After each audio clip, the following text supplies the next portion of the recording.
Chapter 169. A few days ago, Li Zixuan heard that Li Zixuan had created a new type of mathematics in the Imperial College. Furthermore, Li Tai had also received praise from Lier for this. Thus, he wanted to come to Yonglane to look for Li Zixuan for a textbook to see what this new type of mathematics was all about. In the end, he was informed by the Li residence's servants that Li Zixuan was in the workshop. Thus, he came looking for him. Some of the old people in the workshop knew Li Chengxian, so no one dared to stop him. They even pointed the way for him. When Li Chengxian arrived at the back hall, he happened to hear Li Zixuan's bold words. Then, he heard about the investment and hurriedly called out. If it were 2 months ago, he definitely wouldn't have been able to take out 3,000 strings of cash. However, he had 30% of the shares in Strange Interest Pavilion. Last month's dividends amounted to more than 2,000 strings of cash. Now, he could be considered to be quite wealthy. After tasting the benefits, Li Zixuan needed someone to work with. How could Li Chengxian refuse? Li Tai glared at him and said, "Big brother, I came here first. How can you snatch it from me?" Li Chengxian smiled and said, "Isn't it because you think it's expensive, Qin? I can only do it for you." Ma Zhou's legs trembled, and he almost peed himself. Another great person had come. He couldn't help but think that his boss's background was really strong. "Student Ma Zhou greets Your Highness the Crown Prince." Li Chengxian grunted and waved his hand with a smile. "Mr. Ma, please dispense with the formalities." He knew how to conduct himself slightly better than Li Tai. When he heard Li Zixuan's tone outside the door, he seemed to be very respectful to Ma Zhou. Thus, he also gave some face to Li Zixuan and addressed Ma Zhou as Mr. Ma Zhou. Ma Zhou was instantly overwhelmed by the favor. To be addressed as Mr. by the current crown prince was such an honor. Li Tai said unhappily, "Who says I think it's expensive? Isn't it just 3,000 strings of cash? I can afford it, Mr. Li. I'll get someone to send 3,000 strings of cash over tomorrow." Since young, the little fatty had always liked to compete with his big brother, Li Chengxian. At this time, how could he be willing to fall behind? He calculated in his mind, if the Prince of Wei's residents were to raise money from everywhere, they should be able to gather 3,000 strings of cash. If that was not possible, they could also sell some books. When Li Chengxian heard this, he said anxiously, "Little Xian, you can't favor one and discriminate against the other. This solitude is also willing to fork out money to cooperate." Li Zixuan shook his head and laughed. "Your Highness, why are you here today?" Li Chengxian was a little embarrassed. After all, he had been eavesdropping outside for a while. "Ahem, I originally wanted to borrow a textbook from you today to see your new mathematics. I didn't expect you to not be at home, so I came here to look for you." Li Zixuan nodded, thought for a moment, and said, "Since both your highnesses want to participate, how about this? Both your highnesses will contribute 2,000 strings of cash each, and each of you will get 20% of the shares. What do you think, your highnesses?" He only wanted to honestly live his own leisurely days. He didn't want to help Li Tai and Li Chengxian in their infighting, nor did he want to offend either of them. Of course, if possible, Li Zixuan hoped that the two of them could live in harmony. Li Tai and Li Chengxian looked at each other. They both knew that this was probably the best solution, so they nodded in agreement. "Okay, then this department will be officially named Qitu Culture. The three of us will be in charge of it. I hope that everyone will work together to make all the people of the Tang Empire able to afford to read as soon as possible." Okay, no matter what grudges the two of them had before, now that they had a common interest, they could not help but be of one mind. "Next, I will be in charge of improving the paper-making technology and reducing the cost of paper. Qin heard that you have a rich collection of books. Tomorrow, Brother Ma will go to your place to choose dozens of fine books. We will first print these books and sell them.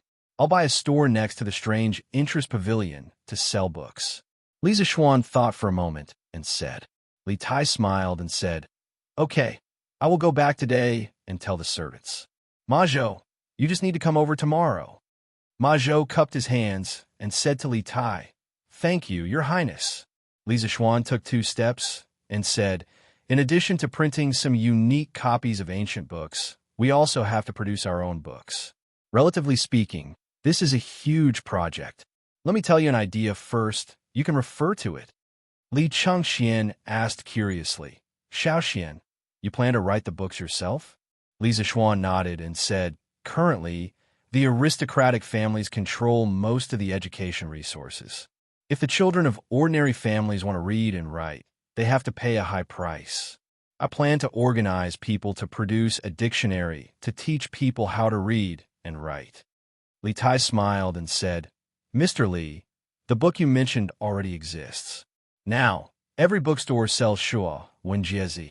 The author of Shuo Wenjiezi was Su Shun. It was the first book in China that systematically analyzed the Chinese characters and studied the source of the characters. It was also one of the earliest dictionaries in the world. It was a Chinese dictionary arranged according to the radicals. It was written from the 12th year of the Han Emperor Yongyuan to the 1st year of the Emperor Jingguang. In the Sui and Tang dynasties, Shuo Wenjiezi had become one of the essential reference books for scholars. Li Zixuan shook his head and said, the dictionary I'm talking about is Shuo Wenjiezi with symbols. I call these symbols pinyin. As long as you learn this spelling method, no matter how complicated the word is, as long as it is marked with pinyin, even a child can read it. Is pinyin so magical? Ma Zhou couldn't help but cry out in surprise. He had suffered since he was a child, and he understood better than anyone that if pinyin really was as miraculous as Li Zixuan said, then the educational structure of the Great Tang would undergo a fundamental change, and more people would become literate. Li Zixuan didn't talk nonsense. He came to the table, picked up the brush, and wrote 26 letters on the paper. He began to teach the 3 of them pinyin. An hour later, Li Zixuan wrote Jiao in pinyin and said, Qingke, you try to spell it. Among them, Li Tai's ability to accept new things was the strongest. Therefore, Li Zixuan let him try first. Li Tai nodded and went forward to spell it. Jiao yi jiao. Li Zixuan clapped his hands and said with a smile, Exactly. Ma Zhou also reacted and exclaimed in admiration, Amazing, it's really amazing. If this is a child from an ordinary family, it would take a few days to learn pinyin. Then, if they buy a dictionary like you said, wouldn't they be able to learn to read at home? It's really magical. Li Chengxian also said with a happy face, pinyin is really a good thing. If my father knew about it, he would be very happy. Li Zixuan said, since everyone agrees on this dictionary, Ma Zhou will be the chief editor of the dictionary. Qingke, Gao Ming, each of you send 3 scholars to assist Ma Zhou. This dictionary will be called the Tang Empire Dictionary. Pay attention. The scholars you send are only to assist Ma Zhou. Don't fight with each other and make the Ministry of Culture a mess. Li Zixuan decided to say the ugly words first, in case there was trouble later. Li Chengxian nodded and said, Okay. Ma Zhou waved his hand and said, Lord Zhu, you can't do that. I have little talent and knowledge. How can I let the scholars assist me? Li Tai also frowned and said, Yes, is Ma Zhou talented enough? This guy never knew how to beat around the bush. His words were too hurtful. Li Zixuan said angrily, I believe Brother Ma can do it well. If you have any objections, we won't compile the dictionary. Ma Zhou saw Li Zixuan supporting him and couldn't help but feel touched. Li Tai rolled his eyes. He learned this from Li Zixuan and didn't say a word. Chapter 170. After settling the matter of the dictionary of the Tang dynasty, Li Zixuan suddenly felt that he had forgotten something. After thinking for a while, he clapped his hands and smiled. He clapped his hands and said, Oh right, Ma Zhou, other than compiling the dictionary, you have to help me with something else. I want to start a newspaper. Ma Zhou frowned and asked, Lord Zhu, what is a newspaper? In the past, he was conceited that he was extremely talented and knowledgeable, but what he saw and heard today had really struck a great blow to his confidence. Because some words that he'd never heard of kept popping out from Li Zixuan's mouth, causing him to be unable to help but wonder if Li Zixuan was too monstrous or if his knowledge was too shallow. Li Chengxian and Li Tai also looked at him curiously. Li Zixuan explained, The so-called newspaper is a printed matter that is published to the public on a regular basis. It mainly publishes strange news and comments from famous people. This newspaper is quite large and is divided into several sections. It can record some of the new things that are happening around you. It can also invite some famous scholars to interpret the new decrees issued by the imperial court for the public. It can also record some of the recent major cases that the government has tried. It can even publish some novels. The newspaper will be published once a day, and then we will hire a newsboy to sell it in the tea houses. In the early stages, we will write the content ourselves. In the later stages, we can ask scholars to submit articles to us. We will select the best and pay them some remuneration. In the long run, the content of our newspaper will become more and more abundant. The public will also get used to buying a newspaper every day when they have nothing to do to see what is happening around them. Li Chengxian pondered for a moment, then clapped his hands and laughed. Wonderful, wonderful, wonderful. In this way, we will be able to know everything that is happening in the world without leaving the house. Li Zishuan nodded. That's the logic. Li Tai laughed. This is good, this is good. This way, we can read novels in the newspaper in the future. Li Zishuan was speechless. He was worried that once the newspaper was published, the Prince of Wei would become a shut-in who only knew how to read novels every day. Ma Zhou cupped his hands and said, Don't worry, Lord Zhu. This Ma will handle this matter as soon as possible. Li Zishuan thought about it again and said, Brother Ma, you could put more effort into the other sections. I'll be in charge of writing the novel section first. You'll have to work hard for the next few days. Write down the content I just mentioned and give it to me. I'll do the typesetting for the first issue. For the next few issues, you just have to copy it. Ma Zhou was just about to agree when Li Chengxian beat him to it. Little Xian, you have a new novel? Li Zishuan nodded and said, I just started writing it recently. It's called The Legend of a Mortal's Journey to Immortality. Here, this is the manuscript. As he spoke, he took out a stack of manuscript from his sleeve. His other purpose for coming here today was to ask Lu Yidao to arrange for someone to print the first few chapters of the novel and then sell it as a serial book. As a result, now that he had Ma Zhou, Li Zishuan planned to create big news and directly launch a newspaper. He believed that with the addition of this wonderful novel in the early stages, the sales of the newspaper would definitely get better and better. Li Chengxian hurriedly took it excitedly and glanced at it.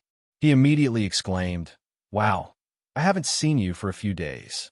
Little Xian, your handwriting has become so good? Oh no, why does this handwriting look a little familiar? Li Tai smiled proudly and said, I wrote this myself. Of course my handwriting is good. Calligraphy was one of Li Tai's strengths that he was proud of. At this time, when he heard Li Chengxian's praise, the little fatty couldn't help but grin even though he usually didn't get along with his big brother. Oh, no wonder, no wonder. Qingke, your calligraphy has improved again. Li Chengxian nodded in understanding and casually praised Li Tai.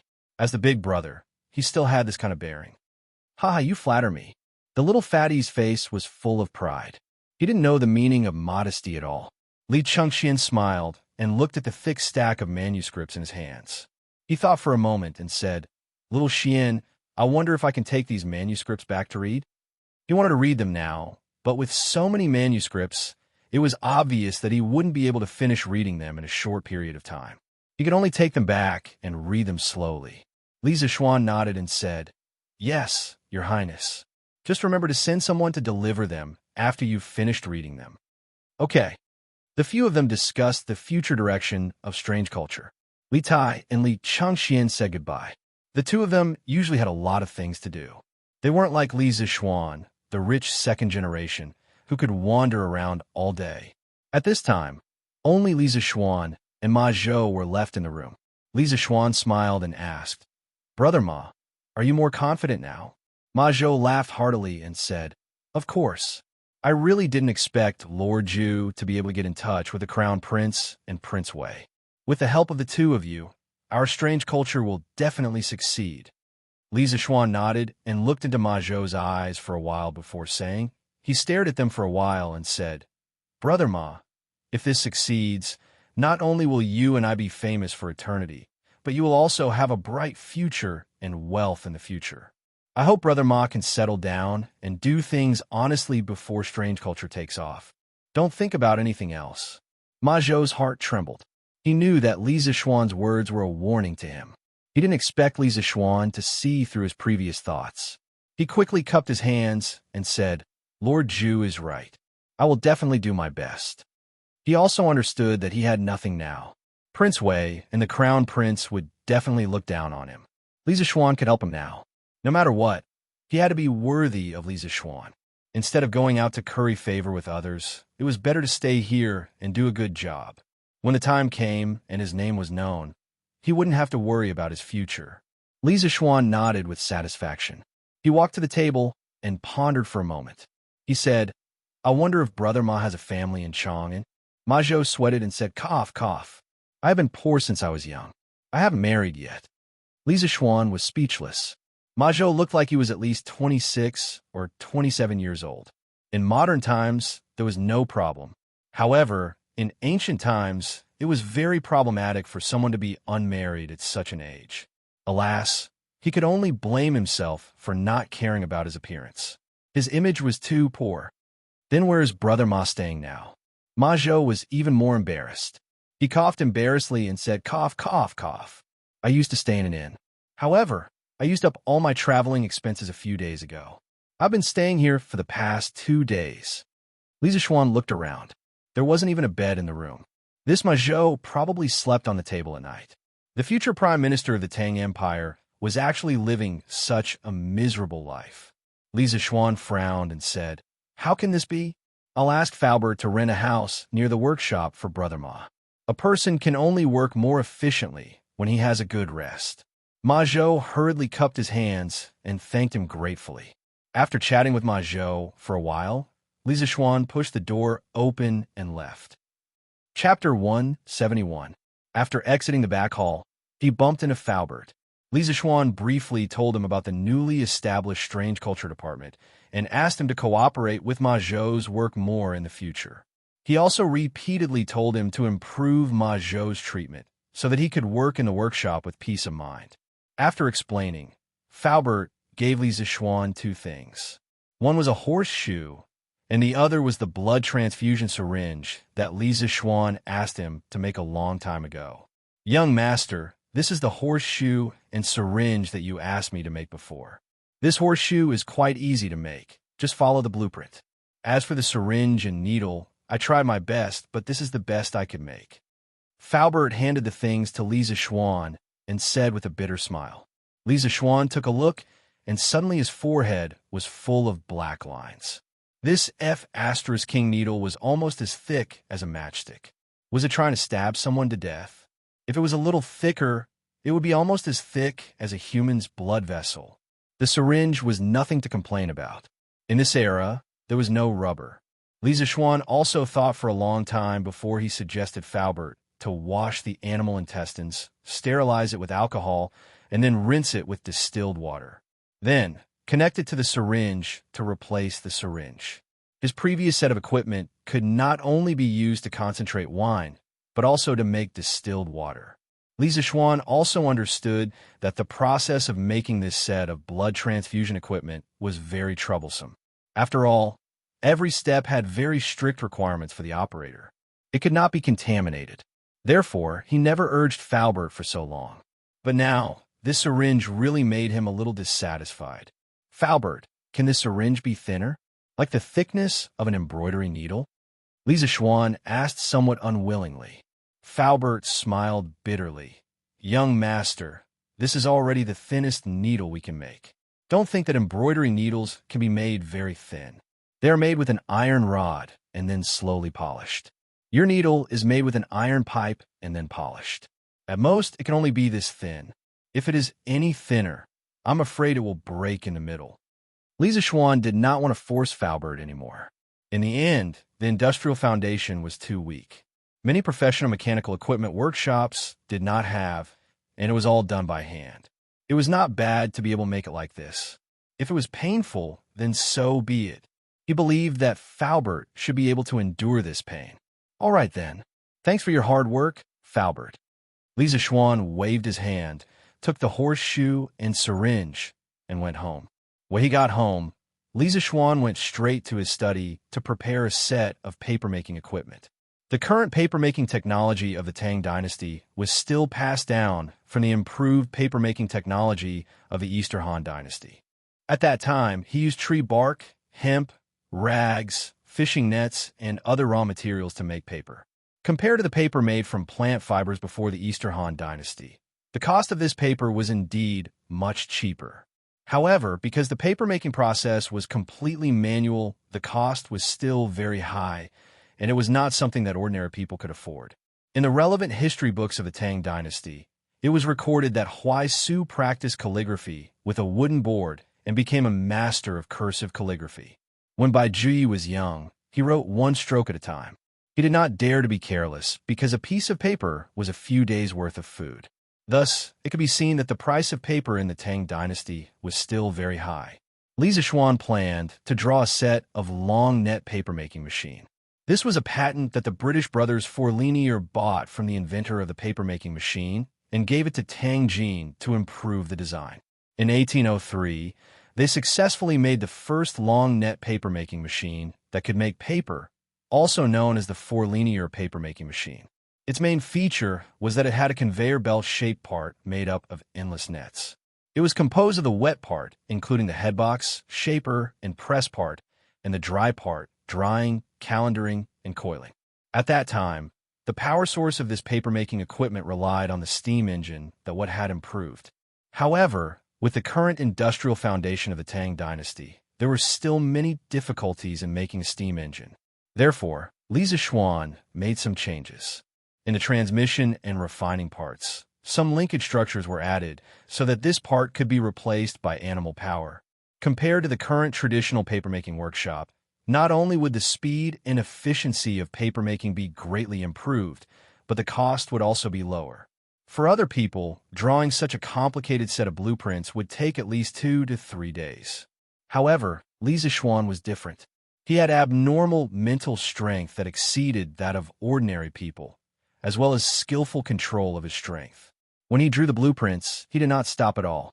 He was completely like a printing machine.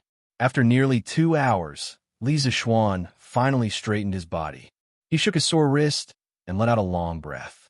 Looking at the stack of blueprints in front of him, he smiled with satisfaction. Then he called San Bao and asked him to send it to the workshop and pass it to Faubert. "Young master, you told me not to let anyone disturb you while you were drawing. In the end, you were drawing until now. You didn't even have lunch. I'll get the kitchen to cook for you." At this time, Xiaoxi ran over and said with a distressed expression. Only then did Li Zixuan look at the sky. It was already past lunchtime. He then remembered that when he came back, he did tell Xiaoxi not to let anyone disturb him while he was drawing. Who knew that he had been drawing for so long that he even forgot to eat lunch? His stomach also let out 2 goo-goo sounds of protest. "Sigh. I'm not qualified to be a rich second generation. How can a rich second generation starve?" Li Zixuan criticized himself in his heart. He looked at Xiaoxi's beautiful face and said, "Okay, Xiaoxi, go quickly. I'm starving." Xiaoxi obeyed and left.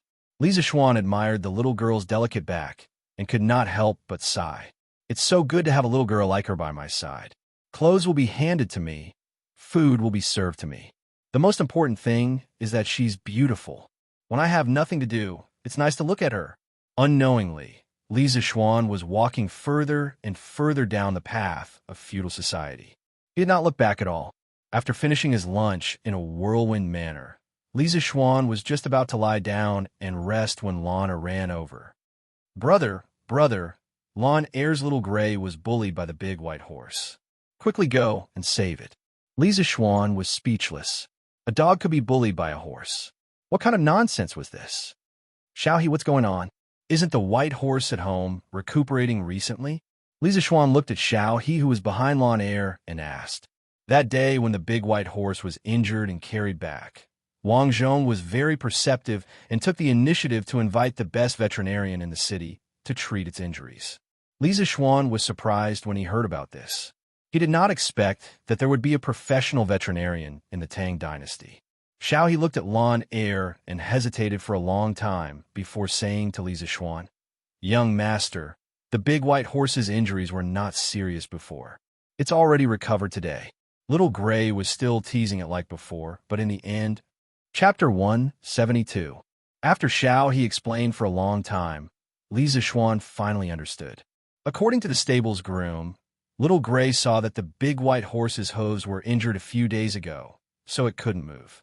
Therefore, it came up with the idea of flirting with the big white horse. From time to time, it would come to the side of the big white horse and harass it in all kinds of ways. The white horse was indeed powerless and could only snort in protest. Little Gray tried a few times and found that the white horse really couldn't do anything to him, so he became more and more aggressive. There were even a few times when he ran into the white horse's trough to pee. In the end, it was a tragedy today. This white horse not only held grudges, it was also quite intelligent. Although it had already recovered from its injuries today, when it saw Little Gray strolling over as usual, it deliberately pretended that its injuries were not healed. It lay on the ground, waiting for Little Gray to come over and harass it. As expected, Little Gray fell into the trap. It started to flirt with the white horse. Suddenly, the white horse jumped up and kicked Little Gray. Little Gray was kicked into the air and experienced what it meant to be a flying dog. After it landed, it lay on the ground and cried out in pain. Previously, because the white horse was injured, the servants didn't tie it up. However, today, the white horse suddenly went berserk and relentlessly chased after Little Gray all over the courtyard. Lana ran over to her brother to ask for help. After all, this big white horse was Li Zixuan's mount. Li Zixuan shook his head and laughed in spite of himself. He had no sympathy for Little Gray, this little rascal. This little thing had obviously dug its own grave, so it deserved its fate. However, he couldn't let the big white horse continue to cause trouble. All right, Lana, stop fooling around. Big brother will accompany you to take a look. Yeah. Lana hurriedly stood up excitedly and pulled Li Zixuan away. Wait, I'll go get something.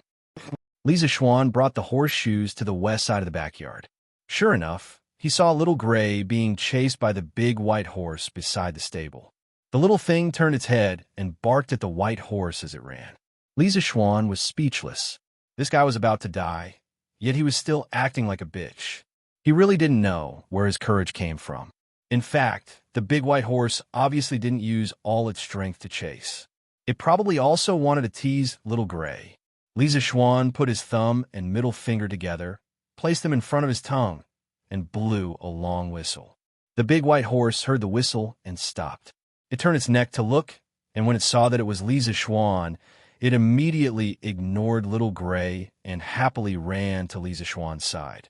It used its head to intimately rub against Li Zixuan's arm. When Little Gray saw that the white horse was no longer chasing after it, it excitedly barked twice. Then, it ran to Lana's side and rubbed against Lana's trousers. It whimpered pitifully. Lana squatted down and hugged it. She complained to Li Zixuan, "Big brother, your white horse is too much. Little Gray is so cute, yet it has the heart to bully it." Li Zixuan was speechless. There was no need to be so protective. This matter was obviously caused by the little thing's own death. How could the white horse be blamed? At this time, the white horse also snorted, as if it was protesting. Li Zixuan touched the mane on the white horse's neck and said to Lana, Okay, the white horse won't bully your Little Gray in the future. Xiao He, go call a few servants over to help. I want to put on shoes for the horse." Xiao He was confused and asked, "Young master, why does the horse need to wear shoes?" Li Zixuan waved his hand and said, "You will know in a while. Go call the servants first." Oh, Xiao He didn't dare to ask anymore. She went to the front yard with a stomach full of doubts. A moment later, Xiao He called over 4 strong servants, including Sanbao. Li Zixuan tied the white horse's reins to the tree next to him and instructed the servants to flip the horse over so that the horse's hooves faced the sky. Then, he asked the 4 of them to hold the white horse down. Li Zixuan personally went up to nail the horse's hooves. The big T-shaped iron nail on the horse's hooves was about 5 centimeters long. It was nailed directly into the horse's hooves. Lana, Xiao Shi, and Xiao He screamed at the side and quickly covered their eyes, not daring to look. Li Zixuan shook his head with a smile and continued to do the same thing. He nailed horseshoes on the other 3 hooves of the white horse, and then let the people let go of the white horse. The white horse rolled on the ground and stood up directly, as if nothing had happened. Lisa Schwan stroked the horse's mane and said with a smile, "Okay, from now on, I will call you Whitey. Ha! Now that you have shoes to wear, you don't have to worry about your feet getting hurt anymore." The white horse used its head to knock Lisa Schwan's arm. No one knew if it liked this name or not. Brother, why isn't the white horse injured?" Lana opened her eyes and saw Whitey standing there perfectly fine. It didn't look like it was injured at all. She couldn't help but ask curiously. Lisa Schwan stroked Lon-Er's little head and said with a smile, "Of course it's fine. Brother is just putting on shoes for it, not killing it."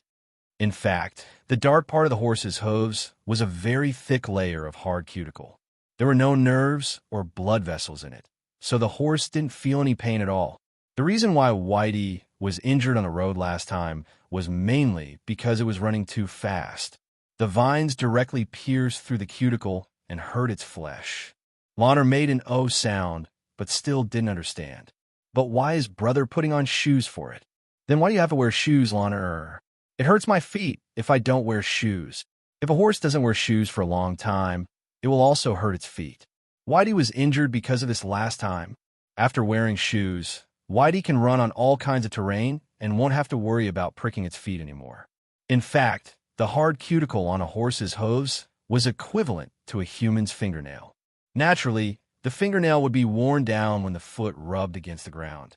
However, the fingernail would also continue to grow, so a natural balance was maintained. If a human broke this balance, for example, by keeping a horse in a soft field, the fingernail would grow wildly. At this time, if a horse was loaded with heavy objects and ran for long distances, its fingernail would be quickly worn down and split open. This way, the horse would become a cripple and unable to walk. It was just like how a human's fingernail could no longer be used to scratch things. Putting horseshoes on a horse could solve this problem very well. It could slow down the wear and tear of the horse's hooves and greatly extend the horse's life. After hearing this, Lana made an "oh" sound like a little adult and nodded. Then, she suddenly said excitedly, "Then, brother, can you make a pair of shoes like this for Lon-Er's little gray to wear?" Lisa Schwan fainted. This little dog's feet didn't have a thick layer of hard cuticle like a horse's hooves. If this nail went in, "Little sister, you want to eat dog meat, right?" Woof, woof, woof. Little Gray seemed to have sensed danger. It quickly broke free from Lon-Er's embrace and ran away. Chapter 173. Father, this is the magic of pinyin. All words can be marked with pinyin. As long as the children who have just entered school spend some time learning pinyin, they can rely on self-study to recognize all the words. Li Tai spoke frankly in the Sweet Nectar Hall. From the looks of it, he had probably just finished teaching Li Er about pinyin. As for Li Chengxian, that fellow was hiding in the Eastern Palace reading novels. After all, after Journey to the West, he had not read for a long time. Li Er glanced at the paper on the table. Although his expression did not change, his heart was in turmoil. From a certain point of view, the importance of pinyin was no less than that of Li Zixuan's invention of the curved plow. Moreover, once this kind of dictionary was published, the number of literate people in the world would increase tenfold. At that time, he would be able to promote a large number of commoner officials to deal with the aristocratic families. His descendants would also no longer be reprimanded by the aristocratic families. Li Er was a natural strategist. He quickly understood the deeper meaning of pinyin. He could not help but excitedly say, "Good! What a good pinyin! Qin Ke, this matter is of great significance. You and Chengxian must pay attention. If you do not have enough people, we can have Kong Ingda transfer a group of professors from the Imperial College to assist you."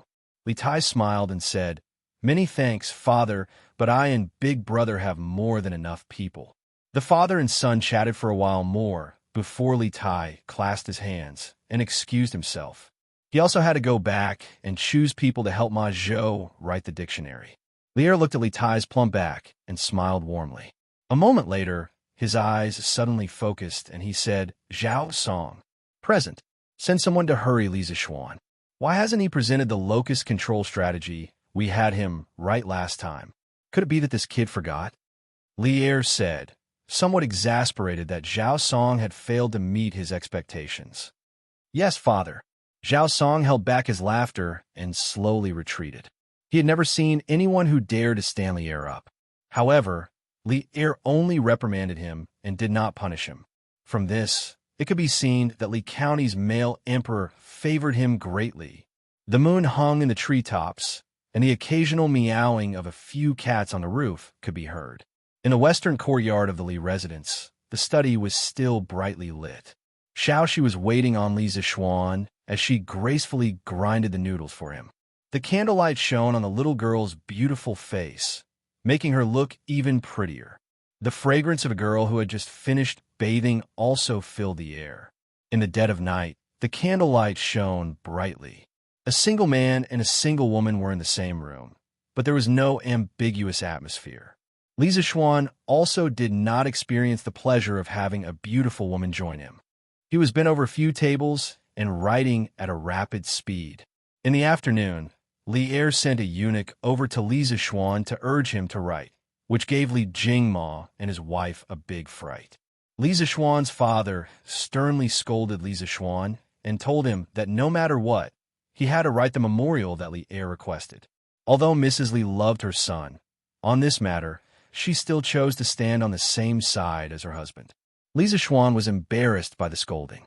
If the eunuch did not rush him today, he would have forgotten that Lier asked him to write a detailed plan for curing locusts. You can't blame me for this. I have been busy with classes recently. In the study, Li Zishuan wrote while venting his resentment in his heart. Swish, swish, swish. Only the sound of the brush rubbing against the paper and the light breathing of the two people could be heard in the room. After half an hour, Li Zishuan put away his brush and stretched his waist. He laughed and said, "Haha, it's done. Xiaoxi, let's sleep." Young master, young mistress is not married yet? How can you do this? Xiaoxi's hand that was grinding the ink trembled. Her other hand quickly covered her chest as she said anxiously with a blushing face, Cough, cough. I meant to say that we should go back to our own rooms to sleep. Little girl, what are you thinking? Do you want to sleep with me so badly? Li Zishuan placed his hand on his forehead and was speechless. However, when he saw Xiaoxi's blushing face, he suddenly had the intention to tease her. No way. Xiaoxi was anxious. She quickly packed up her ink slab and brush and was about to run away. Li Zishuan laughed behind her. Xiaoxi, don't forget to get someone to send this memorial to the palace tomorrow. I know. Look, this, the legend of a mortal's journey. Although the beginning is plain and not as exciting as Journey to the West, the more you read, the better it gets. I feel like I am like Han Li, embarking on the long and difficult path of cultivation. In the East Palace, Li Chengxian held the manuscript of The Legend of a Mortal's Journey and praised it. After a few minutes, he said in annoyance, "Why is it gone? This mysterious little bottle just came out and it's gone?" Did Li Zishuan purposely stop writing at this point? Li Chengxian's annoyed look was similar to how people in the modern world would feel when they met some unscrupulous author and the story was cut off at the climax. The helplessness of love and hate. However, you can't blame Li Zishuan for this. He wrote 20 to 30 chapters in half a day. It's already very productive, all right? What else do you want? Your Highness, it's getting late. You should rest. Li Chengxian's personal maid carefully bowed and said. Li Chengxian looked at the sky and nodded. He handed the manuscript to the maid and said with a smile, "All right, I'll go to sleep now. Yaner, call a servant tomorrow and have him send this manuscript to Ma Zhou of the Strange Taste Pavilion Workshop." After reading more than 20 chapters of The Legend of a Mortal's Journey, Li Chengxian still wanted more. However, at the same time, he was also looking forward to Ma Zhou quickly producing the newspaper. When that time came, everyone in Chang and would be trapped like him. It was so hard to wait for a new chapter. Li Chengxian's mentality of wanting to drag everyone down with him was very similar to those unscrupulous readers in the modern world who had been tricked many times. Yaner took the manuscript and hurriedly bowed and said, "Yes." The next day, after breakfast, Li Zixuan and Iron Egg went out of the house to school. Lan Er had a temper when she woke up today and didn't come with him. Li Zixuan didn't force her. When Lan Er cried and shouted that she wanted to go to the Imperial College to attend classes, Li Zixuan had already guessed that this little girl would slack off for 3 days and dry her net for 2 days. Although this little girl didn't persist for 3 days, it didn't matter. He didn't expect this little sister of his to be knowledgeable and become the top scorer in the exams. Iron Egg carried more than 30 textbooks and walked behind Li Zixuan with difficulty. This couldn't be considered as Li Zixuan abusing a child, okay? This was also a kind of training for Iron Egg. After all, Iron Egg had persevered for so many days. He could still carry this weight. Hello, sir. Hello, sir. As soon as Li Zixuan entered the Imperial College, he happened to meet 2 students from the School of Mathematics and Mathematics. Being greeted respectfully by the students made Li Zixuan feel a little smug. His vanity was greatly satisfied. He clasped his hands behind his back and pretended to be a master. He nodded pretentiously and said, Then he directly passed by them and rushed to the School of Mathematics and Mathematics. Senior Iron Egg, come here. Let me help you carry the books. Let me help you too. The 2 students were shocked by Li Zixuan's arrogance. After a while, they came back to their senses. Seeing that Iron Egg had memorized so many books, they hurriedly came over to help. This was Sir's first core disciple. If they had a good relationship with him, they might be able to get some exam questions from him in the future. Then wouldn't it be easier for them to pass the monthly exams? Thank you for your kindness, junior brother. But I don't need your help. This is also the homework that Master left for me. I have to memorize it myself. Iron Egg wiped his sweat and gratefully refused. Then he quickly went to catch up with Li Zixuan. Memorizing textbooks is also considered homework? The 2 students stood behind, scratching their heads with a confused look on their faces. Brother Su, brother Yu, why don't you go to the school? If you don't go now, you will be late. At this time, a student ran from behind and said breathlessly, run. The 2 students hurriedly ran away. Chapter 174. Chonyo, why you 2 are here? When he arrived at the classroom, he saw the tall and burly Cheng Chumo and the refined Qin Huayu sitting at the back. Li Zixuan recalled that day when Cheng Chumo and the other old generals had entrusted their sons to the School of Mathematics. However, he didn't expect that these second-generation generals would come today. Cheng Chumo hung his head and said weakly, Brother, I didn't want to come. Brother, I didn't want to come either, but my father said that if I didn't come, he would break my legs. I thought he was just scaring me, but who knew that he was serious this morning? Even my mother couldn't hold him back. Fortunately, I ran fast, or else I would be lying in the Imperial Medical Department now. Sigh, Xiao Xian, we used to be brothers.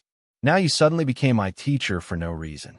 This is so King disgusting. When Li Zixuan heard Cheng Chumo's complaints, he almost laughed out loud. He didn't expect Cheng Chumo to be so cruel to his own son. He was about to comfort him when Qin Huayu said with a smile, Chonyo, Uncle Cheng is doing this for your own good. Since you're here, you should learn well. Moreover, I just borrowed the notes of other classmates and found that Xiao Xian's new mathematics has many merits. Stop. Huayu, don't say any more. Your grades are good, so of course you don't care. But look at me, old Cheng. How do I look like a scholar? I just heard that the last 5 in the monthly exam will have to clean the classroom and enter the roll of shame. I really don't know which son of a bitch came up with this rotten idea. It's going to kill me. Cheng Chumo didn't wait for Qin Huayu to finish and interrupted him. His voice was very loud. 80% of the people in the classroom heard him. The noisy classroom instantly quieted down. Other than Cheng Chumo and the other 2 newcomers, all the other students looked at this man who dared to speak so arrogantly. Li Zixuan's face darkened. He kicked Cheng Chumo's thigh and said, F***, I was the one who came up with this idea. If you're in the last 5 this month, you'll have to clean my dorm for 2 months. Cheng Chumo staggered from the kick. When he heard Li Zixuan's words, his eyes widened in shock. He stretched out his hand and stammered, Hey, Xiao Xian, don't. What kind of relationship do we have? Is there a need to be like this? Just treat me as a fart and let me go. Ha ha ha. When the students saw Chang Chumo's antics, they couldn't help but burst into laughter. Many of them knew the identities of Chang Chumo and the others. Those who didn't know found out after asking them in private. They thought that these second-generation generals were all arrogant, but they didn't expect Chang Chumo to be so funny. He was no different from ordinary people like them. Li Zixuan ignored Chang Chumo. He looked at the tanned and fat youth beside Qin Huaiyu and asked, "You're Yuchi Baolin, right?" The little fatty scratched his head and laughed. Yes, I'm Yuchi Baolin. You can call me Baolin, sir." Li Zixuan nodded and encouraged him. "Okay, Baolin, study hard. If there's anything you don't understand, you can ask Iron Egg or me directly." Chang Chumo muttered at the side. "TSK, what's there to learn from him? In the end, he still has to fight with me for the last place." Li Zixuan was so angry that he turned around and slapped him on the head. "If you really get last place in the exam, we'll see how Uncle Chung will deal with you. I won't recognize you as a disgraceful brother." Chang Chumo rubbed his head like a wronged wife. He looked at him with an aggrieved expression and muttered, "Little Xian, you're not kind. I've always been so good to you. How can you be like this?" "Like what? Even I have to do as Sir says. What else do you want, ugly ox?" Li Tai had just arrived at the academy on time. He heard Chang Chumo's aggrieved complaints and couldn't help but interrupt. Chang Chumo looked at Li Tai in surprise. He opened his mouth and wanted to say something, but in the end, he didn't say anything. He held his forehead with his hand and sighed. It seemed like he had completely accepted his fate. "All right, let's start class. Students, take out your homework. Iron Egg, go collect your homework and pass it to me." The sound of a bell and drum came from outside. Li Zixuan had hired a night watchman to ring the bell for the academy. When the bell rang, Li Zixuan started a new day of classes. "Yes, master." Iron Egg stood up and collected the homework one by one. He had just handed out new books to all the students when he arrived in the morning. In addition, he was Li Zixuan's eldest disciple, so the students treated him very well. After a while, Li Zixuan took everyone's homework and skimmed through it. After a while, he frowned and shouted, "Wang Ming, get up." Wang Ming sat down and waited for Li Zixuan to praise him. He had thought for a long time before coming up with the homework. However, judging from Li Zixuan's tone, it was obvious that he wasn't going to praise him. Wang Ming stood up in shock and stuttered, "Yes, sir." "Tell us, what method did you write in your homework?" Wang Ming sweated and said, I wrote that if you saw the ginkgo tree down, then connect a few rulers on the ground to measure the height of the tree, you would be able to get the height of the tree." Ha ha ha. The students burst into laughter after hearing this. Chang Chumo was also amused. He laughed and shouted, "Ha, Brother Wang Ming, with you here, it seems like I don't have to be the last in the exam." "Ha." Li Zixuan asked everyone to be quiet. He looked at Wang Ming and said, "Now do you know that you were wrong? The reason why I'm teaching you mathematics is so that you can apply what you've learned in your daily life. I don't want you to be like before, relying on brute force for everything." Wang Ming hesitated for a while and said, "But my dad said that when he was doing carpentry, he used this method to measure the length of the tree trunk." Li Zixuan was speechless. After wasting a lot of time with Wang Ming, Li Zixuan finally convinced this one-track-minded guy. Then, he began to evaluate the winners of the homework. All the students perked up and listened attentively. After much deliberation, I think that Meng Wenhao did the best homework. His method was to measure the length of the shadow of the person and the tree at the same time. Then, he multiplied the length of the shadow of the person and the actual height of the person to get the true length of the ginkgo tree. Other than Meng Wenhao, Li Tai's method was also outstanding. He made the person's eyes stick close to the ground and then moved a ruler until the top of the ruler was in a straight line with the person's eyes and the tip of the tree. Then, according to the ratio of the distance between the person's eyes and the ruler's distance, he multiplied the length of the ruler to get the true height of the ginkgo tree. Both of their methods were the smartest and the best. However, I think that Meng Wenhao's method is simpler and more accurate. He deserves to be first. Let's give a round of applause to these two students. Chapter 175. Clap, clap, clap. Regardless of whether it was sincere congratulations or fake flattery, there was still a warm round of applause in the classroom. Meng Wenhao clenched his fist and was so excited that his face was red. He did it, he really did it. His hard work for the day was not in vain. At this moment, he really wanted to shout to the sky.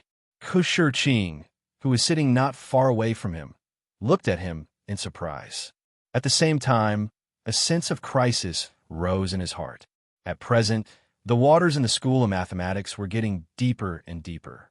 It would not be easy to get first place in the exams like before. Li Tai sat in the front and was a little depressed. This method was discussed by him and a few mathematics experts for a long time before they came up with such an answer. He was very confident that he would get first place, but he did not expect that there would be an accident. However, he was also very impressed with Meng Wenhao's answer. Hence, the unhappiness in his heart quickly dissipated in the warm applause. Li Zixuan stood in front and looked at Meng Wenhao. He was a little emotional. He did not expect this child to be able to think of such an answer. He really could not underestimate the wisdom of the ancients. The applause gradually stopped, and Li Zixuan began a new day of teaching. What was different from the previous time was that today's class would have a 15-minute break every 45 minutes. This made the students more energetic in class, and the class was livelier than before. Li Zixuan believed that as time passed and they got used to this way of teaching, their learning progress would be much faster than before. Taiji Palace, Sweet Dew Hall. After the morning court, Li Er gathered Zhongsun Wuji, Fang Xianling, and Du Ruhui to the Sweet Dew Hall to discuss the plan to eliminate the locusts. Li Er knelt on the seat of honor, while Zhongsun Wuji, Fang Xianling, and Du Ruhui knelt on the cushions below. Li Er looked up and asked lightly, "How are the three of you thinking these few days? Do you have any countermeasures for next year's locust plague?" Zhongsun Wuji took the lead and said, "Your Majesty, since Your Majesty has already firmly believed that there will be a locust plague next year, I think that the most important thing now is to increase the storage of food in case of emergency." Li Er nodded and looked at Fang Xianling and asked, "What do you think?" "Your Majesty, I estimate that the Ministry of Revenue doesn't have much money left. I'm afraid that it will be difficult to deal with this locust plague. I'm afraid that Brother Fuji's plan won't work." After some thought, Li Er explained just how difficult the imperial court situation was. It's true that the Bureau of Revenue currently has no more than 4 million strings of coins left. Adding on the various expenditures, we can only use a little more than 1 million strings of coins.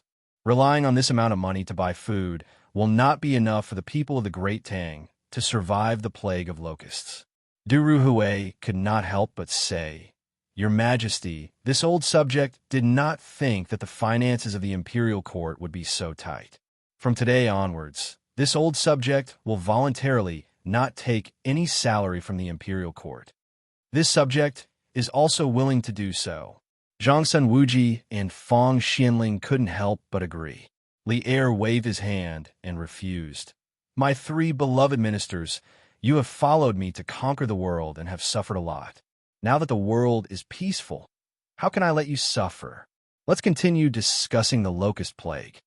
When Zhongsun Wuji, Fang Xianling, and Du Ruhui heard this, their eyes reddened. They were extremely touched. At this moment, Du Ruhui stood up and said, "Your Majesty, why don't you mobilize all the wealthy merchants to donate money? The imperial court can use this to tide over this crisis." It had to be said that old Du's idea was quite advanced. However, he had neglected a fact. But in what name will the imperial court use to mobilize the wealthy merchants to donate money? Li Er's eyes lit up at first. However, after a while, they dimmed again. The reason for the donation was indeed a big problem.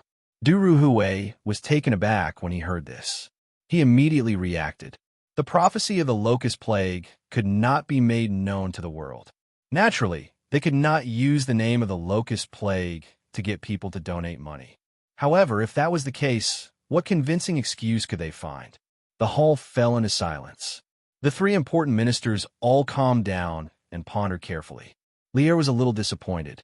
He did not expect that the three ministers he relied on the most were also at a loss. Was there really no other way?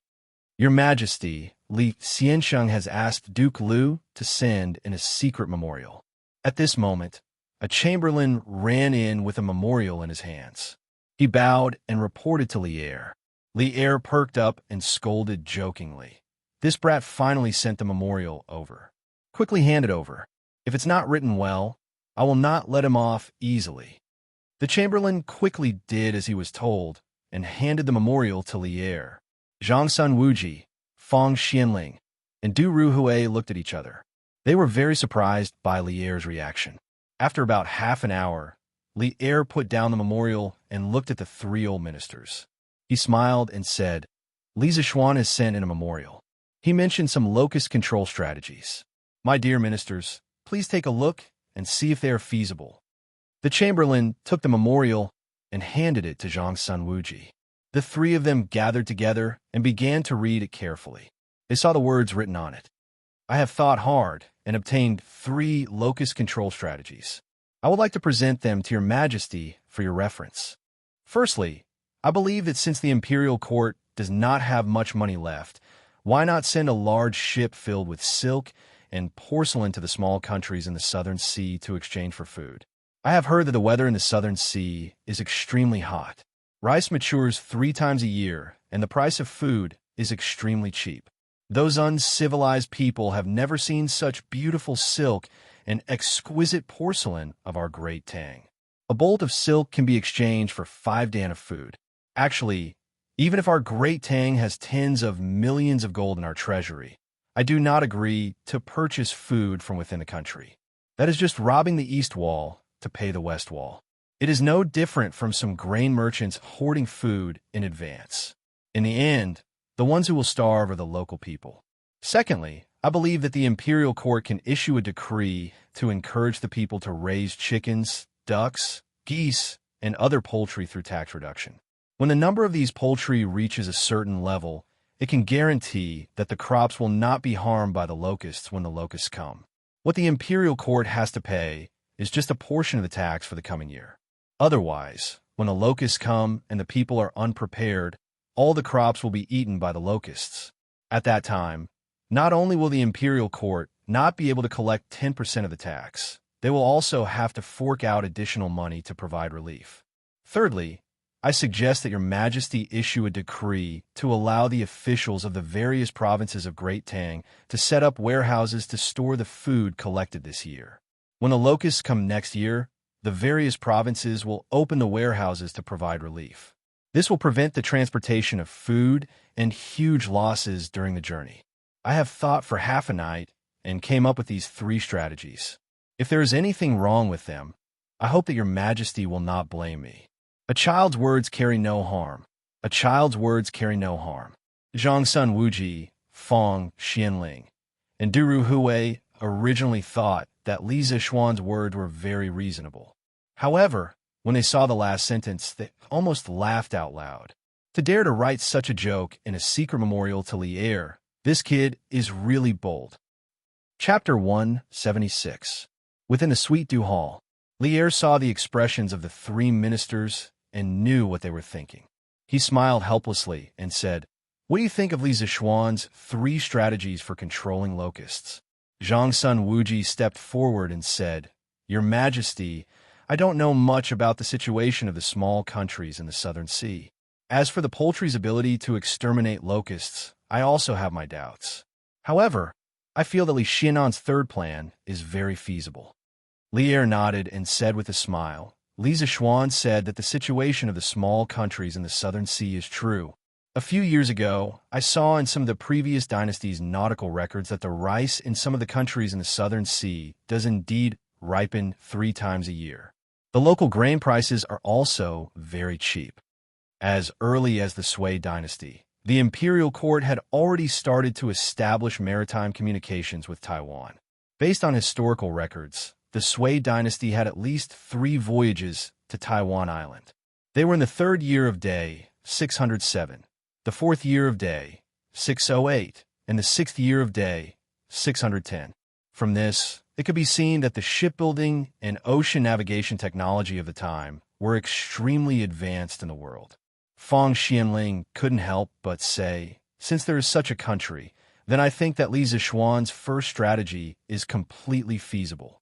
The imperial court can send the navy to escort the caravan to Nanyang in exchange for food. The latter half of Li Xianan's words aren't wrong. If we were to purchase rations from the other regions of Great Tang, the locust plague would inevitably lead to a shortage of rations. Thus, importing rations from outside is the best choice. Lier nodded with relief and smiled. In that case, I will order Li Xiaogong, Prince of Hejian, to prepare a navy in the near future. I will order the Ministry of Revenue to take out 500,000 strings of cash to purchase a batch of silk and porcelain. I will also recruit a caravan from the people to go south with the navy in June to trade with the Nanyang countries in exchange for food. The three old officials said respectfully at the same time, Your Majesty is wise. Lier continued. As for the ability of poultry to kill locusts, there is no need to doubt it. Previously, Li Zixuan told me that an adult chicken can eat up to 300 locusts a day. 20 to 30 chickens can more or less guarantee that there will be no locusts in 1 mu of land. At the time, I didn't believe it, but later I sent someone to the imperial plantation to ask the old farmer and verified that it was true. The three people in the hall looked at each other in surprise. In the end, Duru Hui stood up and bowed. Your Majesty, this old subject believes that Li Xiannan's 3 strategies for dealing with locusts should be implemented as soon as possible. With such a talent in the younger generation of my Great Tang, a golden age is certain to continue. This old subject congratulates Your Majesty. Your subjects congratulate Your Majesty. Fong Xianling and Zhang Sunwuji also cupped their hands and praised. The two of them were shrewd old men. They knew that Li Er had been worried about the next generation of talents of the empire. At this moment, they could make Li Er happy. Not only did it not violate their principles, but it could also harmonize the relationship between the ruler and his subjects. Wasn't it killing 2 birds with 1 stone? Ha ha! Li Er laughed heartily. Du Ruhui's words had struck a chord in his heart. He swept away the gloominess from a few days ago and smiled. Minister Du is right. The Great Tang will have to rely on these young people in the future. People of our generation are already old. Since the 3 of you agree, then the 3 of you should cooperate with me to implement the 3 strategies for dealing with locusts as soon as possible. This subject obeys the decree. At noon, the mathematics school was about to start classes. The Imperial College had its own canteen. After all, there were many students from outside the city. Of course, the Imperial College did not force the students to eat in the canteen. Therefore, many students from the city chose to go home for lunch. Huayu, how is Uncle Qin's health recently? After class, Li Zixuan found Qin Huayu and asked. Qin Huayu was still thinking about the lessons in the morning. Unlike Cheng Chumo, who had been fooling around outside since he was young, the Qin residence's upbringing was extremely strict. Qin Huayu had been ordered by Qin Xiong to study hard at home since he was young. Therefore, although he was the 2nd generation of a military family, he was more like a gentle scholar. This was the first time he had heard of this new mathematics class. Even now, he was still immersed in it. Li Zixuan saw that he was in a daze and repeated it again. Qin Huayu was instantly awakened and said in astonishment, Ah? Oh, thank you for your concern. Although my father's health is not as good as before, he is much better after these days of recuperation. Li Zixuan did not know whether to laugh or cry at the way Qin Huayu addressed him. This Qin Huayu was still immersed in the lesson and had not changed his identity. Huayu, after class, you could just call me Little Xian. If you still call me Mister, wouldn't it be too distant? That's right, that's right. Cheng Chumo quickly echoed from the side. Even in class, this fellow was unwilling to call Li Zixuan Mister, let alone after class. Okay, then I'll call you Little Xian after class. Qin Huayu was much more awake now and quickly said, Huayu, I'll go check on Uncle Qin tomorrow afternoon. Send someone to inform Dao it's Sunday. If Uncle Qin's blood has been completely replenished, then that's even better. If it's still as weak as before, then I'll give Uncle Qin a blood transfusion. I've already built the tools for the blood transfusion. Li Tai also came over at this time. Hearing this, his eyes widened, and he said in disbelief, "Little Xian, this blood transfusion can be used to treat illnesses? How come I've never heard of it?" Li Zixuan looked at him indifferently and said, "Qingke, why are you so impudent and not calling me mister anymore?" Li Tai said bluntly, "Didn't you just say that I'll call you Little Xian after class to avoid alienation?" Li Zixuan was speechless. This little fatty really didn't treat him as an outsider. "That's right, Little Xian. I heard from my dad that you're going to give Uncle Qin a blood transfusion. Unfortunately, you didn't have the tools before. This time I have to go and see," Ching Chumo said excitedly. I'll go too.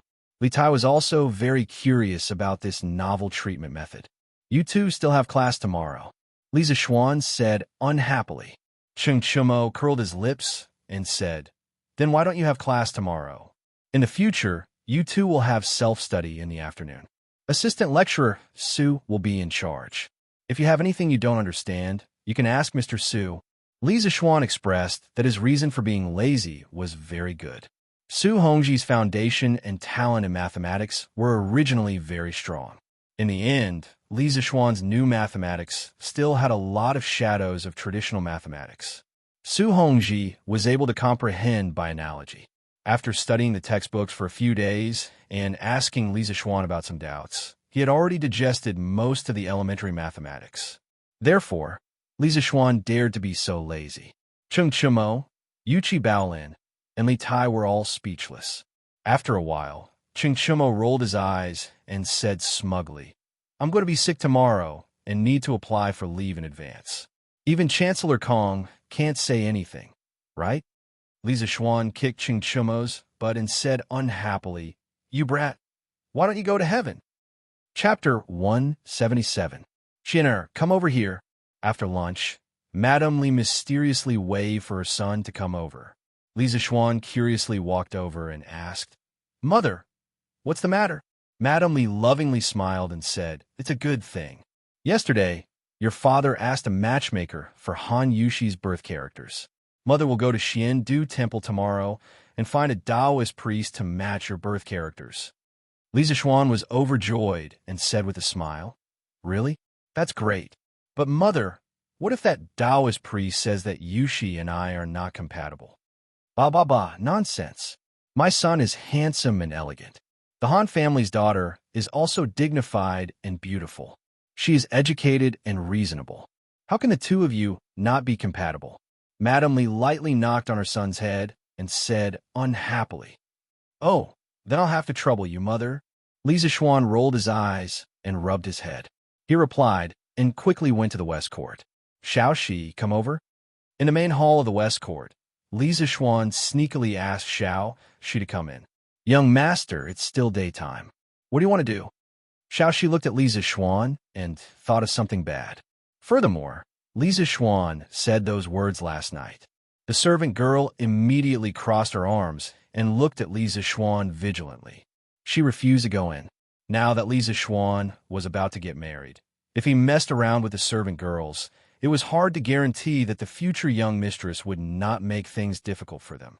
Although Xiao Shi had a good impression of Li Zixuan, she was very clear about what she should and shouldn't do. Li Zixuan stared at her and said, "What are you thinking? If you don't come in, I will definitely eat you up tonight." Oh, when Xiao Shi heard Li Zixuan say that, she knew that she was thinking wrongly. She quickly agreed and walked in. "Young master, what's the matter?" "Something big. Tomorrow, my mother is going to the Xuandu Temple to match Yushi and me. You should follow her and take the opportunity to give that fortune-telling Taoist some money. Let him pick something nice to say. Tell him that if he dares to talk nonsense, I will smash his Taoist temple." Li Zixuan finally got a wife who was as beautiful as a fairy. He didn't want these weird Taoist priests to cause any more trouble. Puchi. When Xiao Shi heard this, she couldn't help but cover her mouth and giggle. "Young master, how can you do this? Aren't you cheating?" At the same time, Xiao Shi was a little envious. If young master could care about her so much in the future, she would be willing to die. Li Zixuan rolled his eyes and snapped. "What's wrong with cheating? Those Taoists of the Jianghu were always talking nonsense. How many of them could be accurate? My master's fortune-telling was accurate, but he never told people's marriage. He would rather destroy a temple than ruin a marriage. Do you understand? Actually, Li Zixuan was overthinking this matter. Normally, Taoists would match people's birth characters. Regardless of whether the man and woman were suitable for each other, they would usually pick something nice to say. Very few Taoists would purposely break up people's marriages. If that was the case, the grudge would be too big. It wouldn't be in line with their principle of keeping a low profile to make a fortune.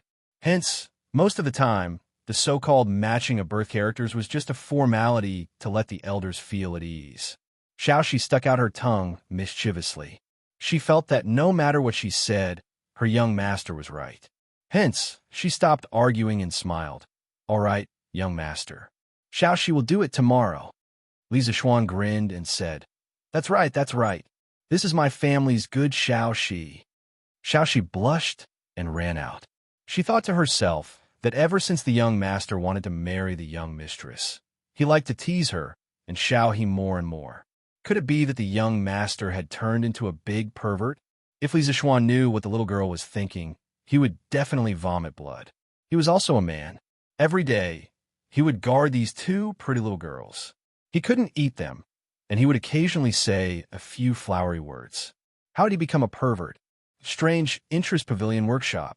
Ma Zhou was sitting in the study room in the backyard. He was leisurely drinking tea and reading a book. On the table beside his hand, there was a thick pile of books. The current Ma Zhou was not the same as before. Ever since Li Zixuan came that day, his position in the workshop had skyrocketed.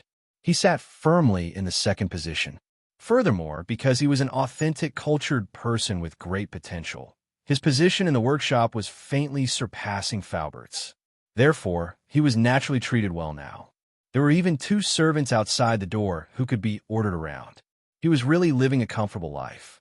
He was now reading the manuscript of The Legend of a Mortal's Journey to Immortality that Li Chengxian asked the eunuch to return. He was already working on the newspaper that Li Zixuan asked him to do last time. The stack of documents on the table was the recent major events in Chang, and that he had collected. He had also personally written the relevant manuscripts. Now that he was free, he wanted to read Li Zixuan's novel and see how the quality was. After all, Ma Zhou was very confident in his literary talent. He believed that if his article was published in the newspaper, it would definitely receive a lot of praise. However, he was not confident in Li Zixuan's literary talent. Ma Zhou was afraid that Li Zixuan's novel would be too lousy and drag down the overall quality of the newspaper. The beginning is so flat and straightforward. It doesn't pay attention to the rhymes. It's completely vernacular. How can this kind of article be presented? But what are the circles and dots in the middle used for? Why does it look like it's used for punctuation? This idea is not bad. Ma Zhou looked at the first chapter and couldn't help but say, with a look of disdain. However, he was still very interested in Li Zixuan's punctuation. Forget it. Let's read the next chapter. After thinking for a while, Ma Zhou still patiently continued reading. Cultivation? The idea of this chapter is a bit interesting. Ma Zhou had never read a Xuanhuan cultivation novel. The first time he saw the world structure and the cultivation system, he couldn't help but be deeply immersed. At this time, he didn't care about the literary talent of the article. TSK. Exciting. This eternal spring art is so powerful. How did Li Xianan come up with it? Why is this bottle so strong that it can't be broken? This bottle has a great origin. It can actually accelerate the ripening of spiritual herbs. Won't Han, Li be able to level up quickly in the future? How did it end so quickly? At first, Ma Zhou was still disdainful of Li Zixuan's literary talent. In the end, he was quickly immersed in the novel and dreamlike plot. Unknowingly, he finished reading more than 20 chapters, and it was obvious that he was still somewhat unsatisfied. Although the beginning of the story is flawed, the more I read, the more exciting it is. The owner has completely created an unprecedented new world. It's really too novel and too interesting. Ma Zhou touched his chin and muttered to himself. After a while, he looked at the press release he wrote before and his heart wavered. Should I also write this article in vernacular? No, wouldn't that be too lacking in content? But I keep feeling that there's something missing. At this moment, Majot began to hesitate and feel conflicted. Forget it. I'll take it and ask the owner.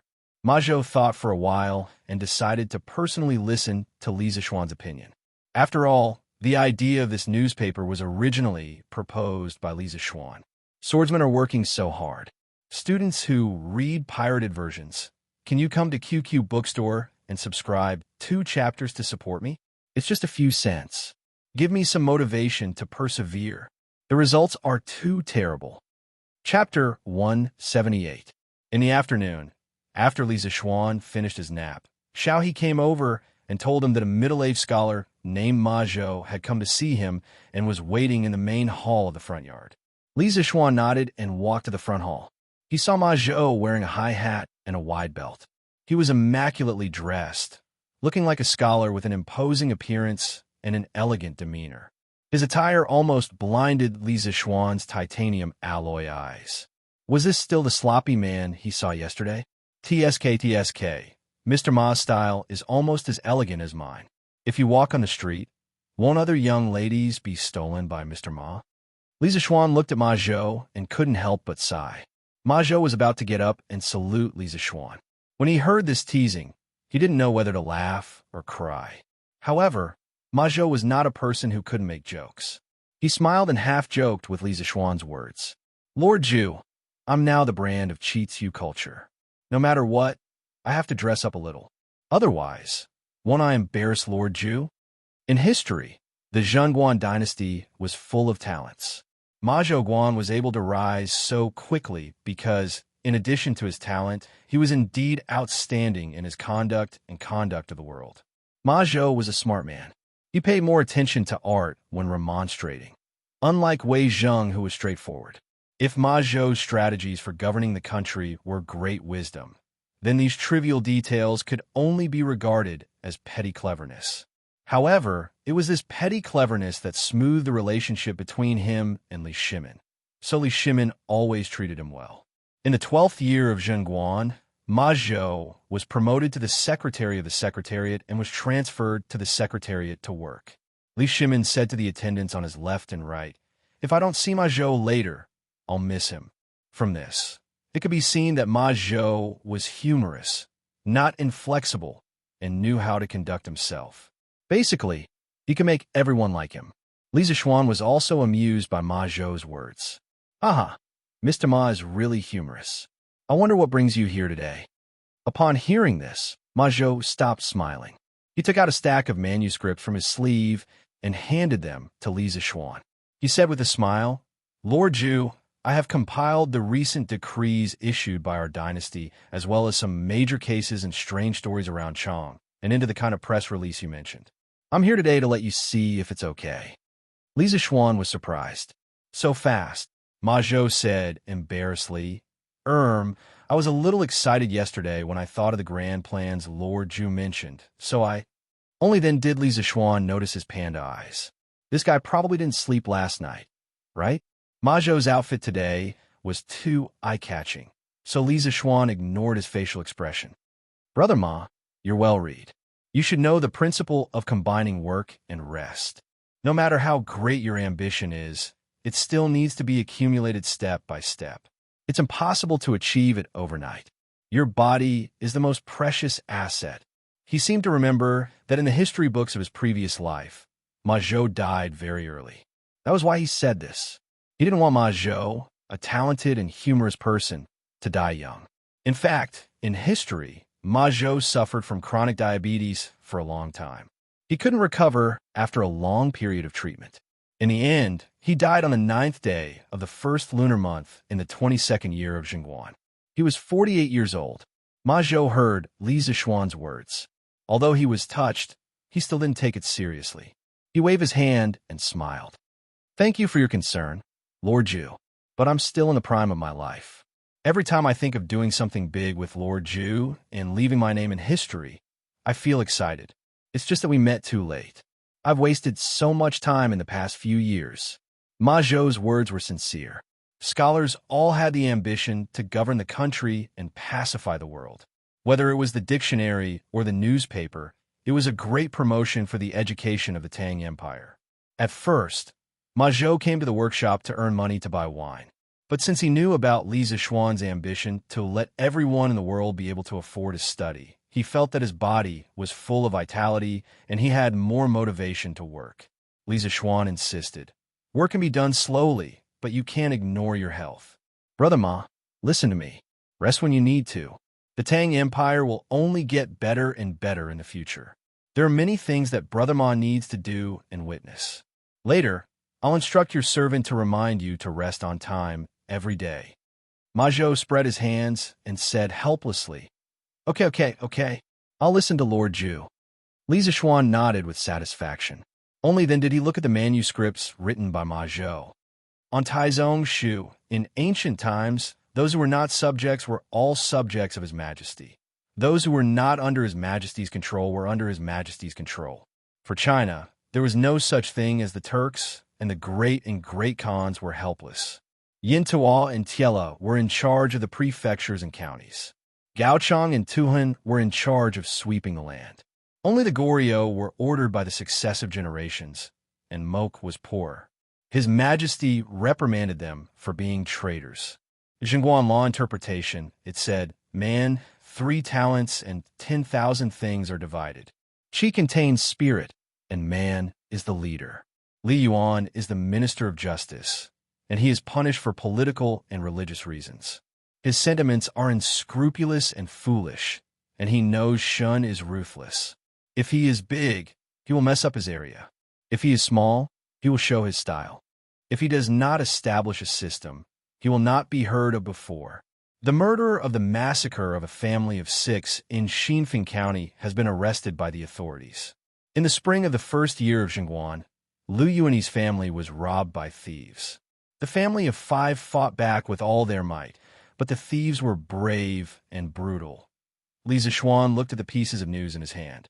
Sometimes he frowned, sometimes he was deep in thought. After a while, he finally finished reading all of them. Then he put down the manuscripts in his hand and looked at Ma Zhou. "Brother Ma, I have a few suggestions. See if they are feasible. If you think they are not, we can discuss in detail." Ma Zhou nodded and said, "I have the same idea. Lord Zhu, please tell me. I am all ears." Li Zixuan stretched out a finger and said, "First, I think that you should add punctuation marks in all of your manuscripts.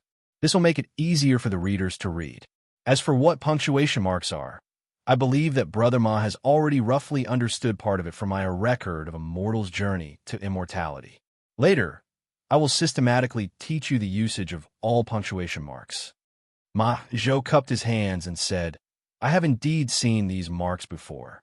At that time, I also guessed that they were used to punctuate sentences. I didn't expect it to be true. In this way, if we add these marks to the newspapers in the future, it will indeed have a good effect." Li Zixuan agreed and said, "Exactly. The same sentence can be punctuated in different ways. Each way of punctuation represents a different meaning. Such examples can be found everywhere. Only by introducing punctuation marks can we reduce a lot of unnecessary ambiguity." Chapter 179. In the main hall of the Li estate, Li Zixuan continued to speak with assurance. He extended a second finger and said, "Secondly, I think we need to figure out the audience of the newspaper. With the publication of the Tang Dynasty Dictionary and the promotion of Pinyin, the number of literate people will far exceed the current number of scholars. These people don't read much, so they definitely won't be able to understand profound classical Chinese. I think that in the future, the newspaper should mainly be written in the vernacular. But considering that the dictionary and pinyin haven't been fully promoted yet, we can do a preliminary experiment. We could divide the newspaper into a few sections. One section will be called Literati Interaction. In this section, everything will be written in classical Chinese. Here, the scholars can express their interpretations of the imperial court's decrees and different viewpoints from different schools of thought. This section will become a paradise for literati to communicate. The other sections will be written in the vernacular." Ma Zhou couldn't help but nod and say, "That's a good idea. Before I came, I also considered this problem." Li Zixuan continued, "Thirdly, regarding the current news, Brother Ma, you can put it into a separate section. This section is mainly used to record the recent strange events, but the writing style can't be so serious. The title can't be as rigid as what you wrote. You have to write it in a relaxed and humorous way to attract people. Don't the people read the newspaper for fun and novelty? Majo worked so hard to write the news article for so long. Many of the words were carefully crafted by him. In the end, he was criticized as worthless by Lisa Schwann. He was a little embarrassed, and his stubborn temper almost flared up again. But this time, he forced himself to hold it back. He was a little unconvinced and asked, "Then, Lord Jew, how do you think I should write it?" Lisa Schwann smiled. He could also see that Majo still had a little temper. But it was normal for literati to be arrogant. He didn't mind too much and said, "As for how to write it in a way that will attract people, Brother Ma has to figure it out yourself. But I can provide Brother Ma with an example. For example, you can start by writing, why did a 90-year-old woman die naked on the streets? Why did hundreds of female donkeys scream in the middle of the night? Why did the underwear of the courtesans of Hundred Flowers Tower get stolen? Who was the perpetrator of the serial rape and killing of sows? Why did the old nun's door get knocked every night? Was it a person or a ghost? What was behind the accidental deaths of hundreds of female dogs? Behind all this, was it the distortion of human nature or the decay of morality? Was it the eruption of sex or the helplessness of thirst? Stay tuned for the 8th issue of Detong Daily. Pooh! Lisa Schwann was really full of surprises. Before he could finish, Majo felt dizzy and almost spat out a mouthful of blood. Where's your integrity? My Lord Jew, where is your integrity? Majo felt that he had no integrity when he put down his pride as a scholar and shamelessly went to work in the workshop. However, he did not expect that there would be a scholar who was even more shameless than him. Majo now had some doubts. Was he too thin-skinned before? Lord Jew, is it really okay to write like this? Will we be drowned by the saliva of all the scholars in the world? Majo looked like he was going to vomit blood and asked gloomily. It was as if he was saying to Lisa Schwann, "Are you sure you're not King kidding me?" Lisa Schwann deliberately ignored Majo's expression and said matter-of-factly, "Why not? Brother Ma, don't you think that the people will be more interested in reading if you write like this? As for the scholar's saliva, Brother Ma, you don't have to worry at all. If they want to scold us, let them. Only when there is controversy can we become more and more famous. Their saliva will only make our newspaper more popular. Moreover, in the future, our newspaper will definitely have the absolute power of public opinion. When that time comes, I'll see who dares to scold us." Majo wiped the cold sweat on his forehead. Why did he feel like he had fallen into a pit of fire? Moreover, it was the kind of pit that was 10,000 meters deep. He could not jump out even if he wanted to. "Lord Jew, do you really want to write like this?" Majo hoped that Lisa Schwann would change his mind and not make things so shocking. Lisa Schwann insisted, "Yes, just write in this style. There's a trace of exaggeration in the humor. Once people start reading, they can't stop even if they want to." "All right then." Majo could only agree helplessly. He cursed in his heart. Is it a trace of exaggeration? It's simply too exaggerated. Lisa Schwann thought for a while and continued, Then the novel section at the end of the newspaper will be called Dahua Jianghu. In the early stage, I'll use my legend of a mortal's journey to immortality to cover it. Every issue will have 4 chapters serialized. Later on, if the Ministry of Culture receives some high-quality novels, then they can be serialized together. Brother Ma, what do you think of my legend of a mortal's journey to immortality? Can I put in the newspaper? Majo said awkwardly, "Ahem, of course. This Ma has also read this novel. Although the beginning is a little plain from the last few chapters, this Ma has never heard of the huge world built in this novel and the cultivation system mentioned in the book. This Ma is simply unheard of. It is really too novel. I believe that when the time comes, there will be many people who will like to read it." Lisa Schwann said proudly, "Of course, the story will only get more and more interesting. Brother Ma, you definitely won't be able to imagine it. Then when the novel is published, will the author write your name, Lord Jew?" Majo suddenly thought of a very important question. Lisa Schwann pondered for a moment and smiled. "There's no need to write my real name. I'll give myself a pen name. In the future, everyone who contributes can give themselves a pen name. My pen name will be Leather Knight. At the same time, he said silently in his heart, Master Forgetful, I'm sorry. I'll just copy this novel from you. I'll copy someone else's next one. Don't mind me. I'll be taking your novel to the Tang Dynasty. You're welcome. Ma Zhou's face was full of doubts and asked, Lord Zhu, what's the meaning of the 3 words Leather Knight? Li Zishuan looked up. His gaze seemed to penetrate the roof, through the sky, and rushed out of the horizon. He sighed deeply and said, This is because I miss a person, a very great person. Without him, perhaps I wouldn't be who I am now. 2017. In a small rented house in Tiandu, a failed web novel author was crazily typing in front of the computer. Behind the Word document, there was clearly a program code that he had just finished running. Suddenly, he sneezed 3 times. Achoo! Achoo! Achoo! Suddenly, the computer screen was full of saliva. He took a piece of tissue paper to wipe the computer and cursed. F***CK. It must be that old woman, the landlord, scolding me again. I just told her to pay the rent a few days later. Did she have to do this? Li Mansion. When Ma Zhou heard Li Zishuan's strange words, he couldn't help but be puzzled. Isn't Lord Zhu's father called Li Jingma and his mother called Yi Yuzhu? There isn't anyone called Leather Knight? Then why did Lord Zhu say that without Leather Knight, there wouldn't be him? Could it be? Ma Zhou suddenly opened his eyes wide in horror. He felt that he had discovered something incredible.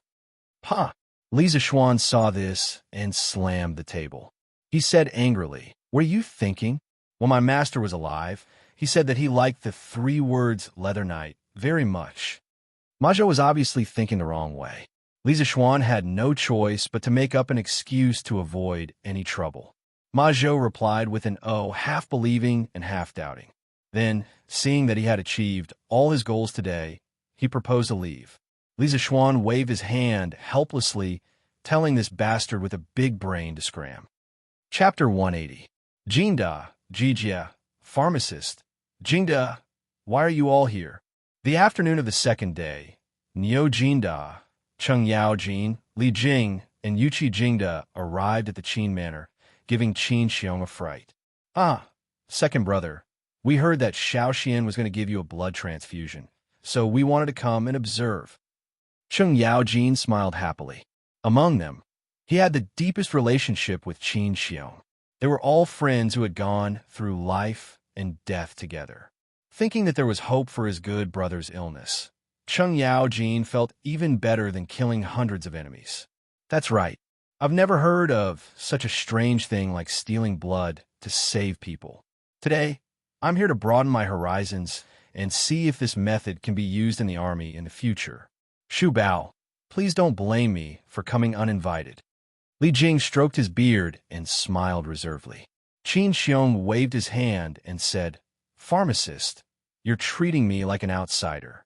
Come in and sit. Housekeeper, serve tea. The group sat down in the front hall under Qin Xiong's instructions. Maids and servants came to serve tea. Madame Qin also knew that Li Zishuan was coming today to treat her husband, so she waited in the front hall. Yu Qigong took a sip of tea and looked at Qin Xiong and asked, Shu Bao, your complexion looks much better than usual. Can you still get on a horse and fight? Compared to half a month ago, Qin Shu Bao's complexion was indeed much better. At the very least, he looked more like a healthy, normal person. Qin Xiong waved his hand and said with a smile, Jingda is joking. Although I can move freely now, but if I get on a horse to fight, I'm afraid I won't have the strength to do so. I can't compare to Jingda. Jijia, you two have great martial strength. Niu Jinda comforted him. Shu Bao has been on a horse all his life.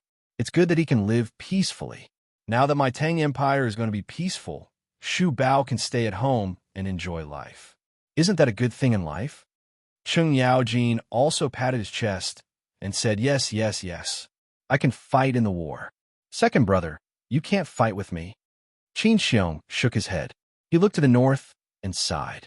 The Turks in the north have yet to be wiped out. How can this old man retire at home in peace? Li Jing frowned and said, Shu Bao, you don't have to be too worried.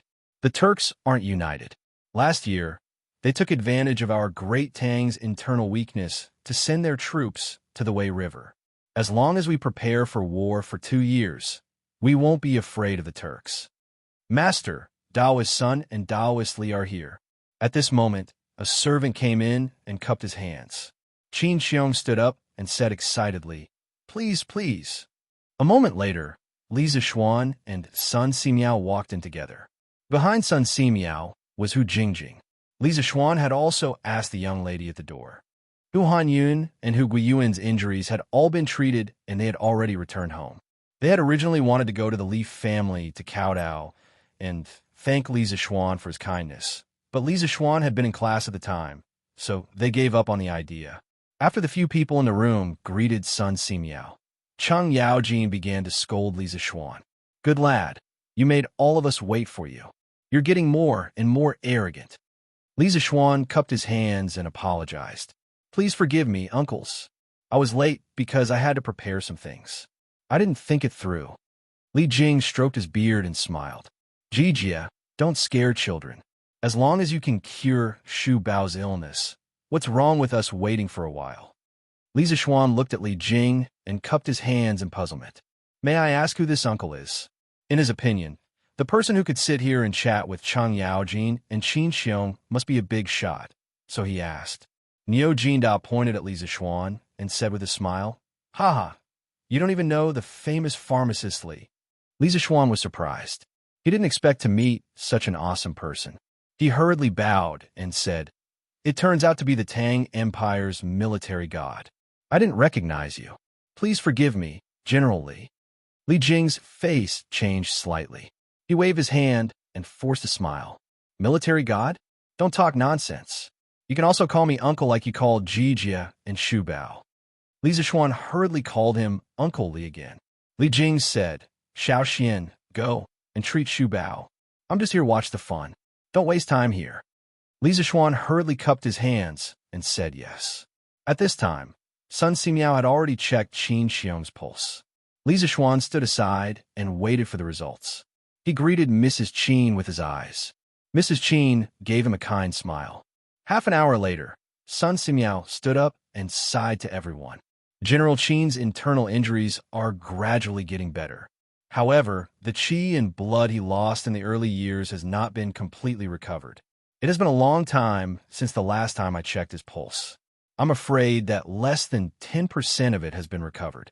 General Qin is approaching middle age, and his qi and blood are not as vigorous as a young man's. I'm afraid that it will be difficult to recover all the qi and blood he lost through the power of the medicine. Everyone's face darkened, and they couldn't help but feel disappointed.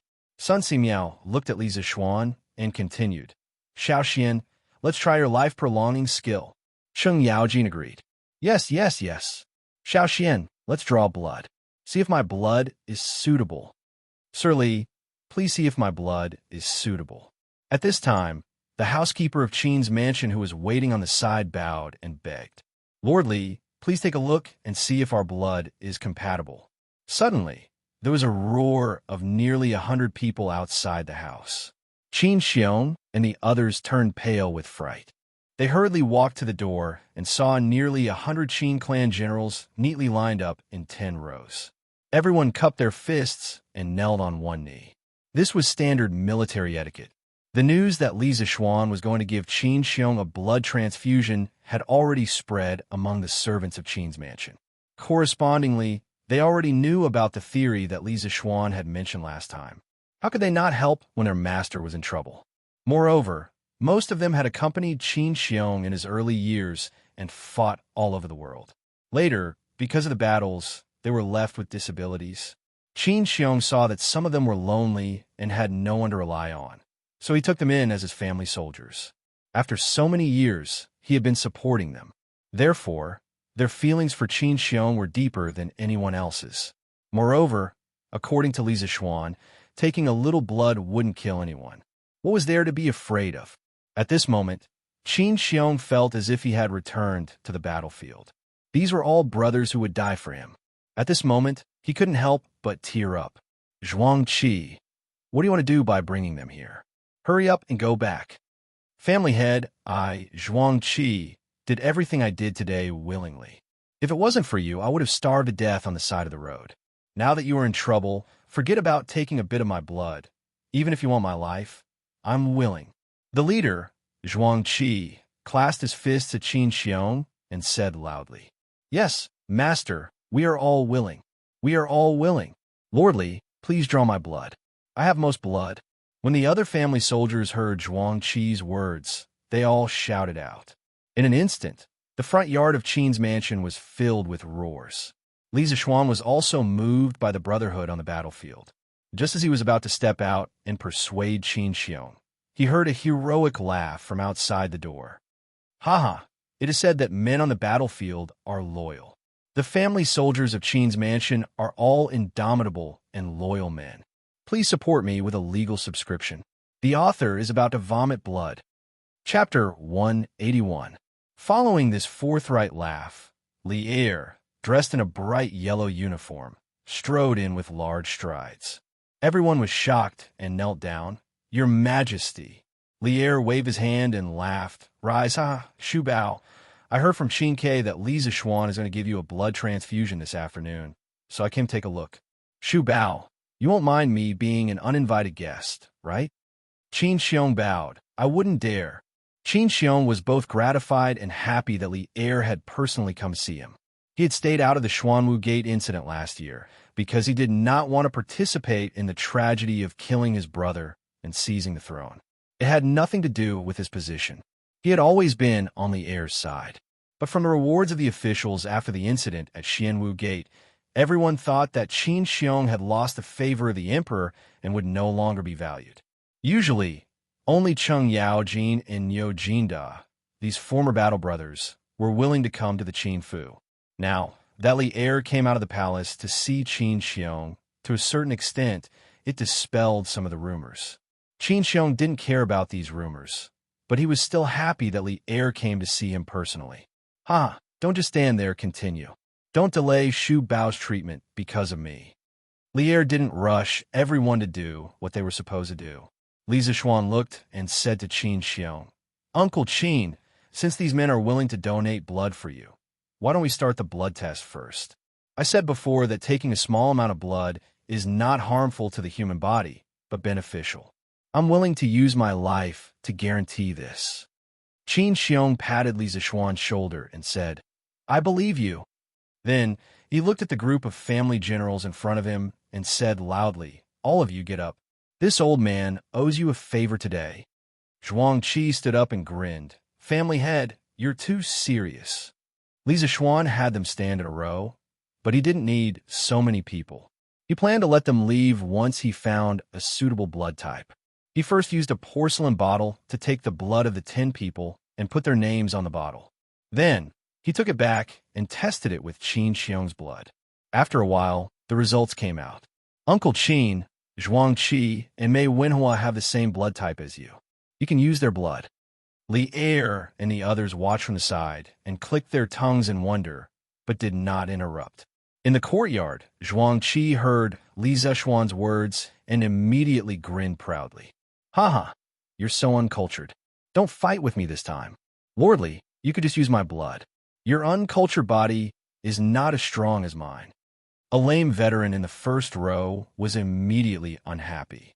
He scolded, Zhuang Laoqi, you're F*king looking down on us veterans. If you're not convinced, come out and fight with me. Qin Xiong could not help but scold. All of you shut up. Don't be rude in front of His Majesty. Immediately, the two of them quieted down. Li Er waved his hand, indicating that he didn't care. He had been in the army for a long time and was already used to such fights. Li Zishuan and Sun Simiao looked at each other and stepped forward. Uncle Qin, just use Zhuang Qi's blood. You can ask the others to leave. Mei Wenhua was indeed a little old. His own blood production ability was not enough. If he gave Qin Xiong blood, he would probably be finished. Qin Xiong nodded and shouted, Zhuang Qi, step forward. The rest of you can leave. Master, Mei Wenhua still wanted to fight for it, but he was glared at by Qin Xiong. Everyone came to a bedroom. Sun Simiao went forward to check Zhuang Qi's pulse to see if he was healthy and if he had any medical history. This was what Li Zishuan had told him when he came. He could not let Qin Xiong get infected after the blood transfusion and have other diseases. Zhuang Qi obediently allowed himself to be checked. His expression did not reveal any impatience. After a while, Sun Simiao nodded at Li Zishuan. Li Zishuan ordered Zhuang Qi to lie on the bed. He also asked someone to bring a cushion for Qin Xiong to lie on the ground. This strange arrangement shocked Zhuang Qi. He quickly stood up and said that he wanted to lie on the ground and let Qin Xiong lie on the bed. Li Zishuan slapped him. If they really lay down like that, who will be the one to transfuse blood in the end? After the two of them were in position, Li Zishuan asked them to roll up their sleeves. He picked up the cotton swab, which was actually a ball of steamed coarse cloth tied to the front of a thin stick. In this era, cotton was still a rare ornamental flower. It was not popularized as a crop. Li Zishuan could not find cotton in a short time, so he could only do this. He dipped the cotton swab in alcohol and smeared it on the two people's arms. Suddenly, an unusually strong smell of alcohol filled the air. Cheng Yaojin sniffed hard. He was so greedy that his saliva almost flowed out. He thought to himself, this kid is not honest. He is such a good thing, and yet he is still hiding it. Although Li Zishuan liked to drink, he was more concerned about the purpose of Li Zishuan's action. He thought for a long time, but still could not figure it out. He could not help but frown deeply. Sun Simiao did not have any scruples. He directly asked, Xiao Xin, what do you mean by smearing alcohol on their arms? As Li Zishuan busied himself, he replied, it's disinfecting. There are some small bugs on the surface of a person's skin that can't be seen with the naked eye. This strong liquor can kill them. In fact, when someone was injured in the army, their wound would become infected because of these small bugs in the air. Although Sun Simiao did not know what air was, he understood the general meaning. He nodded thoughtfully. Li Jing's eyes lit up. He could not help but ask, if this kind of alcohol is used in the military, can it greatly reduce the death of injured soldiers? Li Zishuan nodded and said, in theory, it can. Li Jing looked at Li Er excitedly. Li Er nodded at him, indicating that they should finish treating Qin Xiong's illness first. After disinfecting, Li Zishuan found the blood vessels on Zhuang Qi's arm. Looking at the thick needle, he gritted his teeth and stabbed it in. Zhuang Qi's body trembled, but he did not cry out in pain. Li Zishuan waited for the air in the needle to be exhausted. Then, he inserted the other end of the needle into Qin Xiong's arm. Because of the difference in height, the blood slowly flowed through the needle into Qin Xiong's body. Everyone in the room held their breaths and stared at the blood flowing through the needle. They were witnessing the first case of blood transfusion in human history. Gradually, Qin Xiong fell asleep with a satisfied expression. Li Zishuan stared at the hourglass on the table. After a while, he nodded at Sun Simiao. The two went forward to remove the needles from Qin Xiong's arm and used cotton swabs dipped in alcohol to press on the wound. Then, Li Zishuan stood up and started to pack up the tools. Of course, Mrs. Qin went forward to press on the wound on Qin Xiong's arm. As for Zhuang Qi, he acted as if nothing had happened. After pressing for a while, he threw away the cotton swabs. Instead, he sniffed his arm for a while and muttered, good wine. A few old soldiers in the room gently carried Qin Xiong to the bed. They saw that his breathing was even and he was sleeping soundly. He was not awakened by the commotion outside. Mrs. Qin stood to the side, happily wiping away her tears. Sun Simiao went forward to check Qin Xiong's pulse again. After a while, he smiled and nodded at Mrs. Qin. This was clearly not the place to talk. After Mrs. Qin reacted, she apologetically called Li Er and the others to the front hall for tea. Li Zishuan wanted to leave after packing up, but Yuqi Jingda picked him up like an eagle grabbing a little chick and brought him to the front hall. Chapter 182. Li Zishuan, can this strong liquor really prevent the wound from getting infected and suppurating as you said? In the main hall of Qin's mansion, Li Er sat alone in the seat of honor while the others sat below in an orderly manner. Li Zishuan was tired for a long time and finally sat down to rest. When he heard Li Er's question, he really did not want to move, so he directly sat on the stool and cupped his hands to Li Er. Indeed, When my teacher treated the wounds of the farmers who were bitten by wild beasts, he would use strong liquor to disinfect them. If your majesty does not believe me, you can test it in the Imperial Medical Department first." Lier nodded. Li Jing then stood up and cupped his hands to Lier. "This old subject earnestly requests your majesty to introduce this method of disinfection into the army. Every year, the death rate of wounded soldiers in the army is as high as 70%. Many good men did not die on the battlefield, but died from infection. This old subject is truly distressed." Lier quickly said, "I also understand the situation that the pharmacist mentioned. Li Zishuan, how much of this strong liquor do you have in your winery?" He wanted to directly take the method of brewing the strong liquor into the imperial court's possession. After all, this strong liquor had become an extremely important strategic resource in terms of its effect. However, there were still shares of the Chung family in it. If he did so, it would not look good. Li Zishuan suddenly had a good premonition. He felt as if he was being targeted by a tiger. He cautiously said, "Your Majesty, this strong liquor has no other use except for disinfection. Therefore, the winery only has a few bottles. I made on the spot."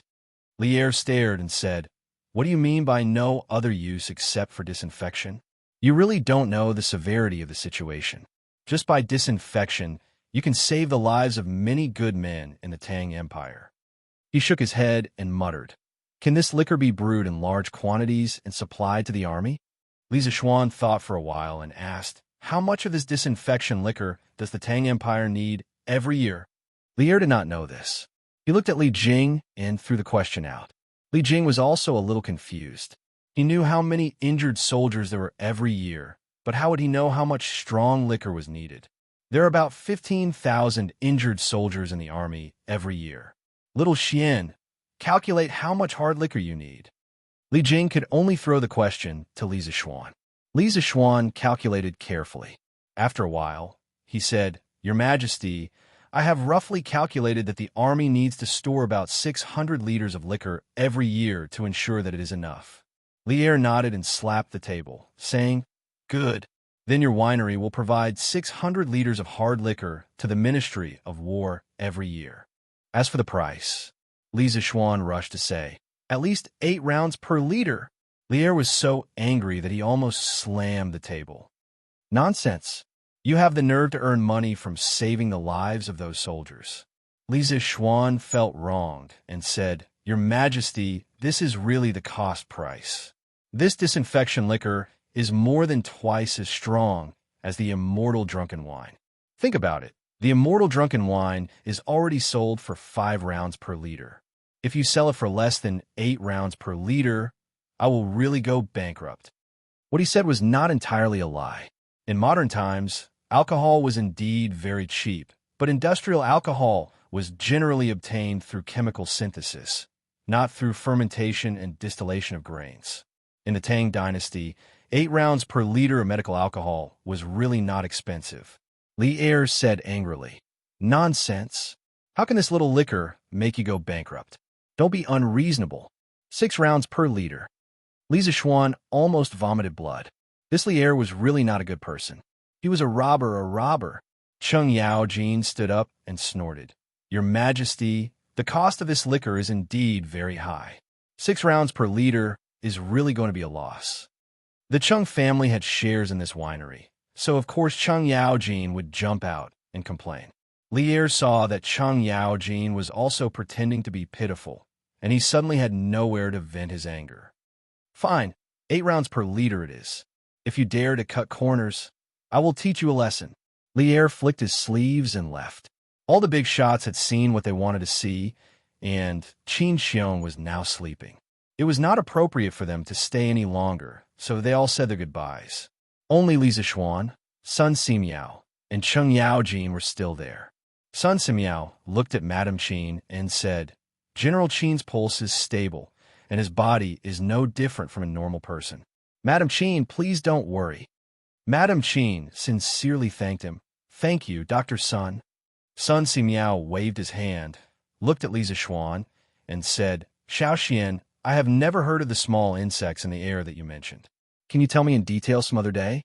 Chinese medicine focused on the 5 qi and 6 qi, the balance of yin and yang, and the integration of heaven and man. Li Zixuan's theories had really broken Sun Simiao's understanding of medicine. He seemed to have seen the door of a new world waving at him.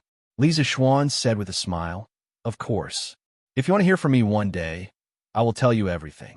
In fact, these small things that can't be seen with the naked eye can be seen with some tools.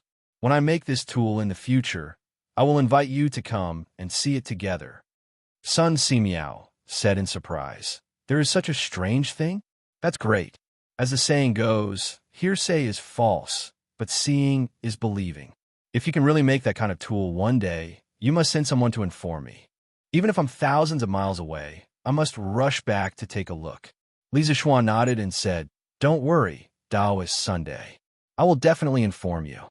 Only then did Sun Simiao say goodbye with satisfaction, who actually helped Sun Simiao carry the medicine box obediently. She smiled sweetly at Li Zixuan and waved goodbye.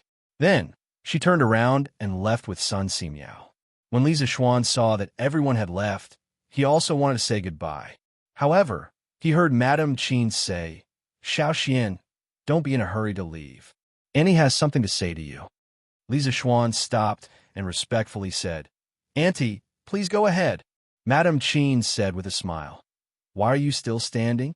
Sit down. Sit down and talk." Li Zixuan obeyed and sat down. Cheng Yaojin was about to leave, but when he heard Madame Qin ask him to stay, he sat down with Li Zixuan. Madame Li looked at Li Zixuan and couldn't help but say with emotion, "Xiao Xian, your Uncle Qin's illness is all thanks to you." Otherwise, Li Zixuan quickly waved his hand and interrupted, "Auntie Qin, please don't say that. The Qin and Li families are like family. This is what I should do." Madame Qin smiled happily and said, "Haha, you are right. I heard that you're going to marry Yushi. This girl is my adopted daughter. From now on, our two families will really be one family." Cheng Yaojin's eyes widened. At this time, he patted Li Zixuan's shoulder and laughed. "Ha, no wonder you are so good to Han Tianhu. It turns out that you are interested in his daughter. You are so cunning." Li Zixuan's forehead was full of black lines.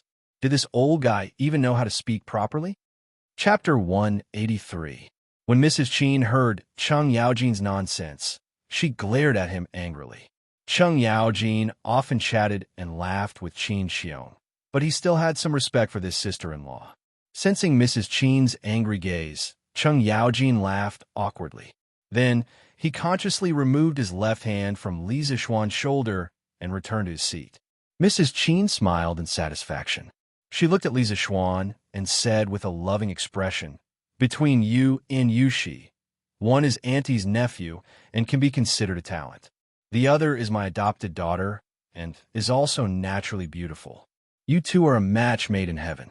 Annie is very happy that the two of you can be together. Yushi, this girl, her mother passed away early and is also a pitiful child. Our Qin family can be considered half of her family now. I love her very much. In the future, you can't bully that girl. Otherwise, I won't let you off." Sweat. Li Zixuan finally remembered that Mrs. Qin could be considered half of his mother-in-law. He hurriedly cupped his hands and promised, "Don't worry, Auntie. Yushi and I are truly in love. After we get married, I'll only love and dote on her. I won't dare to bully her." Mrs. Qin heard this and beamed with joy. "Ha, that's a good boy." Wiping the sweat off his forehead, Li Zixuan finally left the Qin family. Although Mrs. Qin was only half of his mother-in-law, she wasn't easy to deal with. Li Zixuan's ears almost grew calluses from listening to her nagging. When Cheng Yaojin left, he gave him a hand and walked out of the Qin family. "Huh, how are you going to thank me this time?" On the street, Cheng Yaojin patted Li Zixuan and laughed loudly. Li Zixuan thought for a moment and said, "This time, I have to thank Uncle Cheng properly. Otherwise, our winery would have to pay at least 1,000 strings of coins for the 600 liters of liquor His Majesty ordered." "Haha, of course. Kid, you have to treat me to a good drink on your wedding day. Use the liquor you disinfected Shu Bao today." Cheng Yaojin laughed proudly. There were only a few people in the Tang Empire who could face Li Zishuan directly. Li Zishuan almost knelt down when he heard Cheng Yaojin's words. "Boss, you dare to drink medical alcohol? You must be tired of living." Uncle Cheng, you can't drink this disinfectant liquor. You have to tell His Majesty to strictly forbid the soldiers from drinking disinfectant liquor. This stuff can kill people," Li Zishuan said solemnly. Only now did he realize that he had forgotten to tell Li Er about this matter. Most of the heroes in the army loved to drink. It was hard to guarantee that there wouldn't be drunkards who had designs on this medical alcohol. If this person didn't die on the battlefield and instead died of alcohol poisoning, then Li Zishuan's would be great. Hearing how serious his words were, Cheng Yaojin stopped smiling and asked, "Are you serious?" "Absolutely.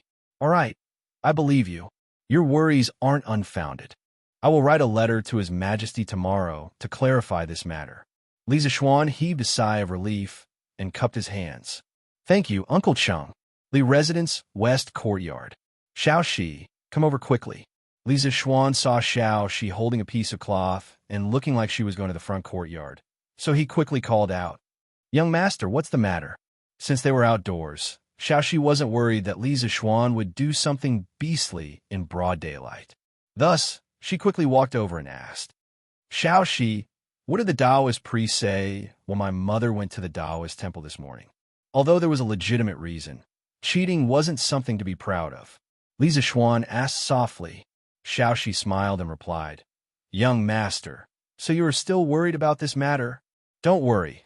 Xiao Shi secretly gave the Taoist priest 200 coins when old madam wasn't paying attention.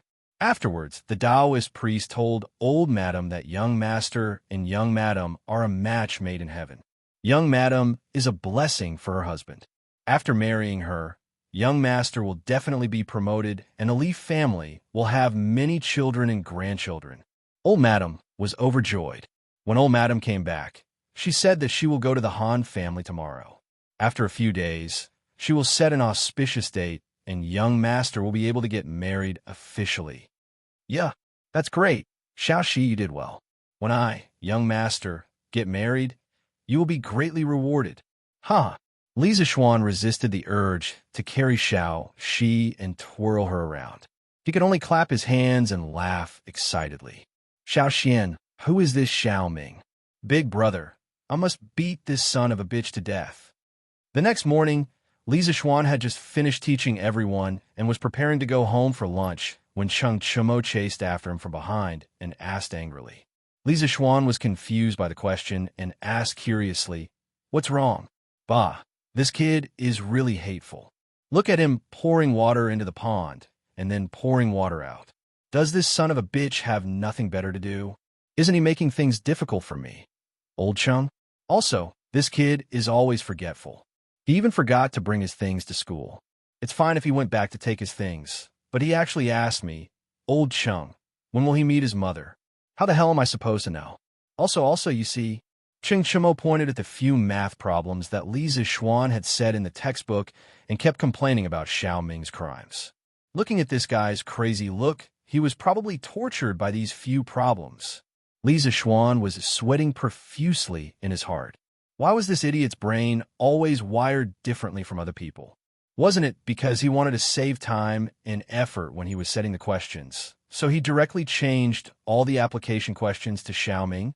Does this guy have to be like this? Chonyo, how can you understand it like this? Xiao Ming is just a code name. The reason why Mr. set this problem is to let us learn how to solve this kind of problem, not to let you care about who the problem is. Qin Huayu, who was following behind, heard Cheng Chumo's funny words and couldn't help but help Li Zishuan to explain with a smile. Li Zishuan gave this guy a kick. He said unhappily, "Did you hear what Huayu said? You don't think about proper things and only think about crooked ways. If you continue like this, I'll pay a home visit to the Cheng residence and talk to Uncle Cheng about your recent studies." Although Cheng Chumo didn't know what a home visit meant, he roughly understood after hearing the second half of the sentence. He immediately jumped up and said, F***CK, Xiao Xian, are you still my brother? How can you do something so immoral? What? You can't win a battle of words. So you want to fight? Come, come, come. We brothers haven't sparred in a long time. F***CK. Only an idiot would spar with you. After following Li Zexuan for so long, this guy already knew how to call him an idiot. Cheng Chimo was really afraid that Li Zexuan would want to spar with him, so he immediately ran away after saying that. Chapter 184. At noon, Li Zexuan finished his meal and prepared to go back to the west courtyard to take a nap. This guy was more carefree than some of the modern civil servants. He only worked half a day and rested for 2 days every 5 days. There was no one else like him. Perhaps even Li Er's quality of life was not as good as his. As soon as he arrived at the west courtyard, he saw Lan following him. Li Zexuan rubbed his head with a headache. With this little devil around, how could he sleep at noon? Lan, what's the matter? Yes, yes. Lan quickly nodded. The little girl looked around and then mysteriously pushed Li Zexuan into the room. She hurriedly asked, Brother, have you noticed anything wrong with Iron Egg recently? Li Zexuan patted his clothes that were messed up by his little sister's pushing and shoving. When he heard this boring question, he couldn't help but roll his eyes. What'd be wrong? Of course there is.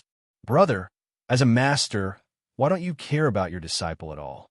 Li Zexuan said angrily. How do you know that I don't care? Don't I check on his progress every day? No. I'm saying that you don't care about Iron Egg's inner feelings. Li Zexuan was a little confused by Lan Er's words. He asked impatiently, Lan, what do you want to say? Just say it. You're really unqualified as a master. Haven't you noticed that Iron Egg has become more and more silent recently? He even talks to me less often. Lan pouted and said with a face full of dissatisfaction, Isn't this normal? Iron Egg has to practice and go to school. How can he have so much time to chat with you? That's not it. Iron Egg used to practice and go to school. But every afternoon after class, he would come and play with Lan. But recently, after Iron Egg came back, he didn't look for Lan anymore. Brother, go and check on Iron Egg at night. What I said is true. Lan said anxiously. The more Li Zexuan listened to his little sister, the more mysterious she became. But in order to avoid being pestered, he could only agree. Okay. I'll go and take a look tonight. Hee, thank you, brother. Lan smiled sweetly. Li Zexuan's heart melted when he heard that. He thought to himself that his little sister was becoming more and more coquettish. After Lan achieved her goal, she did not cause any more trouble in the west courtyard. Li Zexuan's ears finally had some peace. He moved the recliner to the entrance where he could feel the cool breeze. Then he put on the eye mask that he asked Xiao Shi to sew for him and laid down on the recliner, taking a beautiful afternoon nap. After an unknown amount of time, Li Zexuan felt a few drops of cold water dripping on his face. He subconsciously wiped his face, thinking that it was raining. He instantly woke up and saw Lan holding a dripping towel, laughing mischievously beside him. Oh, Lan, didn't I just promise you? What else do you want? Stop fooling around. Let me sleep for a while more. Li Zexuan was about to throw a tantrum when his afternoon nap was interrupted.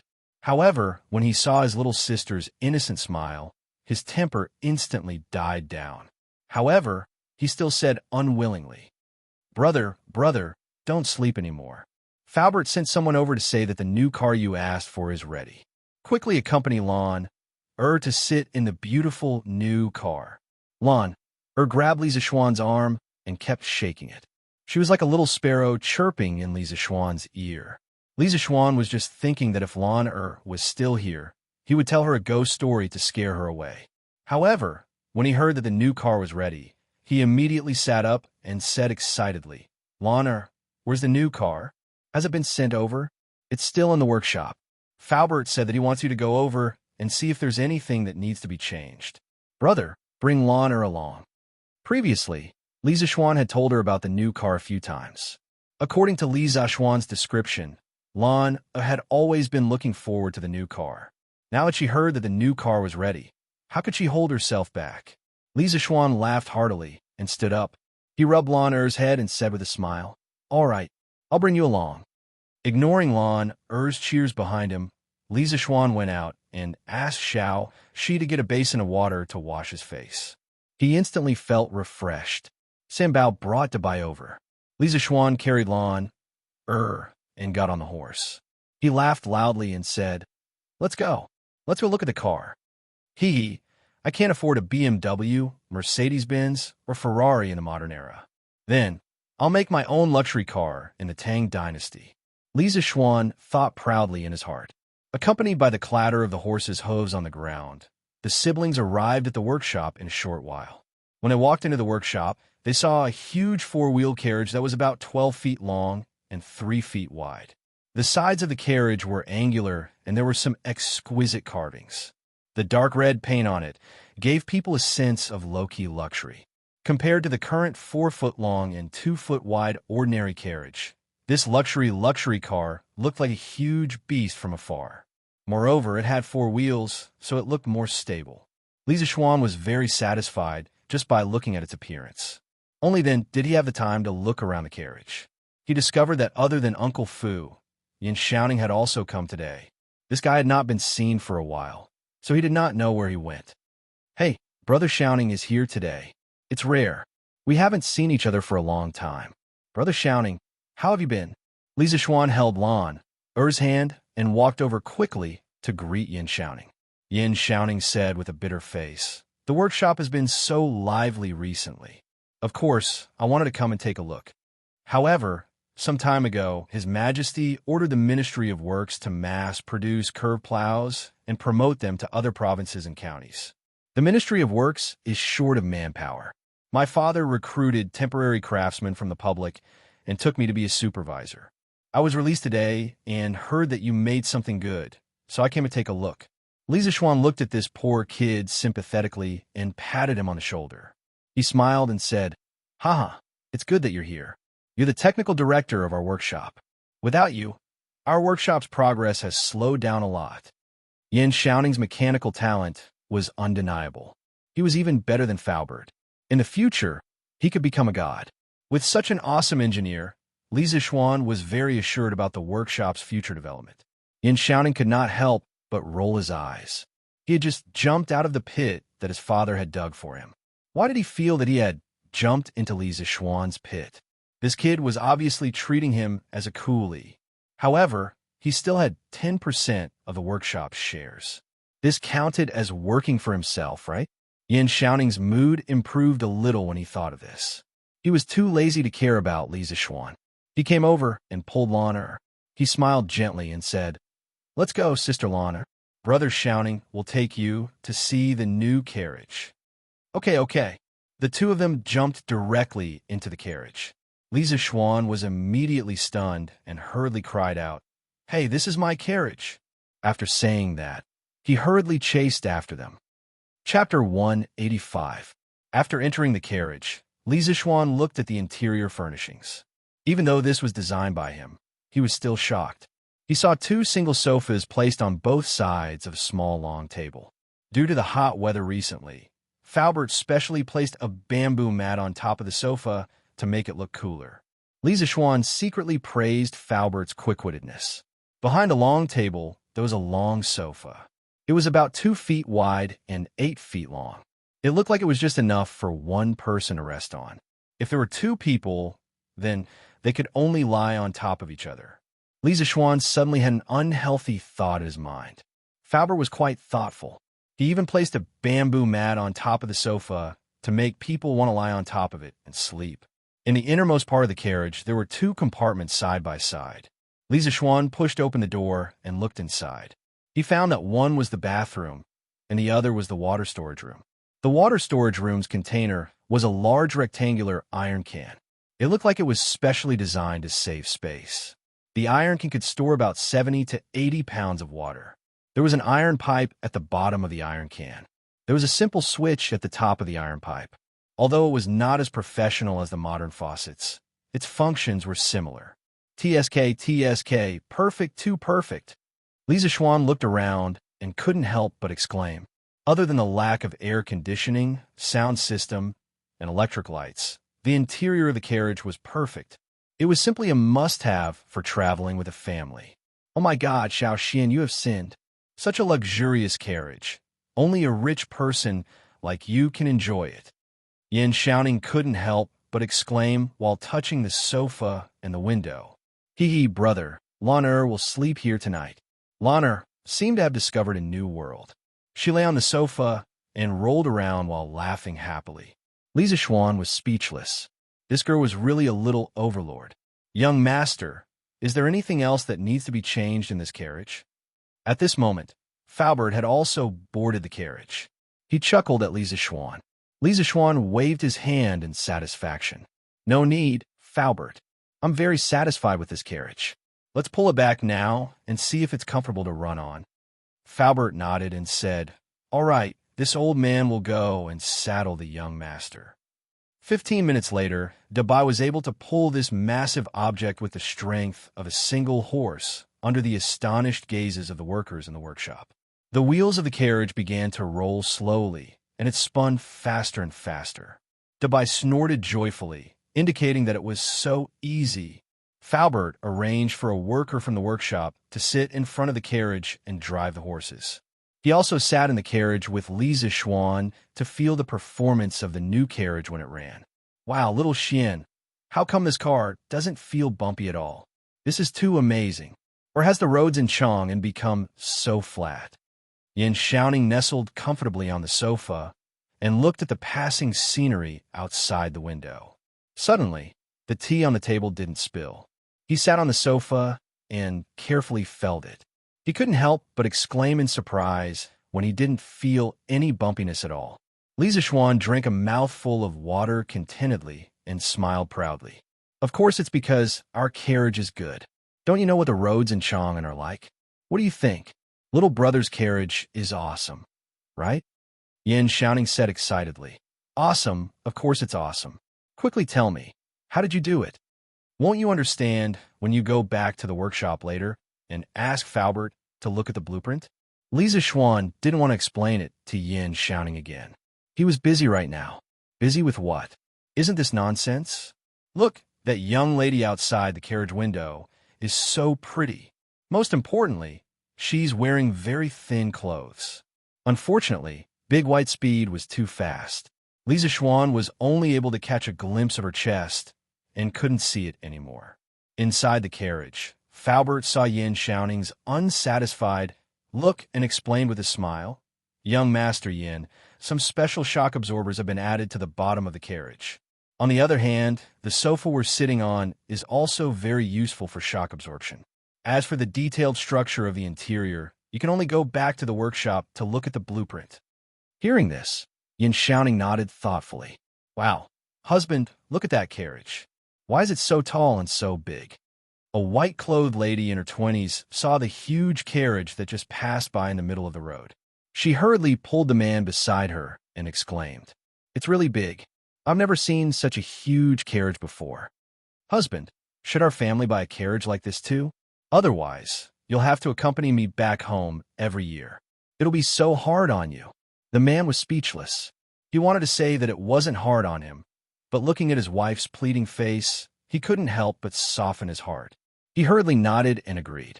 The pretty lady in white cheered happily. She leaned over to the man's ear and whispered, Husband, you're so nice. I'll change my style of serving you tonight. The man stiffened slightly to show his respect. He looked excited and laughed. Look, such a big carriage can be pulled by only one horse. It's really amazing. Unlike the cheating couple, this person who spoke was obviously slightly knowledgeable.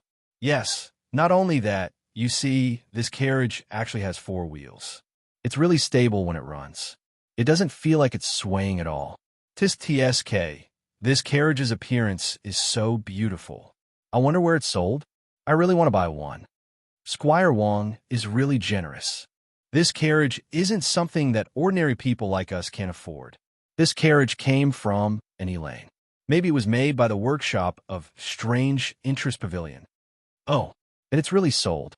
That's great.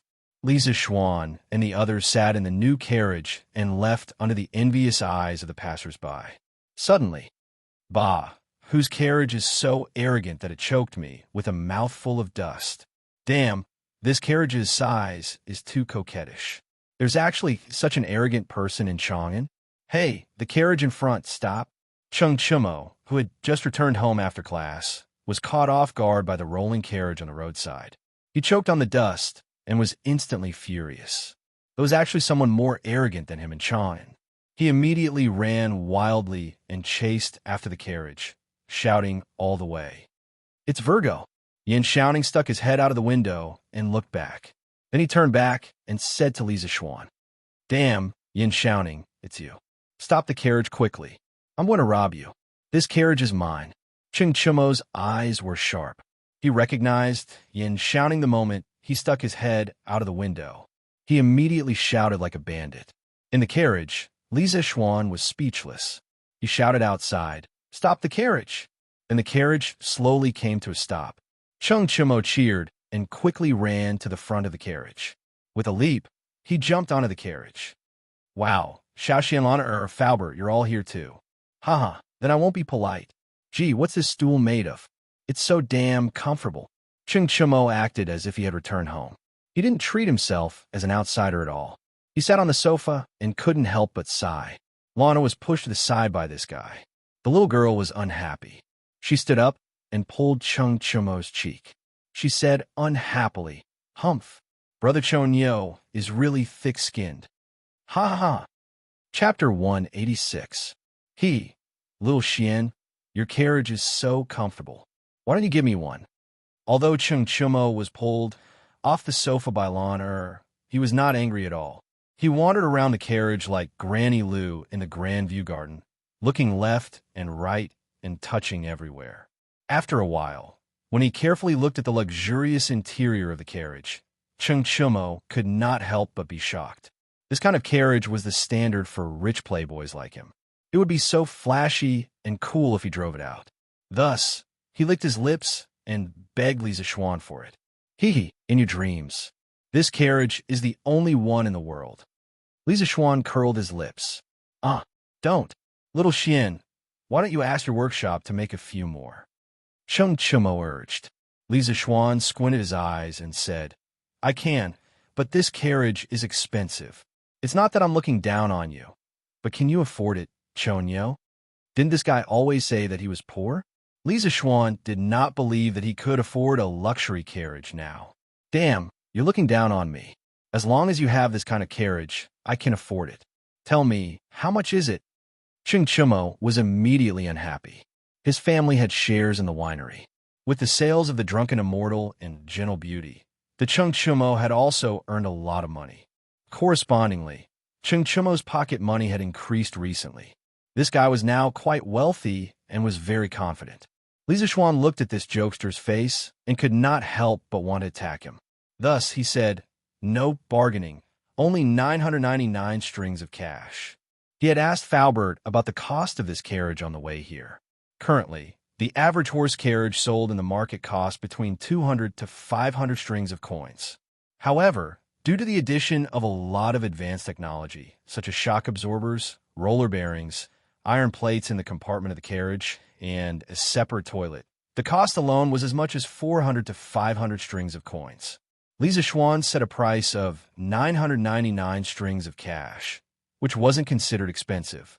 This price was equivalent to buying a Porsche in modern times. With such excellent performance, such a domineering appearance, and such luxurious interior, Lisa Schwan believed that even if it was sold for more than 1,000 strings of cash, there would definitely be rich people rushing to buy it with gold bricks. However, Chung Chumo was not a rich person. He only had a small amount of wealth. When he heard such a crazy price, Chumo's mouth, "Little Xian, you're robbing me. This carriage is not made of gold." "Is it expensive?" "Chonyo, if you think it's expensive, our workshop will release a cheaper version of the carriage. There's no sofa like the one you're sitting on. There's also no water storage where you wash your hands.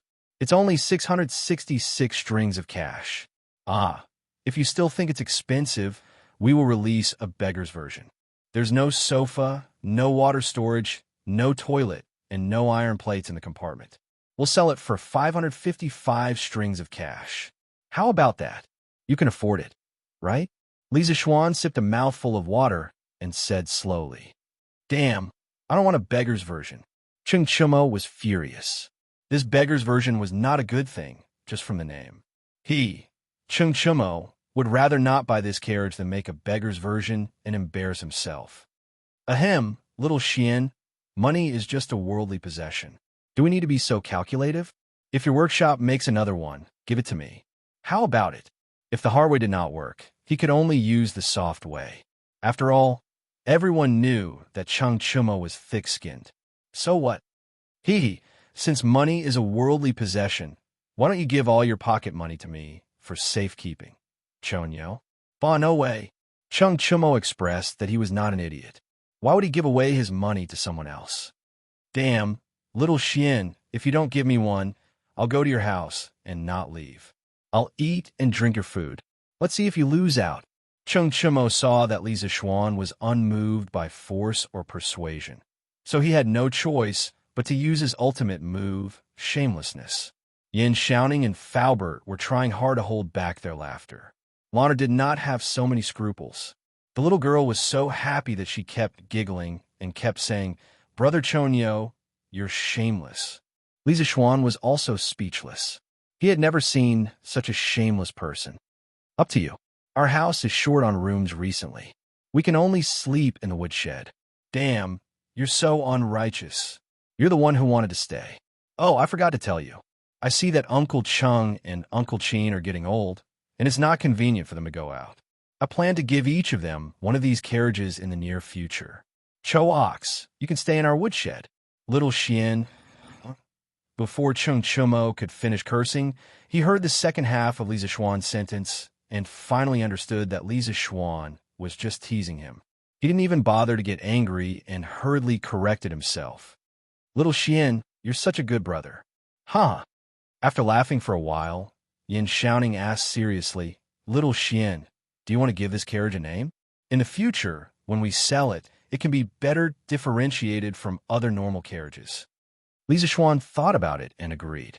Just as he was about to speak, Chung Chumo interrupted, Of course. Xiaoning is right. If it were up to me, we should give it a more impressive name. Only then can it match such a perfect carriage. How about we call it Little Tyrant? Isn't this name domineering enough? After saying that, he proudly winked at Li Zishuan. Li Zishuan cursed in his heart. Little Tyrant? This guy really knows how to think. Nothing much. I've already thought of a name. Let's call it this. As he said that, he dipped one finger in water and wrote 3 letters on the table. BMW. Chung Chumo went over and was stunned. What does this mean? Yin Xiaoning frowned and muttered. Is this pinyin?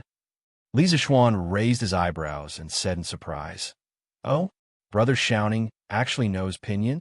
Yin Xiaoning shook his head and said, His Majesty mentioned in the morning court a few days ago that you invented something called pinyin. It can help children learn to read. He also showed it once in court. I also heard it from my father when he came home. The shape of your characters is very similar to what my father described that day. Li Zishuan nodded in realization. He wasn't surprised at all as to how Li Er knew pinyin. If it wasn't Li Tai who said it, then it was that little fatty Li Changxian. What pinyin? Little Xian, just tell me what it means. I'll see if it's better than my Little Tyrant. This guy still couldn't forget about his Little Tyrant. Li Zishuan rolled his eyes and said, These 3 characters mean don't touch me. Chung Chumo grinned and laughed. I thought it was a good name. It's really not as good as my Little Tyrant. Yin Xiaoning didn't know whether to laugh or cry. He wondered, that's right. Little Xian, isn't this name a little too weird? Li Zishuan insisted, just use this name. Ugly Ox, if this carriage could speak, do you know what it would say to you?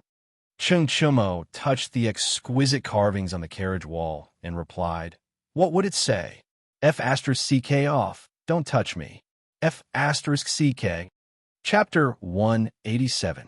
Along the way, the carriage was filled with laughter and laughter. It didn't take long for the carriage to enter Yongla Lane and arrive in front of the Li residence. Chung Chumo reluctantly got down from the Don't Touch Me carriage. He had never sat in such a comfortable carriage before. Li Zishuan angrily slapped his hand away. Along the way, every part of the carriage was touched by this fellow. Fortunately, the carriage was sturdy. Otherwise, he really suspected that the carriage would be fractured by this fellow. In the end, Chung Chumo still turned around and left. Lisa Schwan asked someone to bring the carriage in. He followed Faubert and Yin shouting to the front hall. Lisa Schwan asked in satisfaction, shouting, "How does it feel to sit in this carriage?" "Comfortable, comfortable. I feel that this carriage is very suitable for long-distance travel.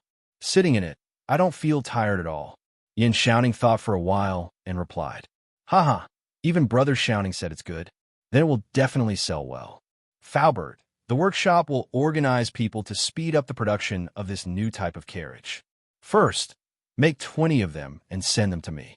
I have a use for them. Lisa Schwan thought for a while and said to Faubert with a laugh.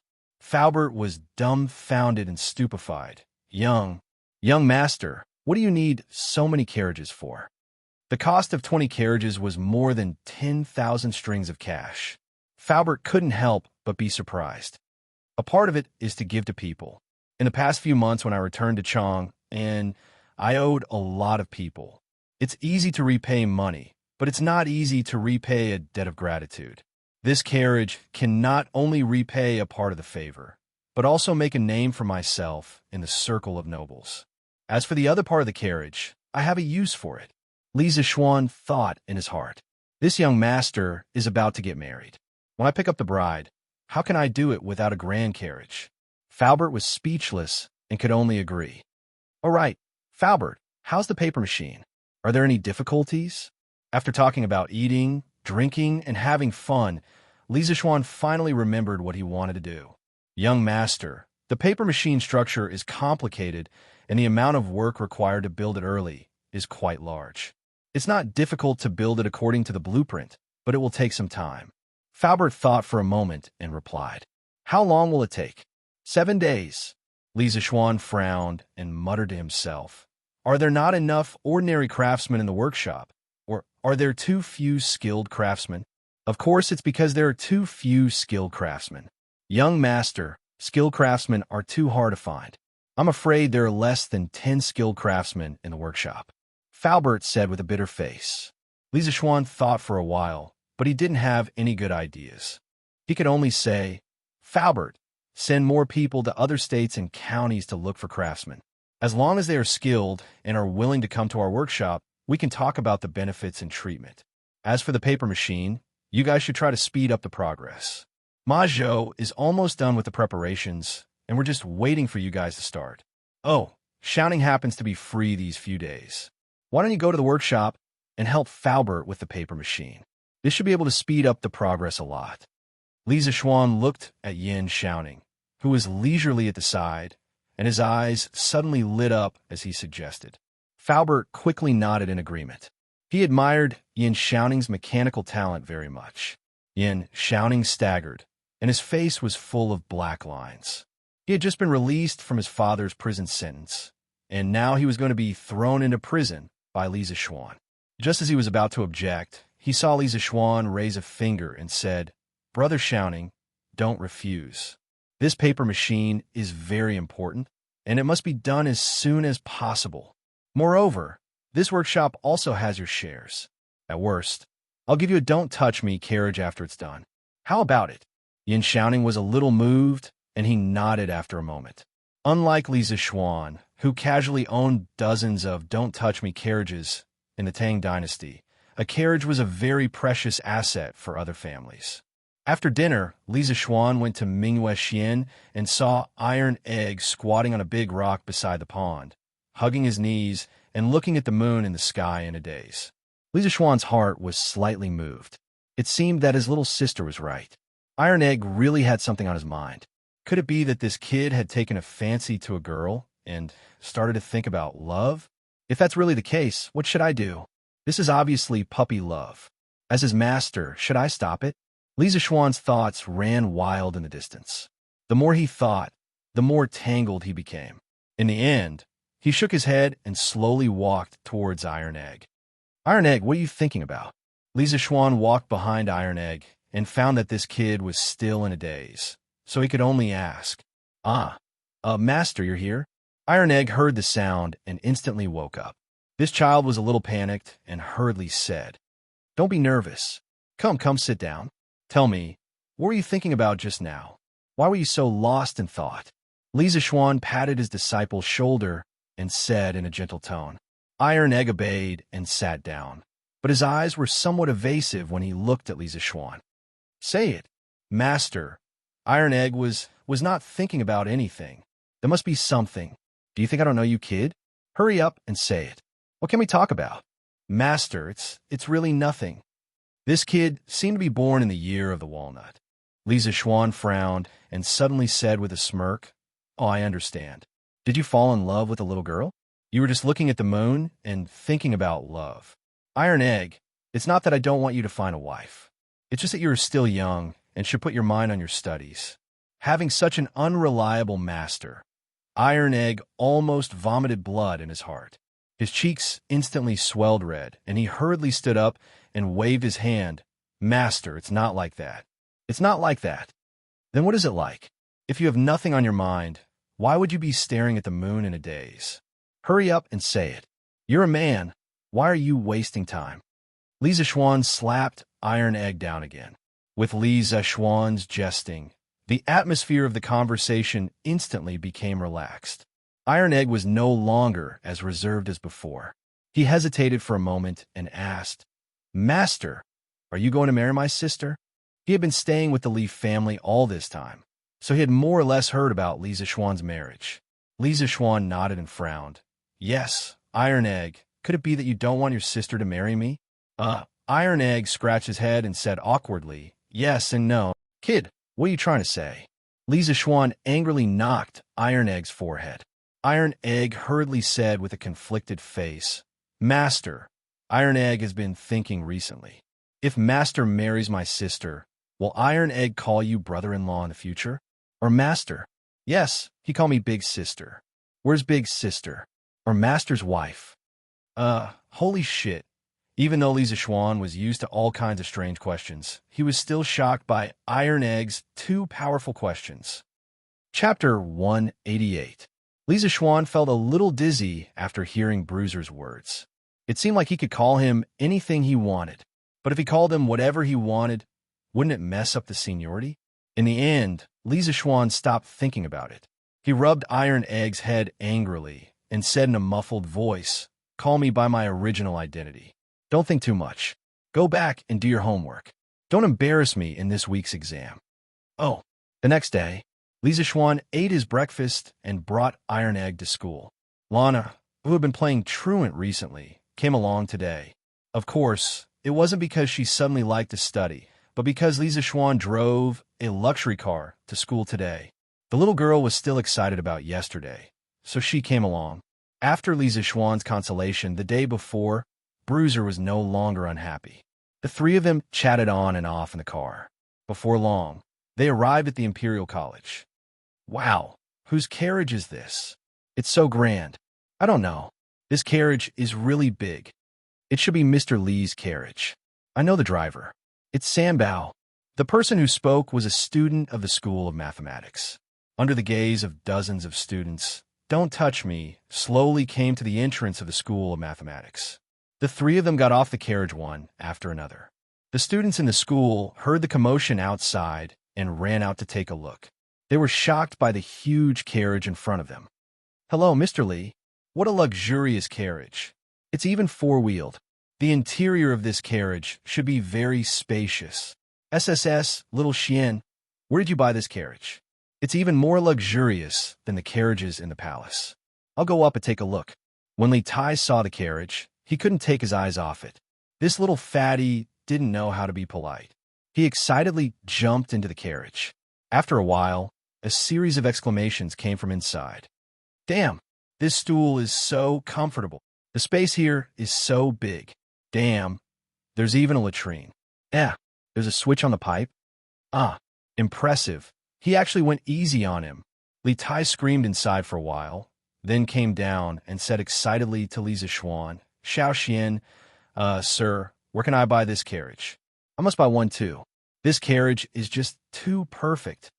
I can't buy it anywhere right now, but I should be able to buy it at the strange interest pavilion soon. Go back to class. Li Zixuan said indifferently. Li Tai's face was full of regret.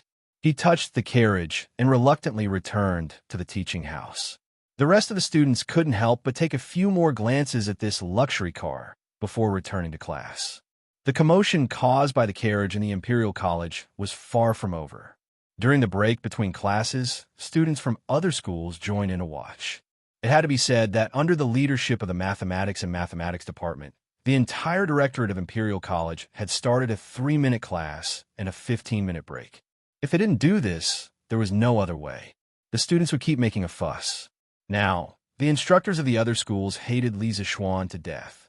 This carriage looks so luxurious. I wonder what's inside. It would be great if we could go in and take a look.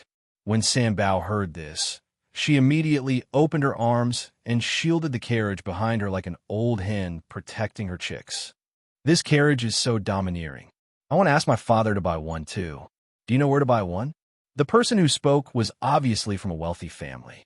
He didn't even ask for the price, only where to buy it. I've never seen this before, but since this carriage is from Professor Li, he probably knows about it. I know where to buy it. Wang Mingming, hurry up and tell me. If you're right, I'll reward you with money. Thank you, young Master Chui. I heard from my friends in the Mathematics and Mathematics Department that this carriage is from the workshop of the Strange Taste Pavilion. It will be sold at the Strange Taste Pavilion after a while. Good. When the time comes, I'll definitely buy one. Acho, reward me. Yes, young master. Thank you, young Master Chui. During the 4th period, Kong Ingda came to the door of the Mathematics and Mathematics Department. He waved at Lisa Schwann, as if he had something to say. Seeing this, Lisa Schwann let the students study by themselves. He followed Kong Ingda outside the classroom. Chancellor Kong, you're looking for me? Lisa Schwann asked softly as they approached the carriage. Yes, during the morning assembly a few days ago, His Majesty said that you invented something called Pinyin. It can help children learn to read. I'm here today to find out more about Pinyin, Kong Ingda said with a serious face. Lisa Schwann suddenly understood. Yin Xiaoning was still talking to him about this yesterday. He didn't expect Kong Ingda to come looking for him today. So it's about this. Chancellor Kong, why don't we talk about it in the carriage? Lisa Schwann didn't wait for Kong Ingda to reject him. He pulled open the curtains and invited Kong Ingda in. Kong Ingda hesitated for a moment, nodded, and got into the carriage. After entering the carriage, Kong Ingda was shocked to see that the interior decoration of the carriage wasn't inferior to a small, independent room. He finally understood why Lisa Schwann insisted on him getting into the carriage to talk. This was simply a moving luxury room. After sitting on the soft sofa, Kong Ingda was shocked again. This time, he couldn't hold it in anymore. He put on a serious face and said to Lisa Schwann earnestly, Little Xian, Mencius once said that when the heavens are about to bestow a great responsibility on a man, they must first torment his will, toil his muscles and bones, and starve his body. I know that your family is wealthy, but you can't be too immersed in luxury. Lisa Schwann was speechless. He saw that Elder Kong was old, and it was quite tiring for him to stand outside. That's why he let him get into the carriage and talk things over slowly. Who knew that he would be lectured the moment he got into the carriage? Who the hell could he find to reason with? Chancellor Kong, students nowadays study hard all their lives. Other than realizing their ambitions, most of them use their knowledge to change the lives of their families. This kid's luxurious carriage is used to motivate them. It's to tell them that if they want to sit in such a good carriage like this kid, they must study hard. This way, they will have a goal and be able to study even more diligently. What's more, even though my family is wealthy, I have never forgotten to help the poor. Han Family Manor and Plum Village have nearly 500 families. Because of this kid, they're able to eat their fill and wear warm clothes. It shouldn't be too much for this kid to use the extra money to enjoy life, right? Lisa Schwann said with sincerity. Traditional Confucian scholars like Kong Ingda usually believed that people with lofty ambitions must endure hardships and not enjoy life wholeheartedly.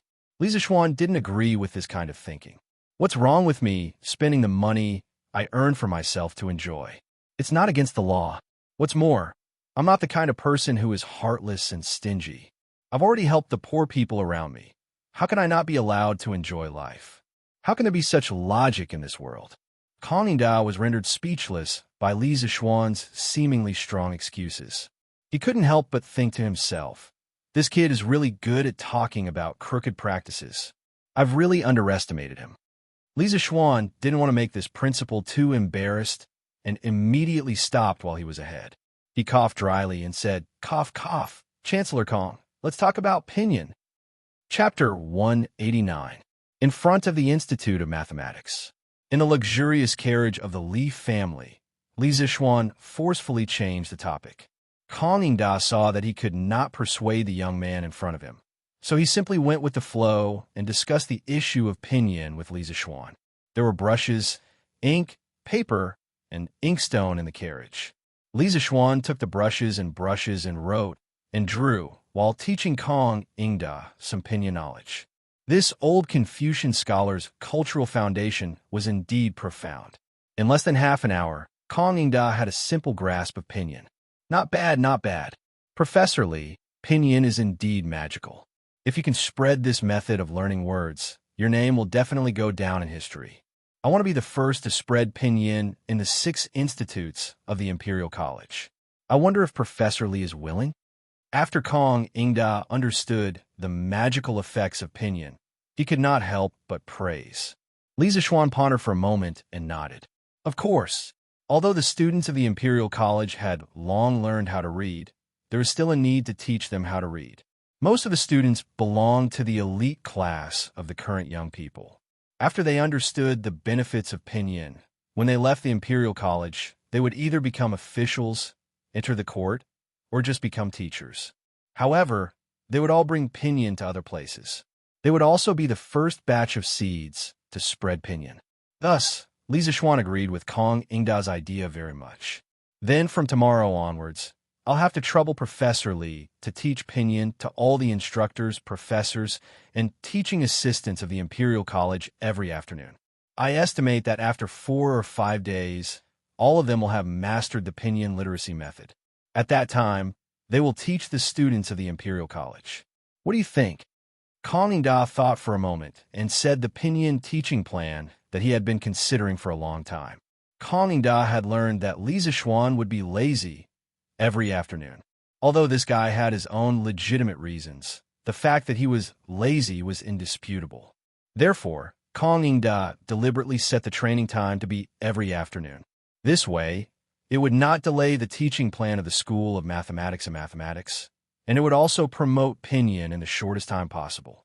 When Li Zixuan heard Old Man Kong's words, he was immediately flabbergasted. Damn, is this old man purposely messing with me? Does this count as me digging a hole and burying myself? Chancellor Kong, you mustn't do that. You might not know, but this junior contracted a strange illness when I was young. Later on, I was saved by my master, and this junior avoided the misfortune of dying early. However, for the next few years, this junior must rest every afternoon. Otherwise, this junior will definitely lose my life. Li Zixuan suddenly had an idea and immediately cried out pitifully. Although Kong Da didn't know what it meant to spit out a mouthful of old blood, at this moment, he was really about to vomit blood because of Li Zixuan. He had lived for so long and had seen countless people and things. What kind of strange things had he not heard? As soon as he heard Li Zixuan's words, he knew that this kid was talking nonsense. You. Kong Da pointed at Li Zixuan with a face full of anger. He was so angry that he trembled and couldn't say anything. When Li Zixuan saw the situation, he felt that he had gone overboard. He immediately stood up and patted Kong Da's chest to soothe his heart. Chancellor Kong, calm down, calm down. This kid was just joking with you. Please don't take it seriously. Kong Da drank a cup of tea, and only then did he catch his breath. He lectured Li Zixuan with a solemn face. Brat, I know that you have some attainments in mathematics and have some smarts in other areas, but you have to know that a Taoist also has a conscience. At the beginning, a man's nature is good because he has a conscience. Therefore, a teacher should follow a person's good nature and promote their good nature while suppressing their evil. This is to pass on Taoism. As a teacher, if you don't study how to teach and educate people wholeheartedly, how can you be a role model for others? The spread of pinyin is extremely important to the education of our great Tang. You have to do it diligently. Otherwise, in the future, you will have to stay in the Imperial College to teach and not go anywhere. Kong Ningda's voice was stern, and he was so frightened that he spat at Li Zishuan's face. Li Zishuan's face was full of helplessness. It seemed that old Kong was really angry this time. Yes, Chancellor Kong's lesson is right. This kid will definitely teach pinyin to the teachers of the Imperial College. In order to ensure that he could continue to rest in the afternoon, Li Zishuan could only compromise and sacrifice these few days to teach pinyin to the teachers of the Imperial College. Otherwise, what else could he do? He couldn't go up and fight with this old man. Although he was sometimes a little muddle-headed, he still knew how to respect the old and love the young. Moreover, Kong Ningda had the moral high ground, and his words weren't without reason.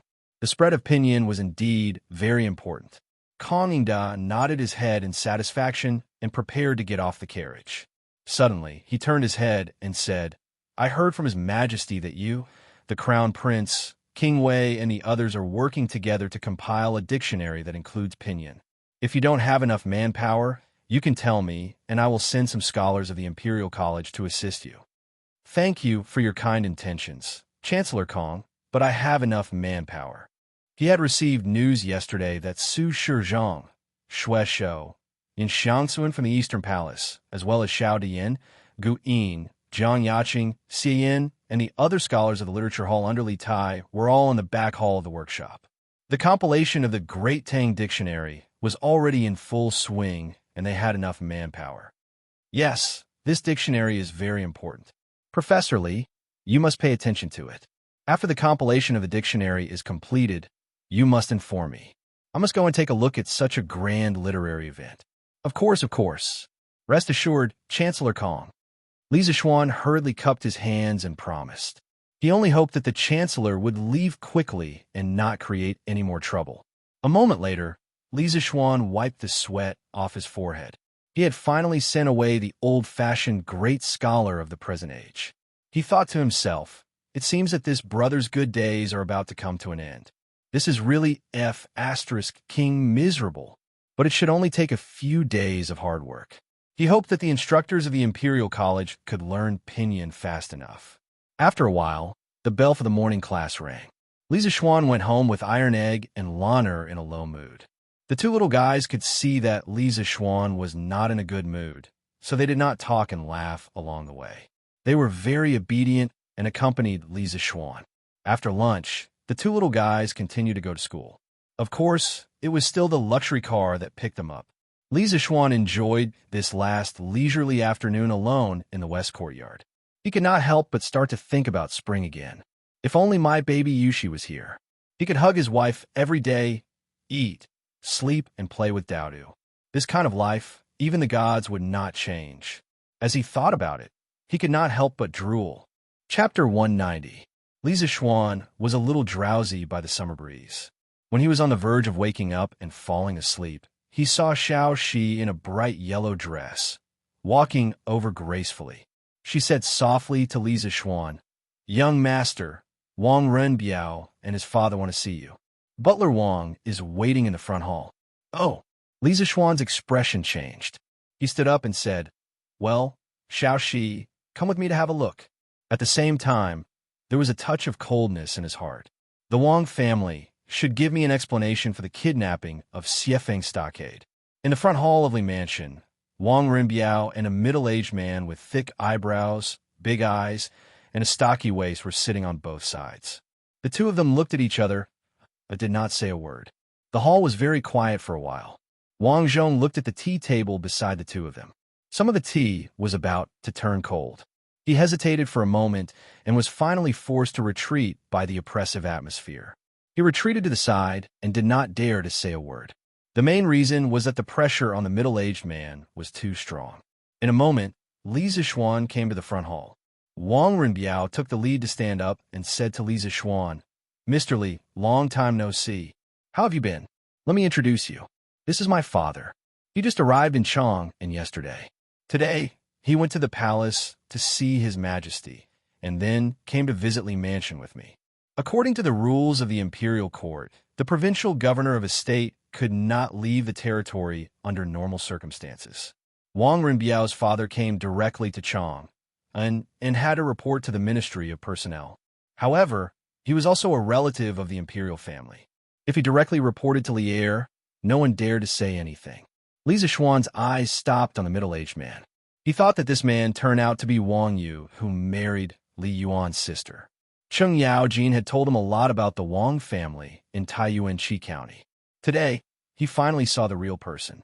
This person's facial features were resolute and sharp. From his face, one could vaguely see the shadow of Wang Renbiao. There was also a dignified aura around him. It was probably because he had been in a high position for a long time. Regardless of what he was thinking, Li Zixuan still cupped his hands towards Wang Yu and bowed. This humble official pays his respects to Governor Wang. In the first year of Jingguan, Lier divided the world into 10 provinces.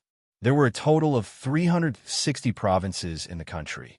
These provinces were divided according to their population into Upper Province, Middle Province, and Lower Province. The provincial governor of Upper Province was secondary grade 3, the provincial governor of Middle Province was primary grade 4, and the provincial governor of Lower Province was primary grade 4. The Sui province that Wang Yu was in charge of belonged to the Central Province. As the provincial governor of Sui province, if calculated according to rank, he belonged to the upper 4th rank. Li Zixuan, on the other hand, was a secondary class 5th rank official, regardless of whether he was a county founder of the country or a doctor of the Imperial College.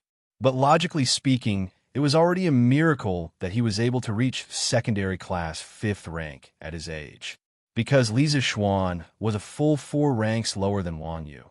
He had to open his mouth and address himself as a humble official. In the officialdom, one had to abide by the rules of the game.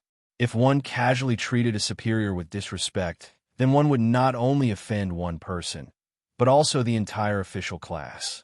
At this moment, a faint smile appeared on Wang Yu's tense face. He raised his hands and said with a smile, "Sir Li Zixuan, there is no need to be so courteous. Although this official is far away in Sui province, I have long heard of Sir Li Zixuan's matter. The curved Yuan divine plow has spread throughout the world, benefiting the millions of poor commoners of my great Tang. Today, this official represents the elders of Sui province in thanking Sir Li Zixuan." After saying this, he actually gave Li Zixuan a deep bow. Li Zixuan was shocked and hurriedly said, "There is no need for this, Provincial Governor Wang. Although this little one invented the curved Yuan plow, His Majesty has already rewarded me. Thus, this little one cannot accept this gratitude." At the same time, his impression of this Provincial Governor Wang had changed quite a bit. This person held a high position and came from a large clan, but he did not have the slightest bit of arrogance. In terms of personality, he was very similar to Wang Renbiao. The only difference was that he had a very powerful aura. No matter what, the commoners of various lands have benefited from the curved Yuan plow. This is an indisputable fact. In truth, this old man has come today for another matter. I presume that Sir Li Zixuan has already guessed it. Wang Yu straightened his body and clasped his hands towards Li Zixuan.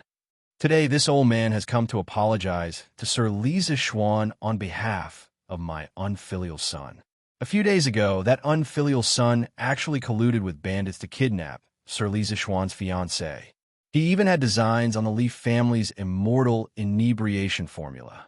Fortunately, it did not lead to irreversible consequences. Otherwise, that unfilial son would have died 10,000 times. In the end, this matters because this old man did not teach his son well. If Sir Li Zixuan has any requests, you can raise them. Do not harm the relationship between you and my Renbiao because of this matter." Li Zixuan raised his eyebrows. They had finally come to the main matter. At the same time, he also had some doubts in his heart. From the start, this Wang Yu had a very humble attitude. Logically speaking, as the provincial governor of a province, backed by a large clan, and even married Lier's aunt, he should not have such a humble attitude towards him. Actually, on the surface, this was indeed the case. However, Wang Yu had his own considerations. Although Li Zixuan was only a provincial governor, his growth potential was enormous. Not only did he have a good relationship with Chang Yaojin, Qin Xiong, and a bunch of other military veterans, he also had a close relationship with Li Changxian and Li Tai. From the current situation, first of all, Li Changxian's position as crown prince was very stable. Even if something happened in between, the throne would only fall on Li Tai's head. However, no matter what, Li Zishuan would at least be able to survive through 2 dynasties. His official position would only soar to the skies. Moreover, Li Er's intention to weaken the power of the large clans was already clear. Although Wang Yu had married Li Er's aunt under the teeth of the storm, his every move would be infinitely magnified. Thus, Wang Yu's current standard of conduct was, don't cause trouble, don't cause trouble. If he caused trouble, quickly turn it into a small one, and a small one into nothing. What if I want Wang Rini to die? Regardless of the meaning behind Wang Yu's humble attitude, Li Zishuan still wanted to sound him out. Of course, if he could directly have Wang Rini die, that would be the best. He had always harbored killing intent towards those who dared to touch his woman. Hearing this, Wang Yu's body clearly trembled. A trace of paleness and struggle flashed across his wrinkled old face. No matter how mischievous his son was, he was still his son. Even a vicious tiger would not eat its cubs. How could he watch his son die before his eyes? Wang Rinbiao looked at his father's pale face from the side. He hurriedly went up to Li Zishuan and clasped his hands. Sir Li, although my younger brother did some foolish things, in the end, you arrived in time to save Miss Han. There was no tragedy. Thus, I hope that Sir Li will be magnanimous and spare his life. Li Zishuan stared into Wang Rinbiao's eyes and asked, the person who showed me the way at Rhinoceros Slope that day, was it one of your people? When he heard the second half of Wang Rinbiao's words, his heart suddenly moved. He remembered that day when he was in despair. A piece of silk with words written on it flew to him. Wang Rinbiao looked at Wang Yu, then nodded to Li Zishuan. It was Yu Yao who was by my side. The day before the incident, Yu Yao found out that my younger brother was sending people to harm you. However, she did not hear their specific plans. Thus, I had Yu Yao follow Xiaoying. When I found out that they were going to harm Miss Han, I ordered Yu Yao to help you save Miss Han. Thus, I hope that Sir Li can give me face and spare my younger brother's life. Chapter 191. In the hall, the atmosphere was a little tense. After Wang Renbiao finished speaking, he stared at Li Zishuan, hoping that he would agree. Wang Yu was silent for a moment and said, our Wang family was in the wrong in the kidnapping of Xiefeng Stockade. We are willing to pay some price in exchange for forgiveness. If Mr. Li has any requests, you can tell me. I just hope that you can save my son's life. Wang Yu paused and said with a sad expression, no matter what, Ren Yi is my child. I'm almost 50 years old. To be honest, I've already become indifferent to fame and fortune. I only hope that Ren Yi and Run Yi can be safe and sound.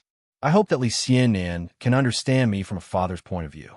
If Mr. Li can be merciful this time, our whole Wang family will remember this kindness in the future. Li Zishuan was speechless.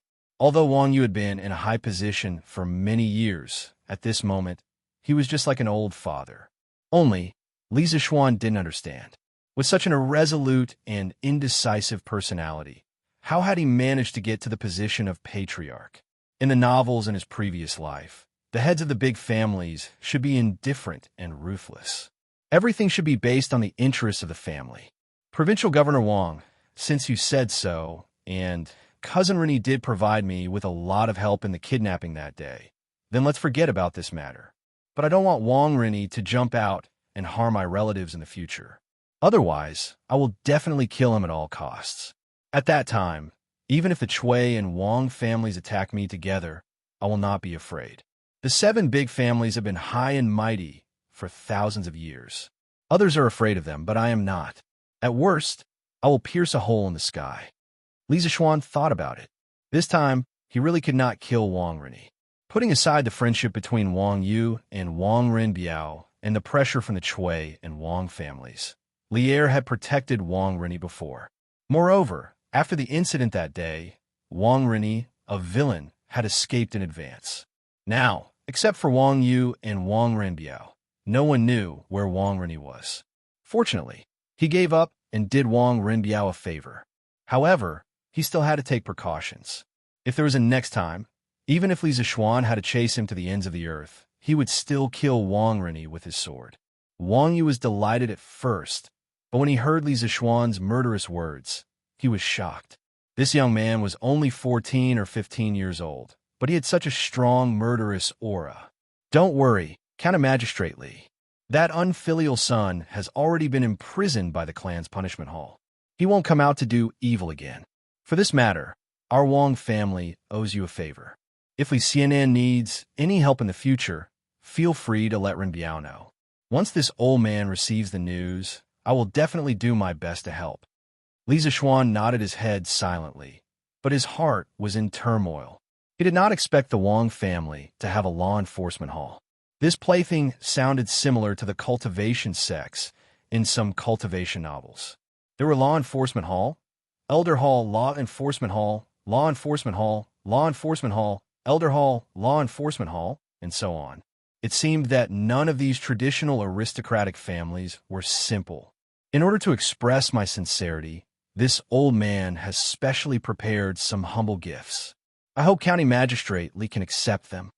After saying this, Wang Yu took a red sandalwood box from Wang Renbiao's hands and handed it to Li Zishuan. Li Zishuan was really overwhelmed by the favor. The matter had already been discussed, and the misunderstanding had been cleared up. Wang Yu, as the provincial governor of a province, actually still wanted to give a small fifth-rank official like him a gift. What was he trying to do? Was this old man really the Wang family's patriarch? Why was he so low-key? No need, no need. Provincial Governor Wang is too polite. Li Zishuan hurriedly waved his hand to refuse. After all, one's mouth was too soft for others. There are only some worthless things inside. County Magistrate Li's refusal. Could it be that you are still unwilling to reconcile with the Wang family? Wang Yu pushed the box in front of Li Zishuan again. After a few more times, Li Zishuan finally accepted. In any case, Wang Yu said that the things inside were worthless. Since he had accepted them, then so be it. After chatting for a while, Wang Yu and his son tactfully took their leave. During this time, the two sides naturally reached many agreements. For example, the cooperation that Li Zishuan and Wang Renbiao had previously discussed.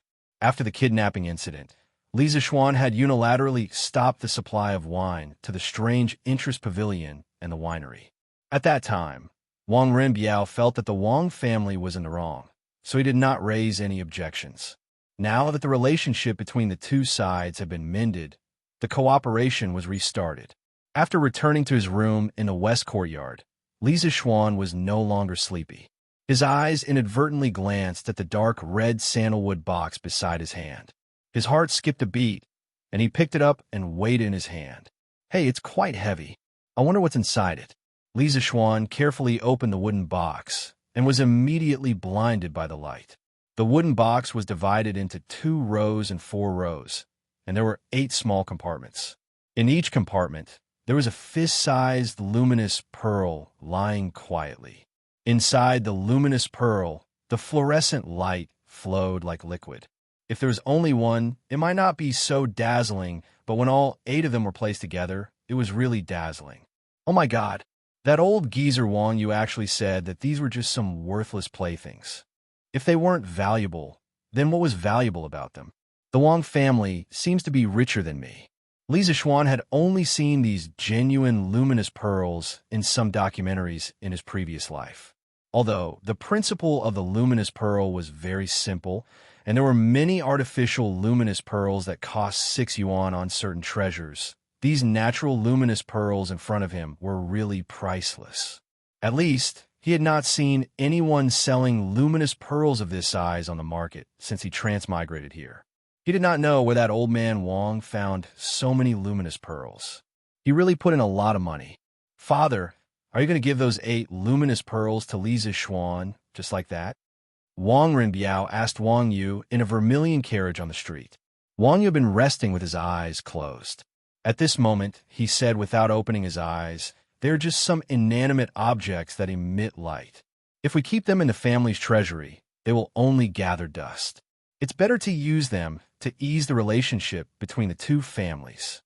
Father, is the situation of the aristocratic families really so bad? Wang Renbiao was also very surprised by his father's humble attitude today. But after thinking for a while, he guessed why Wang Yu was like this, but he still did not quite believe it.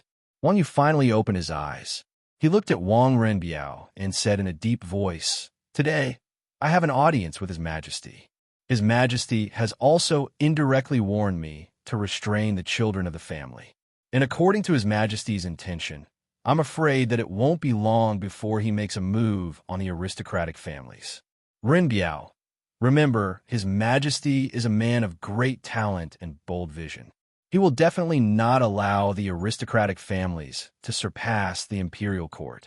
And I believe that even if all the aristocratic families were joined forces, they would not be a match for His Majesty. The other aristocratic families cannot see the situation clearly and are futilely trying to stop the chariot with their arms. But our Wang family must see the situation clearly and learn to protect ourselves. Otherwise, no matter how strong the imperial favor is, the Wang family will be destroyed in an instant." Wang Renbiao nodded with a solemn expression. "Yes, father, I will remember." Wang Yu looked at the endless stream of people outside the carriage. After a moment of silence, he sighed with a tired face. Sigh, the tree wants to be quiet, but the wind will not stop. Chapter 192. The rain was pitter-patter, and the sky was gloomy. Due to the lack of light in the classroom, it was dark and gloomy. Li Zixuan sat at the lectern, his eyes fixed on the students who were doing their test papers. There was no lectern in the classroom, but he felt that it was uncomfortable to lecture on flat ground. So he had someone build a lectern and moved it in. It was a rare day of cool weather. After so many days of heat, it finally rained. Li Zixuan was wearing a thin white gown. He was lying on the tall and long desk in front of the lectern, looking at the students who were doing their tests. He felt very satisfied. Once upon a time, he was like them, sitting upright and still, racing against time to answer the questions. Not only did he have to ensure that his answers were correct, but he also had to ensure that they were correct. That was not a normal kind of hard work. Now, he could be considered to have opened up a god's perspective. He was high up, watching others take their tests. Naturally, he felt different. That's right. Today was the small test that was held every 7 days. However, Li Zixuan habitually called it a weekly test in his mind, even though people in the Tang dynasty did not know what a weekly test was. His thoughts flew back to 2 days ago. Under Kong Ingda's strict supervision, Li Zixuan had no choice but to conduct 2 afternoons of pinyin special training sessions for all the instructors, teaching assistants, and professors of the Imperial College. Letting a 14-year-old child teach to these old scholars who were mostly in their 40s, and there were even some who were in their 60s, was bound to cause some people to express their dissatisfaction.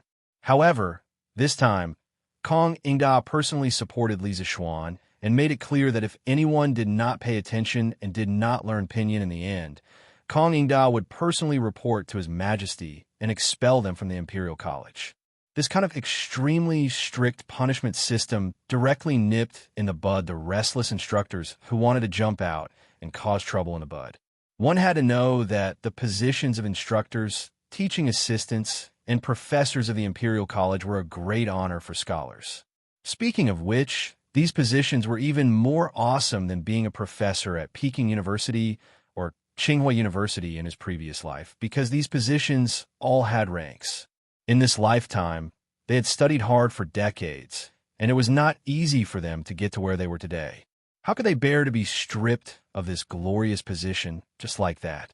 Therefore, during the 2 afternoons of classes, there was no such thing as showing off or slapping people in the face.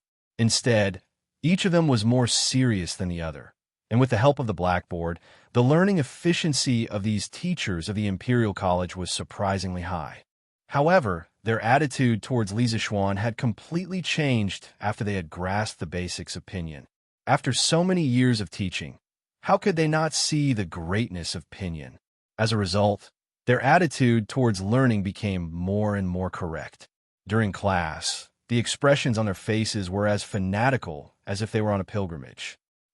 These teachers learn things really fast. But this is even better. I estimate that in another afternoon, they will all be able to grasp Pinyin. At that time, wouldn't she be able to return home every afternoon to sleep and tease the servant girls? How carefree would that be? Li Zixuan propped up his cheek with one hand and sat there thinking happily. Suddenly, he caught a glimpse of movement below. His position had a high platform view. Some students might think that Li Zixuan wouldn't be able to see what they were doing under the table, but what they didn't know was that sitting on the podium, he could use the high platform view to see every single movement below clearly. Li Zixuan used his fingers to pick up a piece of chalk, folded it half an inch, weighed it in his hand, and threw it in a certain direction below. That half-inch piece of chalk was like a cruise missile, accurately smashing into Cheng Chumo's head. Cheng Chumo, who had been sneaking glances at Qin Huayu's paper, was shocked by this sudden attack. He quickly looked toward the podium and met Li Zixuan's fierce gaze. If there's a next time, I'll give you 0 marks. Li Zixuan coldly harumphed and said this arrogantly. In his heart, he thought that this was the catchphrase of the invigilator in his previous life. It felt so good to use it. The students in the classroom all raised their heads, trying to figure out who Li Zixuan was talking about. Cheng Chumo rubbed his forehead as if nothing had happened. Then, this fellow acted as if Li Zixuan was not talking about him and pretended to calmly look at his paper. Even though he did not understand some of the questions at this time, he definitely could not let everyone know that Li Zixuan was talking about him. Even though he was thick-skinned, plagiarism was too shameful. Cheng Chumo expressed that he still wanted to show some face. Seeing that Cheng Chumo had calmed down, Li Zixuan did not continue to pursue the matter. He walked down from the podium and began to patrol. The first place he came to was Li Tai's position. This little fatty was writing at a rapid speed. He did not seem to be affected by the commotion just now and was quickly doing calculations on the draft paper. Li Zixuan glanced at his paper and was slightly surprised. This little fatty had actually finished the second to last question. His speed was really fast. There was still nearly an hour before the exam ended. He just did not know how accurate this kid was. Li Zixuan paused for a while before continuing his patrol. He found that most of the students were still stuck at the 5th or 6th last question. Qin Huayu, Iron Egg, and Kushir Qing had all finished the 3rd to last question. Moreover, Li Zixuan saw that they had all answered the questions correctly. What surprised Li Zixuan was that Meng Wenhao had also finished the 2nd to last question. Li Zixuan had learned a lot about this child's family background from Su Hongji. This child was truly from a poor family. In this era, it was dozens of times more difficult for a poor family to nurture a child into a talent than it was in modern society. It was also very difficult to pass through the layers of selections in various places and finally enter the Imperial College. Therefore, in Li Zixuan's opinion, whether it was Meng Wenhao or Meng Wenhao's father, they were truly amazing people. Li Zixuan sincerely admired their perseverance. From the part that Meng Wenhao was writing at the moment, he had completely thought through the train of thought for this question. As long as he did not take the initiative to court death, he would definitely be able to get all the points for this question. Li Zixuan secretly nodded and thought to himself, if this child can get into the top 3 in this weekly exam, then I'll pay a visit to their home and help their family solve some of their living difficulties. He admired hard-working and diligent children like Meng Wenhao from the bottom of his heart. When Cheng Chumo saw Li Zixuan coming over for an inspection, he hurriedly covered his paper and glared at Li Zixuan to prevent him from looking. Li Zixuan was speechless and thought to himself, is this guy's brain short-circuited? Aren't you going to show me your paper sooner or later? Why are you covering it now? Li Zixuan snorted unhappily and returned to the podium. Chapter 193. Clang, clang, clang. The bell rang, signaling the end of the class. Li Zixuan stood up, knocked on the table, and shouted, "Stop writing! Stop writing! The last student in each row, stand up and collect the papers. If you don't stop writing, I'll give you 0 marks." Cheng Chumo's wrist shook, and he quickly put down his pen. He looked at Li Zixuan bitterly, and then stood up to collect the papers. After all, he was sitting in the last row. After a while, all the papers were collected. Li Zixuan tidied them up and then he looked at the weather outside and said, "We'll have a break in the afternoon. You don't have to come. Have a good rest at home." The exams had just finished, so no one was in a mood to go to class. Moreover, it was raining heavily outside. Although the children all had straw raincoats, the raincoats were barely enough to block the rain. Also, tomorrow and the next 2 days were off, so he might as well give them an extra half-day off. "Oh, sir, that's great. We finally have a break." "Huh. We actually have an extra half-day off. The students from the other schools can only be envious. Ha ha." When the students heard the good news, they couldn't help but cheer loudly. At present, the other schools in the Imperial College were under pressure to adopt the daily schedule of the School of Mathematics. However, the School of Mathematics 2-day break for every 5 days of classes was firmly rejected by the instructors of the other schools. Therefore, although the pace of learning in the School of Mathematics was very tense, with a small exam every Monday and a senior high exam every month, and there was a feeling of being eliminated at the end of the class, the students of the School of Mathematics had more rest time. This was something that the students from the other schools envied. Holding the papers and watching the students disappear into the misty rain, Lisa Schwan put on his straw raincoat and prepared to go to the canteen of the Imperial College for lunch. "Master, you're not going back at noon again?" Iron Egg ran over and asked. I'm not going back." "Iron Egg, you can take the carriage and go back by yourself.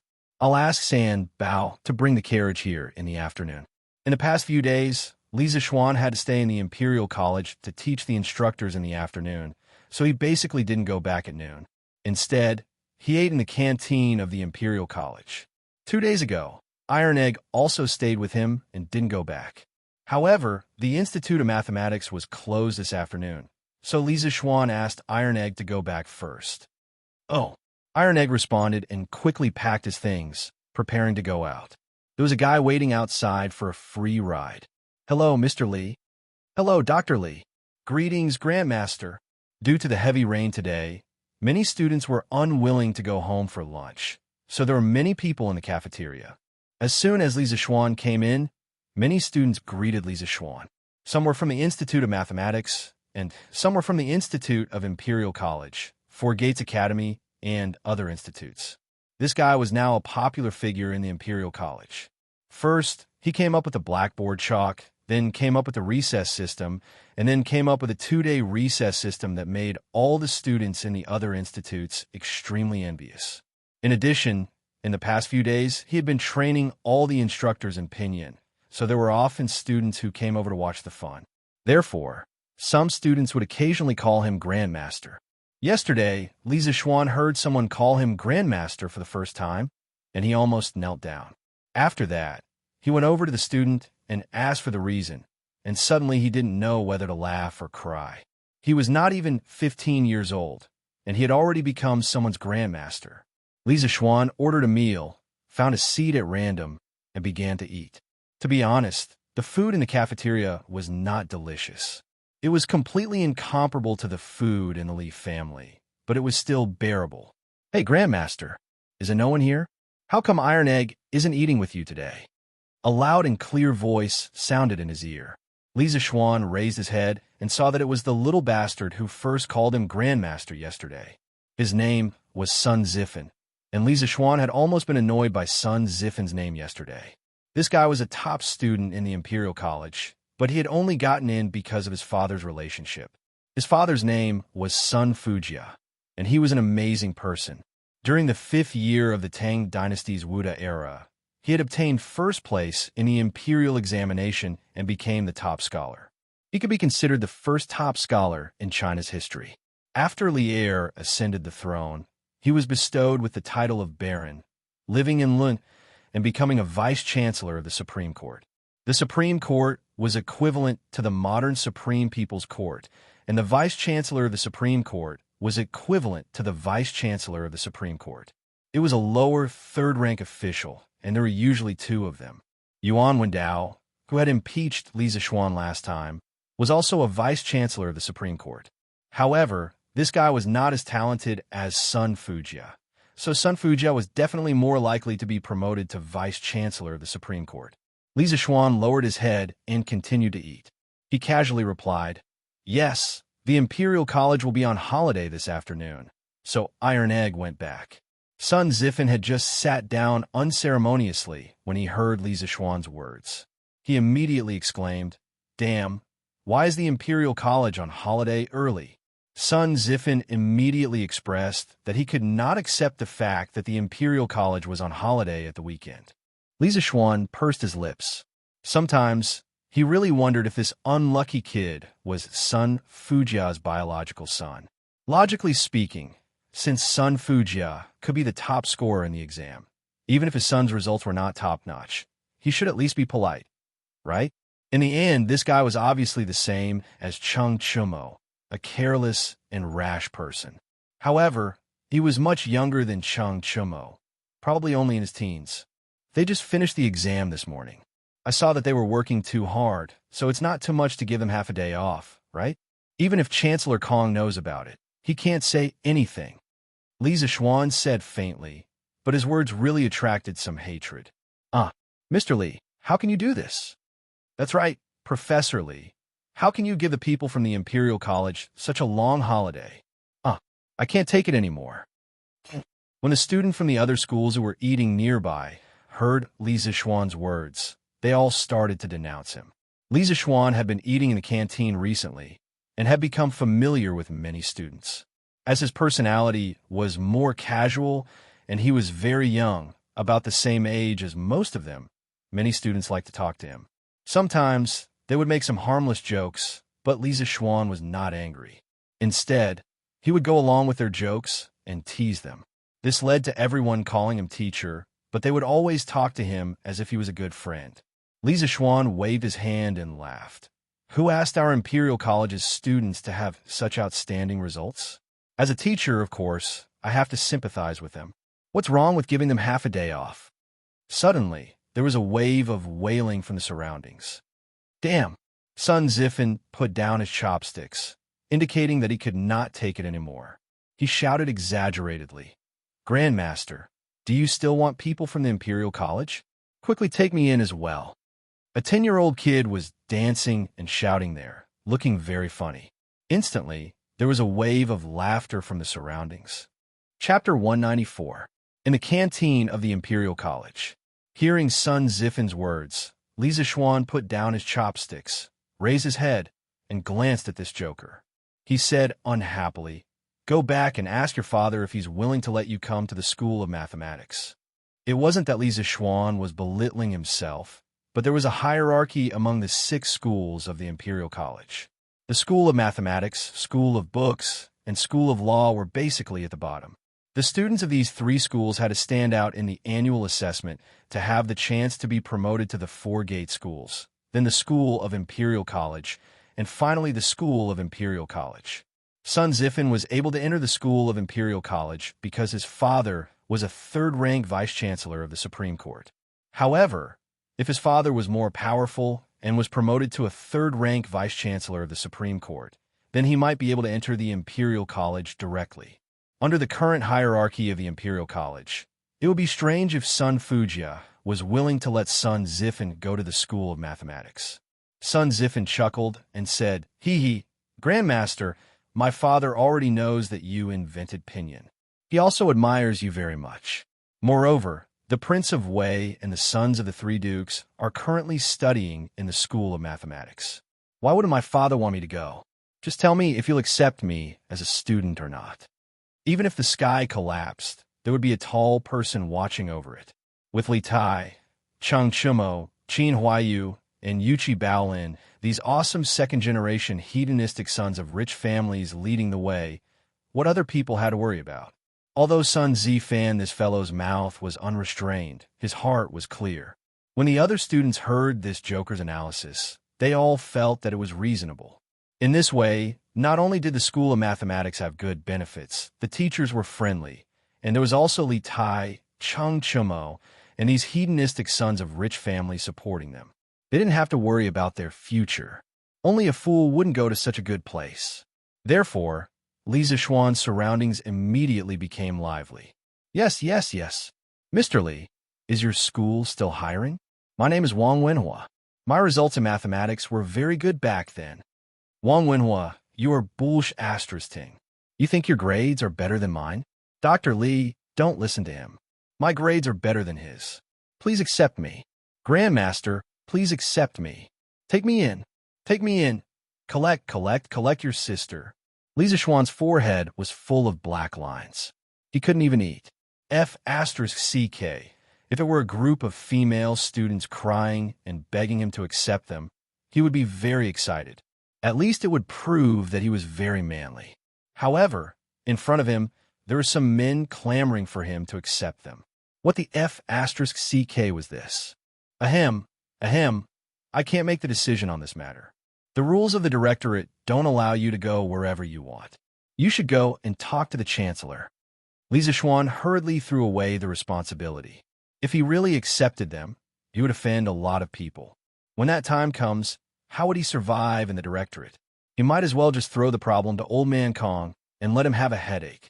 He originally thought that saying this would make Sun Zifen and the rest retreat.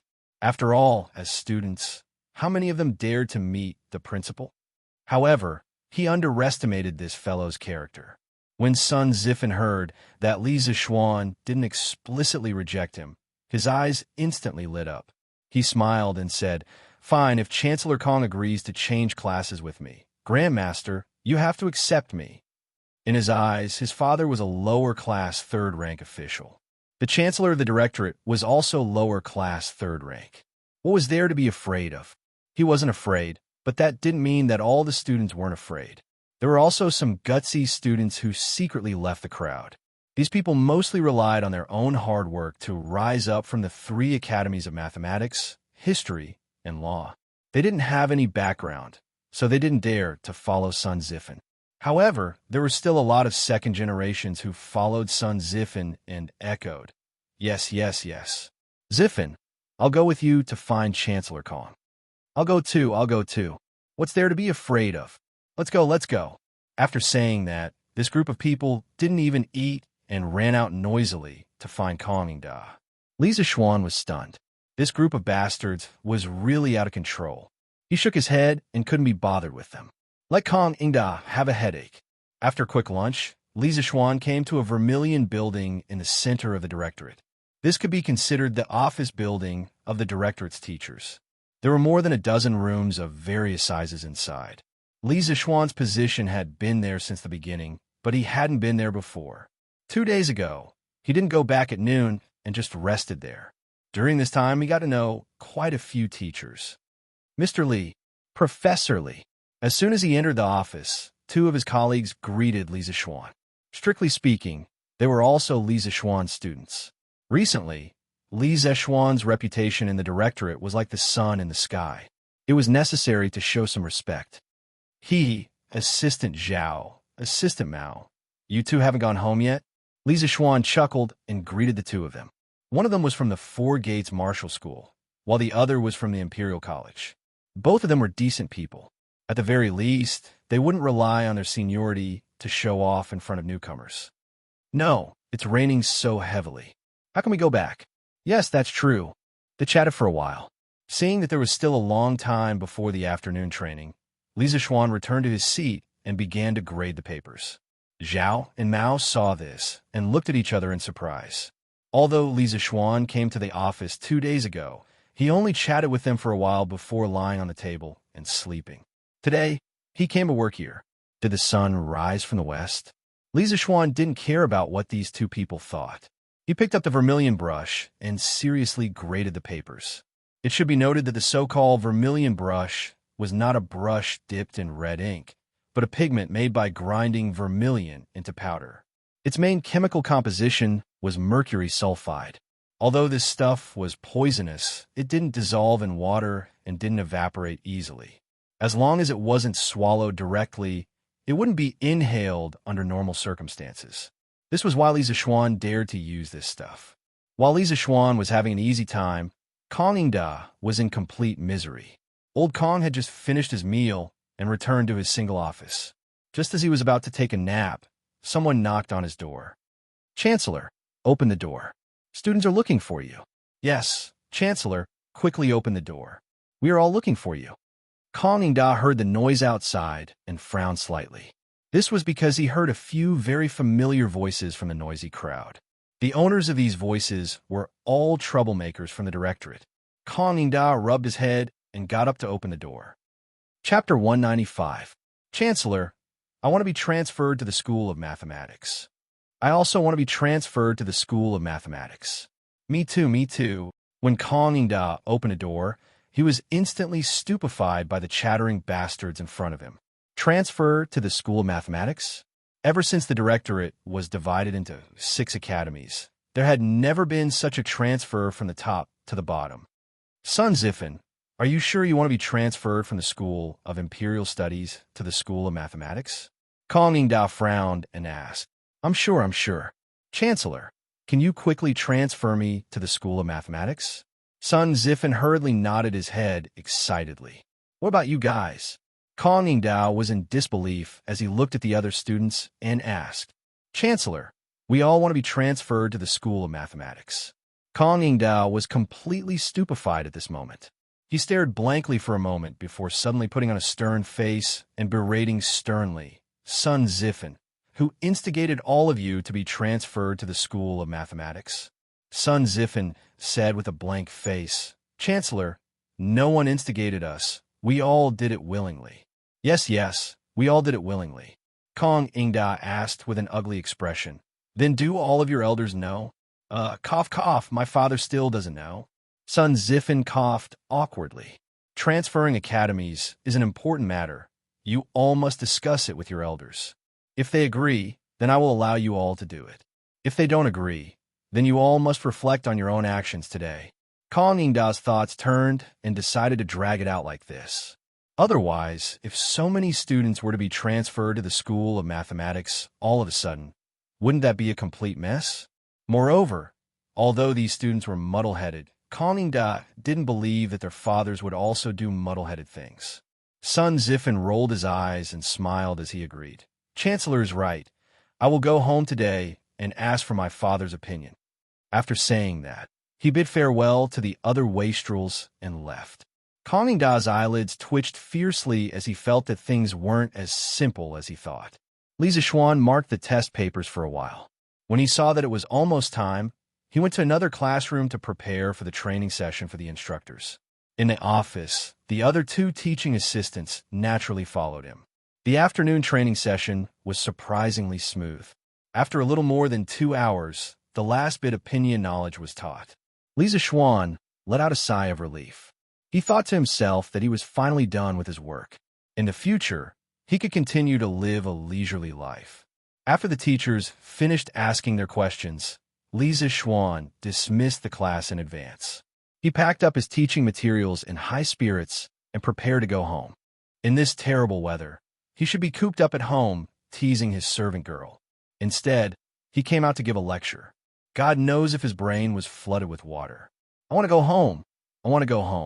Li Zixuan's brain was now dominated by the strong desire to go home.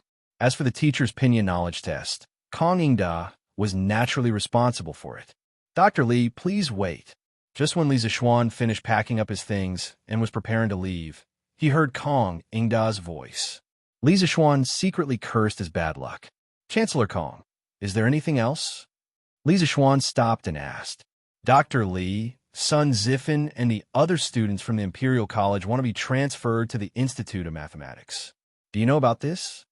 Kong Ingda chased after him and asked with a serious face. Li Zixuan opened his eyes wide in shock, and his face was filled with disbelief as he asked, There is such a thing? That is really strange. I have never heard of such a strange thing. Could it be that Chancellor is purposely making fun of me? Even if he was beaten to death, he would never admit that it had anything to do with him. Moreover, this matter had nothing to do with him. It was the group of students who wanted to cause trouble. Kong Ingda saw Li Zixuan's exaggerated expression and frowned. He had nowhere to vent his anger. Oh, then forget it. You can go now, Dr. Li. Okay. Outside, Sambao had already brought the carriage over. Li Zixuan took off his straw rain cape and got on the carriage. The carriage moved slowly and gradually out of the Imperial College and into the drizzling streets of Chang. Li Zixuan sat comfortably on the sofa and drank some hot water. He looked at the rain outside the window and was lost in thought. This scene reminded him of a modern poem, Dai Wangshu's Rainy Alley. It was a pity that he didn't have a girl with the same color and fragrance as a lilac beside him. All right, to put it more simply, this guy was starting to miss his wife again. Sigh. Ancient times have their good points, and modern times have their good points. Ancient beauties are pure and natural, and ancient beauties are more charming. Modern times have all kinds of high tech. No matter where you are, no matter how far you are, when you miss your wife, you can send her a message, call her, or even accept a video call. Li Zixuan muttered to himself. He did not expect that after experiencing so many years of long-distance love in modern times, he would still have to endure the pain of a long-distance love for a few months after transmigrating to ancient times. Although this so-called long-distance love was only a few dozen miles away, due to secular etiquette, this few dozen miles was a gap that he and Han Yushi could not cross in these few months. Young master, we are home. Just as Li Zixuan was lost in his thoughts, the carriage arrived at the Li residence. Li Zixuan came back to his senses. He got off the carriage and took the oil paper umbrella from Sanbao. He walked alone to the west courtyard. Sanbao looked at Li Zixuan's back and scratched his head in confusion. He felt that his young master was a little off today, but he couldn't pinpoint exactly what was wrong. Young master, you're back? Xiaoxi will go to the kitchen to make a bowl of ginger soup for you to get rid of the cold. When he returned to the west courtyard, he met Xiaoxi as soon as he entered the house. The little girl went up to Li Zixuan to wipe the rain off his face as she went to get the ginger soup for Li Zixuan. Don't! Xiaoxi! Li Zixuan called out softly. Xiaoxi could hear that her young master's voice was a little off. She was startled and asked, Young master, what's wrong? Ah, no, young master. It was Li Zixuan who turned around and hugged Xiaoxi tightly. The little girl was shocked by this sudden attack. She instinctively wanted to twist her body and break free from his embrace, but he hugged her even tighter. Don't move. Let me hug you quietly for a while. Li Zixuan said softly. Xiaoxi saw that Li Zixuan was only hugging her and did not do anything out of line. The little girl felt relieved and stopped moving. She let Li Zixuan hug her quietly. After an unknown period of time, Xiaoxi felt that her body was getting heavier and heavier. After a while, she heard the sound of even breathing. It turned out that Li Zixuan had fallen asleep while hugging her. The smell on this little girl's body was simply too nice. Luckily, they were not standing too far away from the bed. Xiaoxi dragged Li Zixuan onto the bed and covered him with a blanket. The little girl saw the tired look on her young master's face and couldn't help but cry. She sobbed softly at the side. Woo-woo, young master, you have worked hard. Chapter 196. Xiaoxi. Why did Shina go to sleep the moment he came back? Madame Li came to the west courtyard in the evening to look for her son, but was told by Xiaoxi that Li Zixuan had already fallen asleep. Madame Li could not help but ask in surprise. Madam, young master has been too tired these few days, and young master seems to be missing young mistress. Xiaoxi's face turned red as she spoke. Madame Li froze for a moment. Just as she wanted to ask Xiaoxi how she knew that Li Zixuan missed his wife, she saw Xiaoxi's flushed face. Madame Li instantly thought that something must have happened between her son and this servant girl. However, as a mother, she did not dare to say too much about this matter. In any case, her son would definitely not be at a disadvantage. At that moment, she shook her head, looked at Xiaoxi strangely, and left. At the same time, she thought that her son's wedding date should be set earlier so that she could hug her chubby grandson earlier. Oh, madam, it's not what you think. When Xiaoxi saw Madame Li's strange gaze, she immediately came to a realization. She knew that Madame Li must have misunderstood, so she quickly explained. However, Madame Li was not going to listen to this explanation. Shiner, come. You didn't eat last night. Eat more today. In the morning, Li Zixuan was woken up by hunger. He only managed to make it in time to have breakfast with his mother. Yes. Thank you, mother. Li Zixuan said vaguely as he stuffed food into his mouth. You child, why are you being so courteous with me? My son has been working hard in the Imperial College these few days. Mother will make something good for you in the afternoon. Madame Li said with a smile. Yes, yes. What else could Li Zishuan say? He could only nod his head happily. Xian, your wedding date with Yushi has been set. Daoist Qin Xian said that the 25th of next month is an auspicious day and is suitable for marriage. Your father, An Li, and I are discussing. Although time is a little tight, with the manpower and resources of our Li family, we can definitely prepare it. Therefore, we have set your wedding date on the 25th of next month. Madame Li looked at her son and said kindly. Li Zishuan widened his eyes in surprise. After a moment, he reacted and said excitedly, Yes, yes, this is great. Mother, I thought I would have to wait for at least 2 months. Look at how anxious you are. Xian, when you have a wife in the future, are you going to forget about mother? Mrs. Li couldn't help but tease her son when she saw that he couldn't wait to get married. How could I? Mother, don't worry. You will always be the most important person in my heart. Little rascal. Li Zishuan didn't have to go to school today, and after hearing such good news in the morning, he instantly forgot about the sadness and the rain yesterday afternoon. Now he was in a mood to go out and have fun. However, there were only a few places he could go. After thinking about it, Li Zishuan decided to go to the workshop to check on the progress of the dictionary and newspaper compilation, as well as the development of the paper machine. Good morning, boss. As soon as he entered the workshop, a servant came over to greet him. Li Zishuan nodded and looked at the group of people surrounding the east side of the courtyard. He couldn't help but ask curiously, What are they doing? Boss, I heard that the paper machine was completed yesterday afternoon. Today, Manager Fu and young Master Yin are trying out. The servant replied respectfully. Oh, Li Zishuan was delighted. With Yin Xiaoning involved in the development of the paper machine, the progress was indeed much faster. He was really lucky today. Go ahead. I'll go over there and take a look. Li Zishuan waved his hand and lifted his foot to walk over. Zhao De, control the horse's speed. Zhang Xiaohua, go and fill the pulp pool. Guolu, go and lead the ox. As soon as he got close to the crowd, he heard Yin Xiaoning giving out orders like a marshal. Look, paper is coming out. The paper is so big, and the paper is coming out so fast. The thickness of the paper is also quite uniform. According to this speed, it will probably only take a few breaths of time for one cut of paper to come out, right? Generally, one cut of paper refers to 100 sheets. Yes, yes. As soon as Li Zishuan squeezed into the crowd, he saw a huge and cumbersome machine standing in the open space on the east side of the workshop. The monster-like machine, under the pull of the animal, made caw-caw sounds of parts rubbing against each other. The paper was quickly coming out of the paper outlet. There were wooden shelves under the paper outlet. After the paper was sent to the shelves, the craftsman immediately took the paper to the side to dry it. Overall, the paper production efficiency was very high. Success. Great, we did it. Seeing that the paper machine could come out normally for 15 minutes, the group of craftsmen standing beside Yin Xiaoning couldn't help but cheer excitedly. God knows how much effort they had put in over the past few days. Xiaoning. Li Zishuan saw that their excitement was almost over and walked over. Xiao Xian, why are you here? Good morning, boss. Good morning, boss. Congratulations. This paper machine will be the cornerstone of our Tang Dynasty's education industry in the future. The effort you have put in today will be enough to leave your names in history.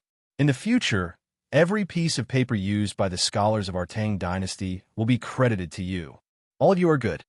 Li Zishuan looked at the true technical backbone of the workshop in front of him. Among them, the older ones already had white hair, while the younger ones had just turned 20.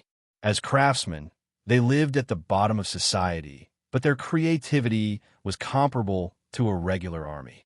They deserved to be respected.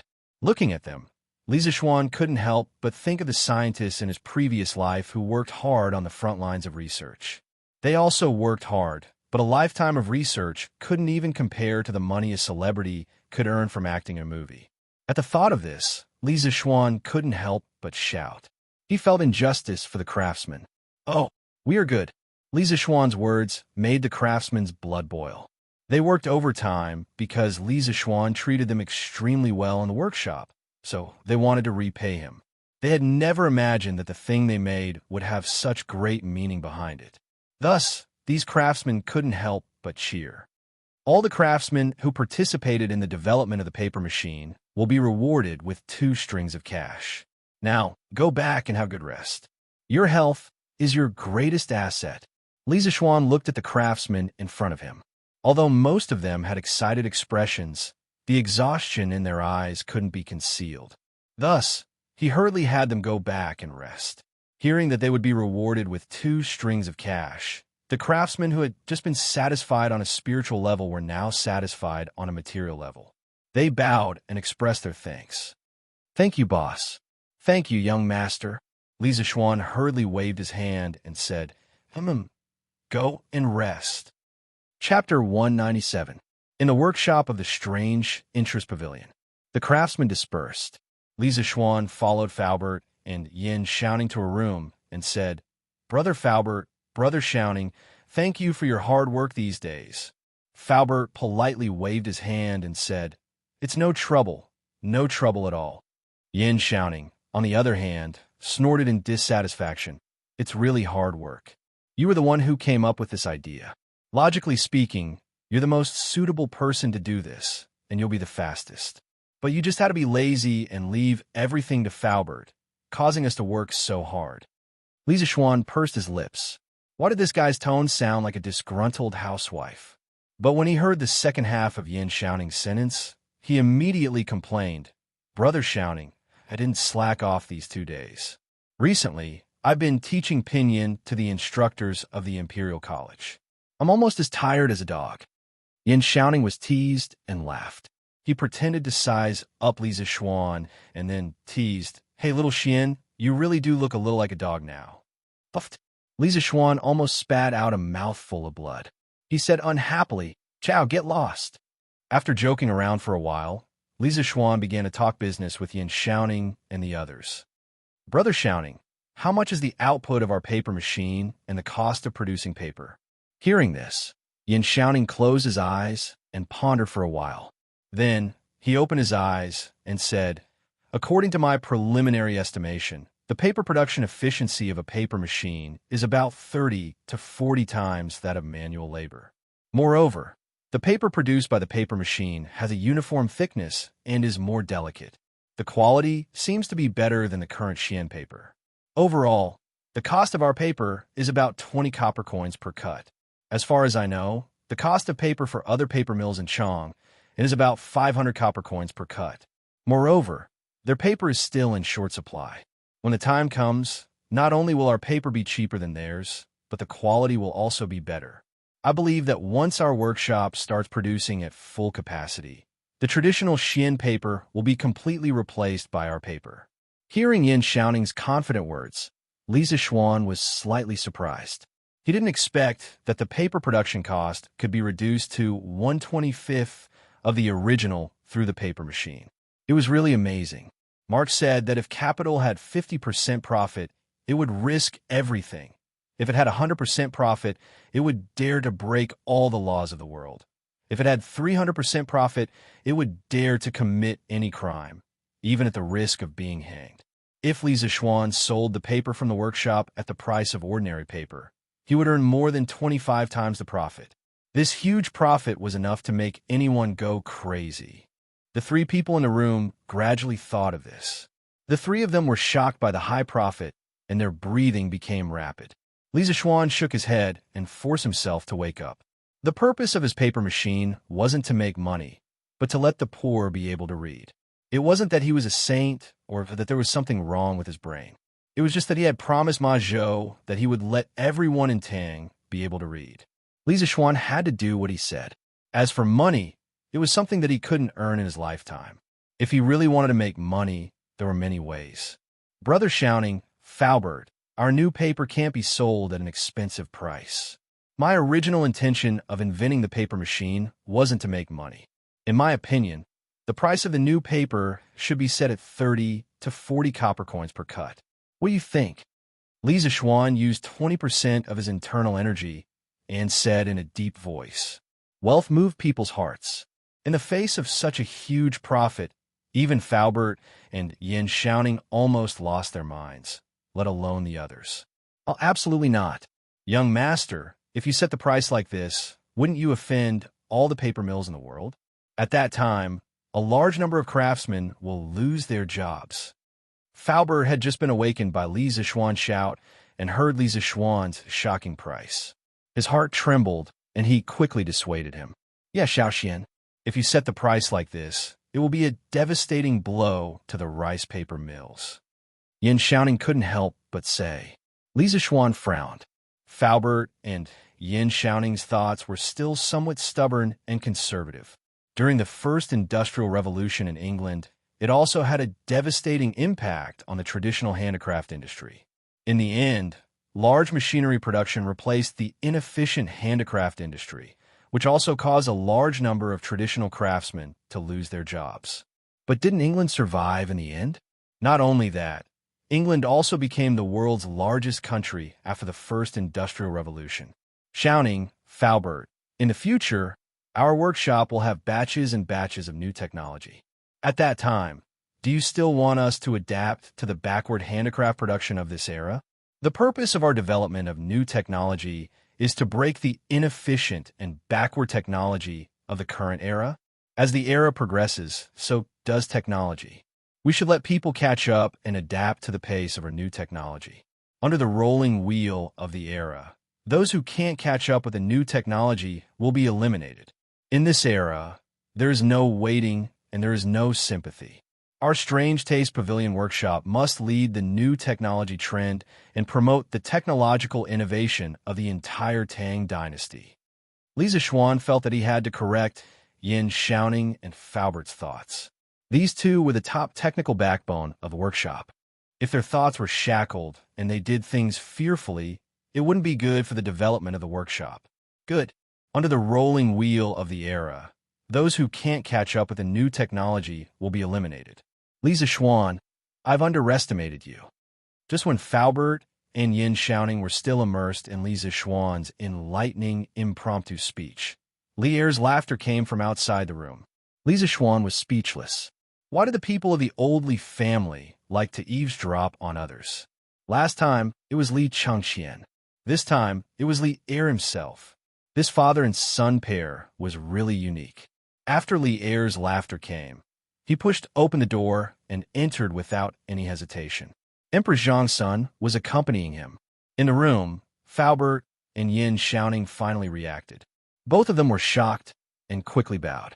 Your humble subjects pay respects to your majesty. Your majesty.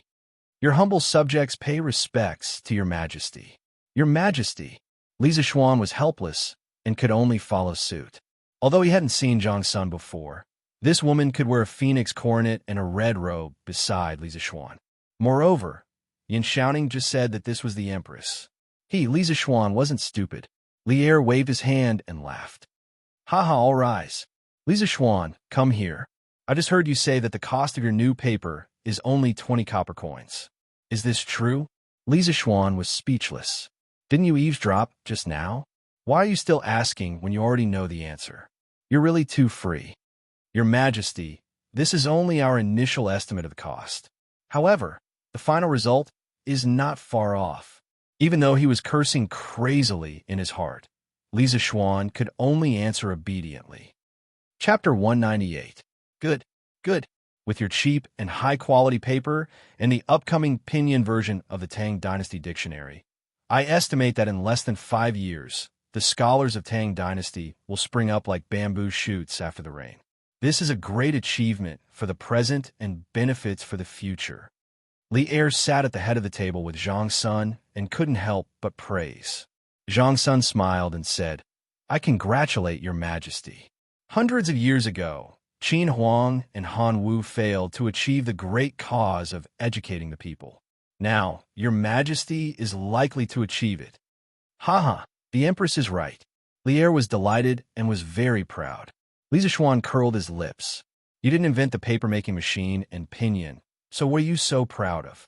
Also, is it really okay for you husband and wife to flatter each other and show off your love in public? Aren't you just bullying me because I haven't married yet? When I get married, I will pull my wife along every day and show off my love in front of you. Yesterday, I heard that your workshop had made a paper-making machine, so I brought the Empress to see the effects of this thing. I didn't expect it to be so much beyond my expectations. Lisa Schwan, your workshop has done well this time. Later, do a summary of the relevant personnel and submit it to me. I will reward all of them. The first part was all nonsense, which made Lisa Schwan roll his eyes. However, the last part of Lier's sentence was very conscientious. Lisa Schwan was invigorated when he heard it. He quickly put on an act and cupped his hands and said, "On behalf of the workshop's 3,000 craftsmen, I thank your majesty for your kindness." Lier spat out a mouthful of tea and immediately choked. He said in a bad mood, "What 3,000 craftsmen? I'm talking about the craftsmen who participated in the development of the paper-making machine. Are you going to report all the craftsmen in the workshop?" Replying to your majesty, the development of the paper-making machine, whether it was the smallest part or the huge wheel, whether it was the logistics or the front line of production, there were countless craftsmen in the workshop. The reason why the paper machine can be made in such a short time is definitely not something that can be done by just a few dozen people. It can't be done without the efforts of every craftsman. Although Lisa Schwan's words were a little exaggerated, they were basically the truth. The structure of the paper machine was not simple. To be able to make it in such a short time was really a miracle. However, behind every so-called miracle, there were countless people who worked hard in silence. This time was no exception. He had just learned from enchanting that during the few days of the paper-making machine's development, the entire workshop was in a state of overload. All the craftsmen in the workshop were dedicating themselves to the development of the paper-making machine. Among them, some were at the front desk, directly responsible for research and development, but most were behind the scenes. They were all on standby 24 hours a day, providing the most reliable logistical support for the research and development personnel at the front desk in all aspects. It was this kind of fighting spirit that led to the success of the paper-making machine in such a short time. After listening, Lisa Schwan was silent for a long time. He could also see that when Lisa Schwan said those words, there was sincerity in his eyes. It was easy to reward 30 people, but how could he reward 3,000 people? But if he didn't reward them, then where would he put his face as the emperor? To be honest, Lisa Schwan was really in a dilemma. Your Majesty, I think that it would be better to let the 3,000 craftsmen in this workshop work under the general work supervisor. They're different from ordinary general work supervisors in that they are only in name. Normally, they still work in the men's workshop in Lee County. Secondly, His Majesty would bestow upon them some scattered official positions, such as generals and scholars. In this way, these craftsmen would at least have an official position, and no one would look down upon them in the future. What do you think, Your Majesty? Seeing that Lisa Schwan was in a dilemma, Zhang Sun had a bright idea and suggested. Lisa Schwan's eyes lit up. This Zhang Sun was indeed worthy of the title of Great Tang's virtuous empress. She really saw the problem very clearly. Her analysis was right. At present, the craftsmen in the workshop lacked the recognition of the outside world the most. Otherwise, they would still be the craftsmen living at the bottom. He raised his eyes and secretly glanced at Zhang Sun. He saw her sitting high in the seat of honor. Her facial features were beautiful, her body was graceful, and her bones revealed a graceful aura. Lisa Schwan cursed in his heart. I don't know how Lisa Schwan got lucky to marry such a perfect wife. Good, the Empress is right. Lisa Schwan, what do you think of this? Lisa Schwan smiled happily. Lisa Schwan quickly replied, I have no objection. Your Majesty is wise. Your Majesty is benevolent. Lisa Schwan slapped the table and said, Good. I will write the decree later. Yin Xiaoning and Faubert looked at each other and couldn't help but be happy. Lisa Schwan, Yin Xiaoning, Fu Yuanqi, when the Tang dictionary is finished, I will reward the three of you separately. Lisa Schwan was very generous today. He had just rewarded 3,000 people, and now he promised to reward the three of them. Lisa Schwan really didn't know what was wrong with Lisa Schwan, but if there were benefits to be gained, only a fool would refuse. He, Yin shouting, and Faubert went forward to express their gratitude. "Thank you, Your Majesty." Li Zixuan nodded happily. He was really happy today. No one could understand the great significance of the paper machine better than him. It could destroy the foundation of the aristocratic families. Li Zixuan, you said before that under the rolling wheel of time, whoever can't catch up with a new technology will be eliminated. In this era, there is no waiting and there is no sympathy. I agree with this very much. Do it boldly. I am looking forward to what this workshop will change Tang Dynasty into in the future. I joined the army when I was young and was about to conquer the world. I like your drive to forge ahead. Li Zixuan's blood was boiling. He thought to himself that today's trip wasn't in vain. Li Zixuan couldn't help but be excited when Old Li was so sure of his radical thinking. He went forward and said, "Thank you, Your Majesty, for your trust. I believe that the changes that the workshop will bring to Tang Dynasty in the future will definitely surprise Your Majesty." Zhang Sun couldn't help but cover her mouth and chuckle. "Your Majesty, this child is young, but his tone is really big." Li Zixuan held Zhang Sun's hand and stood up with a smile. "Ha, Li Zixuan, I will wait and see. Farewell, Your Majesty, farewell." The few people in the room bowed again. "Xiao Xian, we did well this time. I guess it won't be long before our workshop is famous in Chang'an, right?" "Not only that, this time we gained both fame and profit." Li Zixuan laughed and said, "Ha, you're satisfied with just this? Don't worry, there will be more opportunities in the future to make you even more satisfied." Chapter 199. "Hey, shouting, I still want to make another type of paper machine." Hey, don't go. Come take a look." Li Zixuan suddenly thought of toilet paper. Now that the paper machine had been made, he only needed to add a scraper to it to make toilet paper. Therefore, he wanted to ask Yin Shouting to make a toilet paper machine. Who knew that this guy would turn around and leave before he finished listening? Li Zixuan quickly pulled him back. "Puffed, it's easy for you to say that. We worked tirelessly for so many days to make a paper machine. And you want to do something new? If you're so good, then do it. Don't call me. I have to go back and rest." Yin Shouting spat in exasperation. "Cough, cough. Shouting, listen to me first. This paper machine doesn't need to be troublesome.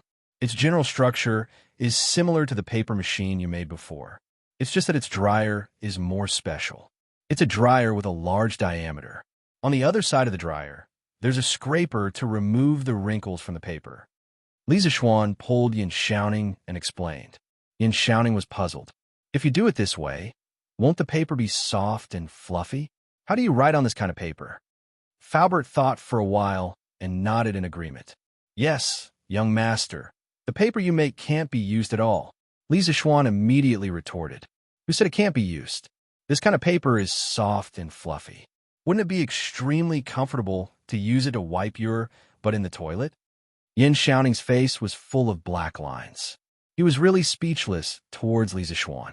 "Don't you have toilet paper chips to use in the toilet? Why do you have to do this?" Li Zixuan stomped his feet. "Damn, the toilet paper is so hard. How do you use it? How can it be more comfortable than this soft paper?" This was the most unacceptable thing for Li Zixuan after he transmigrated. He could live without a computer or a phone, but he couldn't live without toilet paper. "Why the F***CK do you want me to use bamboo to wipe my butt? Then what do you usually use in the toilet, young master?" Faubert couldn't help but ask. "Cough, cough. I asked someone to make the rice paper soft before using it. But this is really troublesome," Li Zixuan said after thinking for a while. Faubert and Yin Shouting suddenly felt a toothache. They really wanted to beat him up. What a waste. You brat. You're simply a refined scum." Yin Shouting couldn't help but point at Li Zixuan's nose and scold. Li Zixuan rubbed his nose and felt very helpless. "Isn't it just wiping your ass with a piece of paper? It's so normal. Is there a need for that?" In the end, Yin Shouting agreed to Li Zixuan's request. There was no other reason other than Li Zixuan saying that this thing could also make a lot of money. After reducing the cost of paper, Li Zixuan let out a sigh of relief. As long as paper could be mass-produced, many of his later plans could be carried out smoothly. Well, the most important thing was that the toilet paper problem was solved. He could finally see the most commonly used industrial product in ancient times. This made him feel a little closer. After leaving the room, Li Zishuan went to the back hall. He wanted to see how Ma Zhou and the others were progressing. When he pushed the door open and entered, he saw that there was an earth-shattering change inside. Dozens of tables were arranged in the hall. Each table was piled with all kinds of information. Then, dozens of middle-aged scholars were bent over the tables, carefully checking and recording. These must be the scholars sent by Li Tai and Li Changxian. Li Zishuan's arrival didn't cause any waves. Perhaps in these people's eyes, Li Zishuan wasn't as important as the documents in their hands. "Lord Zhu, you're here?" Ma Zhou quietly came up to greet him. Li Zishuan nodded and also said softly, "Yes, Brother Ma. Let's talk somewhere else." Everyone here was busy with their own things. Li Zishuan really didn't have the heart to break the silence. When they came to the next room, the two of them sat down. Li Zishuan asked, "Brother Ma, how is the compilation of the dictionary going?" Ma Zhou cupped his hands and answered, "Lord Zhu, His Highness the Crown Prince and His Highness the King of Wei attached great importance to this matter. They sent a total of 12 scholars. A few days ago, the compilation of the dictionary was fully launched. Currently, it is steadily being carried out." "Brother Ma, did these scholars deliberately make things difficult for you? Were they arrogant and rude?" Ma Zhou looked a little embarrassed. He hesitated and said, "It didn't make things difficult. The compilation of the dictionary is more important than anything else. Presumably, Crown Prince and King of Wei have already told them. However, most of these scholars are knowledgeable people. They're more or less arrogant. I can understand." Li Zishuan frowned slightly. He had deliberately emphasized to Li Changxian and Li Tai that the main person in charge of the compilation of the dictionary was Ma Zhou. He didn't expect that when it came to the final moment, those people would secretly look down on Ma Zhou. "Brother Ma, who has been rude to you before? Tell me. I will tell Crown Prince and King of Wei." Li Zishuan had always attached great importance to Ma Zhou. Now, how could he sit by and do nothing? Ma Zhou quickly waved his hand and said, "Lord Zhu, there is no need to do this. Ma Zhou is just a commoner. Those scholars belong to the rank 6 imperial residence or the Eastern Palace. It is natural for me to be looked down on. However, I should be the one to fight back. Ma Zhou believes that with his talent and knowledge, I will definitely be able to make these scholars look down on me." Ma Zhou's meaning was clear. He would get back the face he lost in the future. Li Zishuan smiled and said, "Brother Ma is so bold. Just based on this point, those scholars can't compare to Brother Ma. Lord Zhu, you flatter me. Haha, that's good. If Brother Ma needs help in the future, just let me know." "Oh, the workshop has finished the paper-making machine today. Our paper cost has been greatly reduced. Brother Ma, you can start the newspaper and the copying of ancient books." The most basic and most important technology of Qitu culture had been prepared. The copying of ancient books for sale and the publishing of newspapers had been completed. There were no more obstacles. "Yes, Lord Zhu is right. I have heard about the trial production of the paper-making machine today. I'm also preparing for it.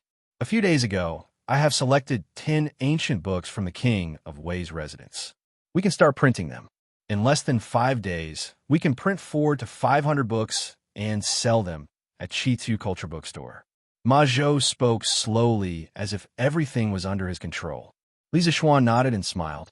"Yes, that's great. Brother Ma, it seems that we will be able to let all the scholars in Tang be able to read books soon." Ma Zhou said happily, "That is true.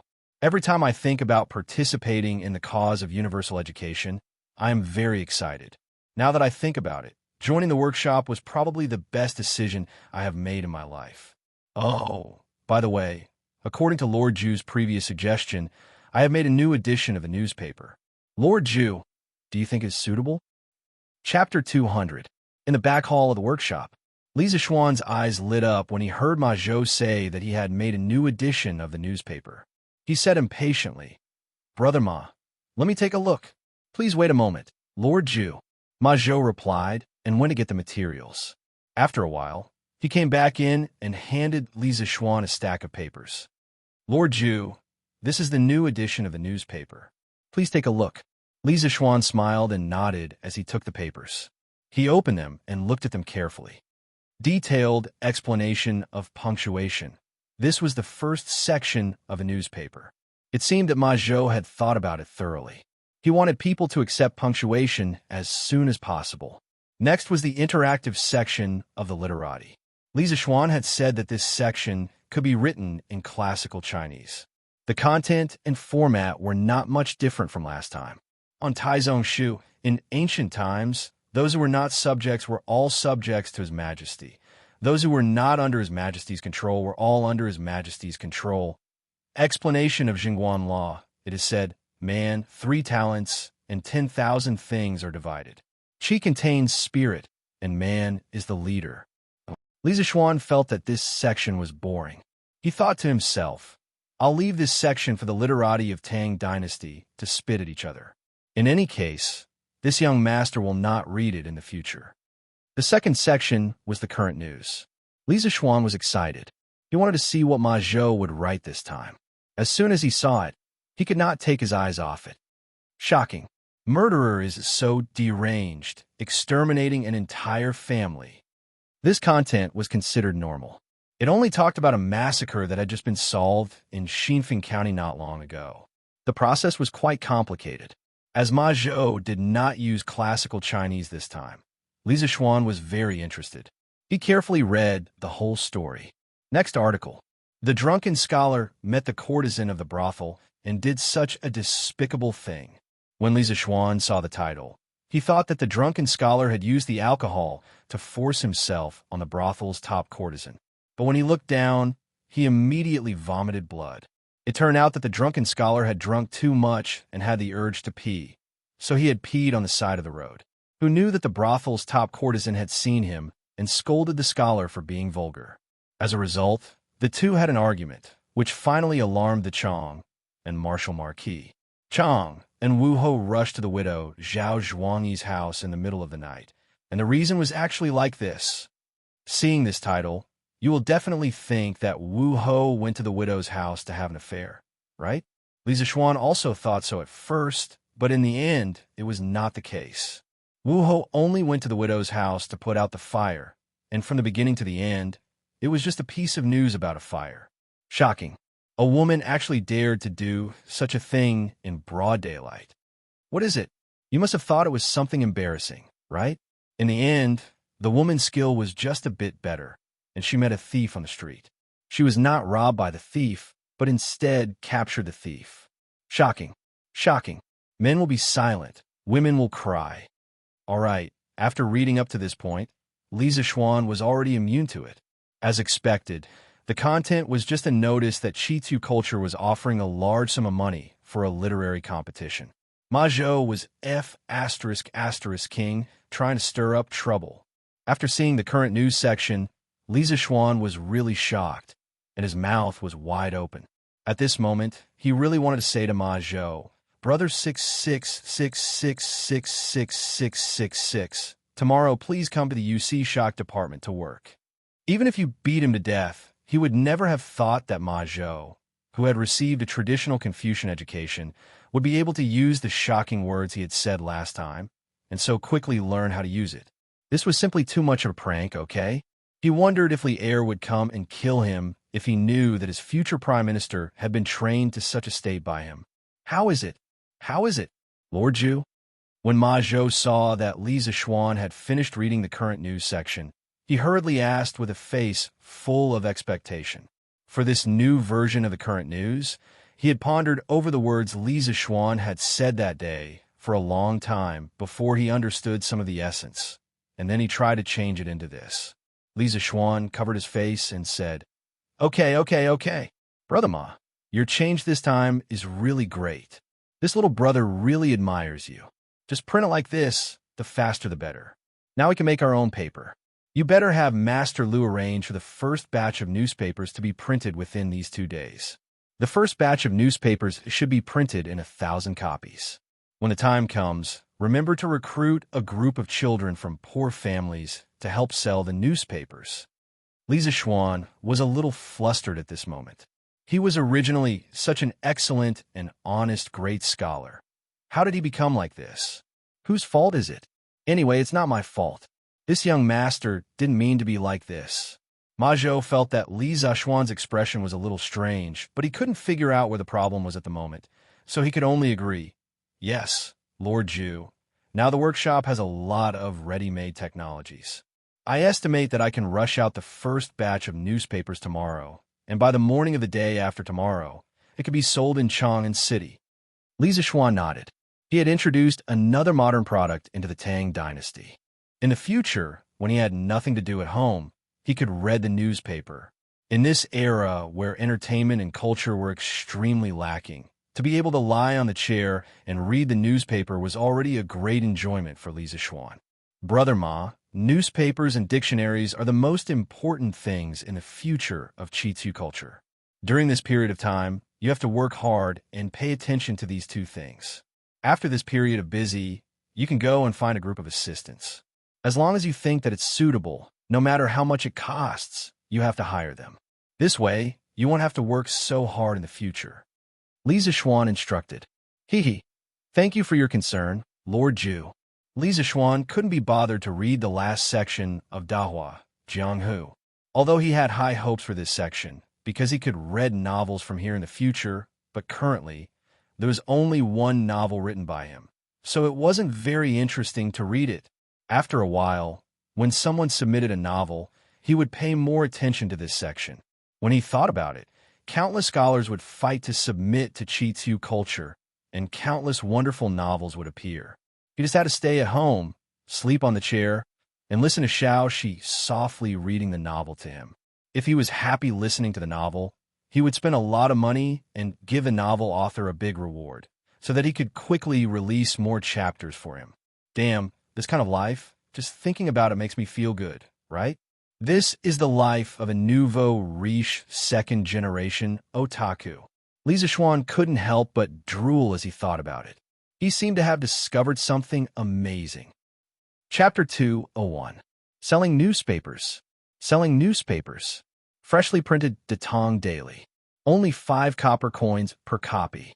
5 copper coins won't make you lose out or get scammed, but you could buy a big Datong Daily. Brother, do you want to buy one? After spending the weekend happily at home, Li Zishuan sat in a carriage early in the morning and headed to class at the Imperial College. Inside the carriage, he could hear the sound of children hawking newspapers outside. Li Zishuan asked San Bao to stop the carriage first. He looked out through the window and saw 4 or 5 children wearing blue shirts with the logo of queer culture on them. They were holding newspapers and riding on scooters. They were peddling newspapers on the streets and alleys of Chang'an City. This was one of the benefits for the children of Qitu culture who sold newspapers. They usually had scooters as a means of transportation. If they sold newspapers for 3 months in a row, the scooters would be given to them for free. This directly led to the long queue in front of the workshop when they were recruiting paperboys yesterday. Later, Ma Zhou only picked 40 to 50 clever children after much deliberation. Hey, which family are you from? What the hell is this newspaper? What's in it? At this time, he heard a man speaking in a rough voice. Uncle, this newspaper has articles by great scholars and some interesting things that have happened around Chang'an and recently. There are also some novels serialized in it. It's very interesting. Oh, I'm not interested in the articles by great scholars, but I want to read the novels. Kid, give me a copy of the newspaper. Here, uncle for you. 5 copper coins per copy. This newspaper is so big, and the words on it are all engraved and printed. It's only 5 copper coins. Kid, did you remember wrongly? Don't go back and your shopkeeper will punish you just because you remembered wrongly. This person was still a conscientious person and was not willing to take advantage of a child.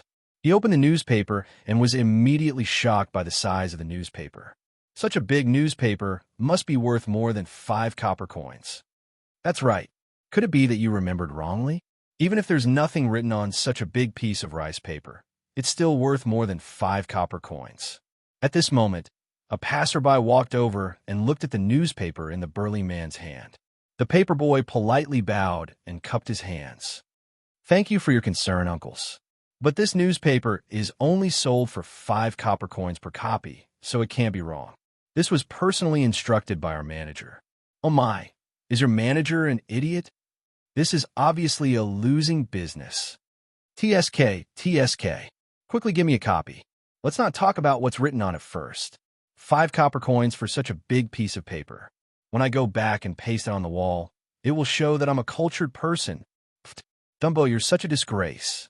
Little doll, give me a copy too. My ergo doll is studying in a school in Chang'an. He is literate. I'll buy it for him to read the essays of the great Confucian scholars. While you're at it, read the novels to me. Shoo. Butcher Zhao, you're here to show off your ergo doll again. Ha ha ha. Li Zishuan shook his head. This was the first time these people bought a newspaper, and they bought it for the cheap price. It was really, Sambao, let's go. Let's go to the Imperial College. Li Zishuan said aloud. The people who bought the newspaper now were just some people who liked the novelty. The real popularity of the newspaper was definitely not because of these people. However, this was a good start. With this first batch of people taking the initiative to promote, the follow-up effect would be better. Yes, young master, Sambao replied, and the carriage continued to move slowly. Imperial College, School of Mathematics. In this weekly exam, there are a total of 3 people who scored full marks. They are Li Tai, Kushirqing, and Iron Egg. There are 2 people who scored 99. They are Zheng Ziren and Meng Wenhao. These students are the top 5 of this weekly exam. Excellent. Everyone, give them a round of applause. Li Zishuan stood on the podium and looked at the report card in his hand and said, he felt that it was a pity for Meng Wenhao. This kid wrote a step that was slightly ambiguous in a proof question. Li Zishuan thought about it again and deducted 1 point from him. As a result, this unlucky kid would not be able to get into the top 3. Clap, clap, clap. The students in the classroom, regardless of what they were thinking, whether they were jealous or not, all of them applauded together with Li Zishuan. Although Meng Wenhao was a little annoyed, he had just looked at the paper that was handed out. There were indeed some small problems in that part of the paper. He was sincerely convinced by the deduction of 1 point. As for the last 5 of this weekly exam, as the applause gradually stopped, Li Zishuan said loudly again. However, he deliberately paused for a moment and then looked at the back row. Chung Chumo's chrysanthemum. Oh no, his heart suddenly tightened. He then repeatedly winked at Li Zishuan, hinting him not to say it out loud. As for the last 5, I won't mention them today. You should know who they are. Oh no, you should know who they are. Li Zishuan's heavy breathing almost scared Chung Chumo to death. However, when he heard that Li Zishuan still did not mention his name, he could not help but feel a little happy.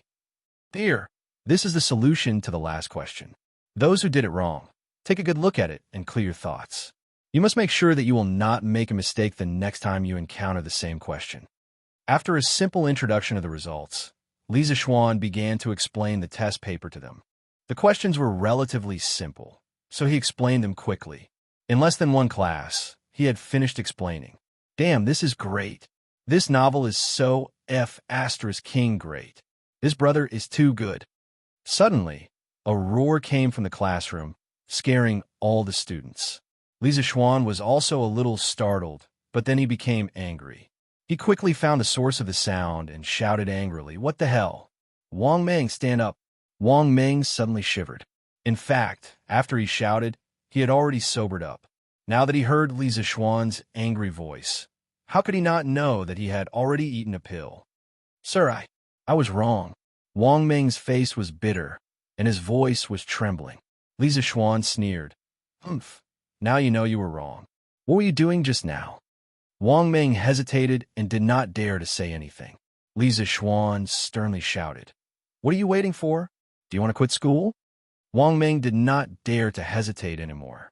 He quickly took out a piece of paper from under his seat and said anxiously, Don't, sir, I'll tell you. I was reading a novel just now. This is what I bought from a newspaper boy on my way to school. It's called a newspaper. The other students looked at it curiously, wanting to know what kind of magical item this newspaper was. On the other hand, Li Zishuan's old face darkened. Of all his calculations, he did not expect that running a newspaper would make students addicted to novels and affect their studies. In modern times, Bad students often did this in class. He did not expect to encounter it in ancient times as well. Wasn't this like shooting himself in the foot? Chapter 202. Inside the School of Mathematics. Lisa Xuan's face turned from green to white, then from white to red. Wang Ming was so scared that his heart was trembling. He had never seen Lisa Xuan so angry before. Wang Ming, tell us how many points you got this time. Lisa Xuan said with hatred. When Cheng Chimo heard this, he grinned and looked at Wang Ming with a gloating expression. Wang Ming replied weakly, Sir, this time I got 66 points. Lisa Xuan slammed the table and said angrily, You only got 66 points and you didn't pay attention in class? If you can get full marks like Li Tai and Ku Shirqing, I won't criticize you even if you didn't pay attention. Are you serious? At this moment, Li Tai's eyes lit up and he asked excitedly. Lisa Xuan's face was filled with black lines. This bastard never knew how to give him any face. Shut up. I'm talking about Wang Ming. Lisa Xuan said angrily. Wang Ming couldn't be angry anymore. He said softly, Sir, I was wrong. Is the novel good? Lisa Xuan asked fiercely. Yes. Sir, it's not good. It's not good at all. It's not good at all. It's terrible. I was obsessed with it. Wang Ming was about to say that it was good, but he quickly changed his words. Lisa Xuan nodded, but he suddenly realized that something was wrong. He was the one who wrote the novel. Wasn't Wang Ming scolding him by saying that? He couldn't stand it anymore. A piece of chalk hit Wang Ming's forehead accurately. Lisa Xuan said even more angrily, Why did you read it if it wasn't good? You'll be standing in class today. Feeling wronged, Wang Ming scratched his head and thought to himself, I've already said so. Is it wrong? What did Sir mean by that? Haha. Wang Ming, what are you reading in class? Take it out and show it to me. During the break, Cheng Chumo saw that Li Zixuan wasn't in the classroom. He quickly went to Wang Ming and asked him for the newspaper.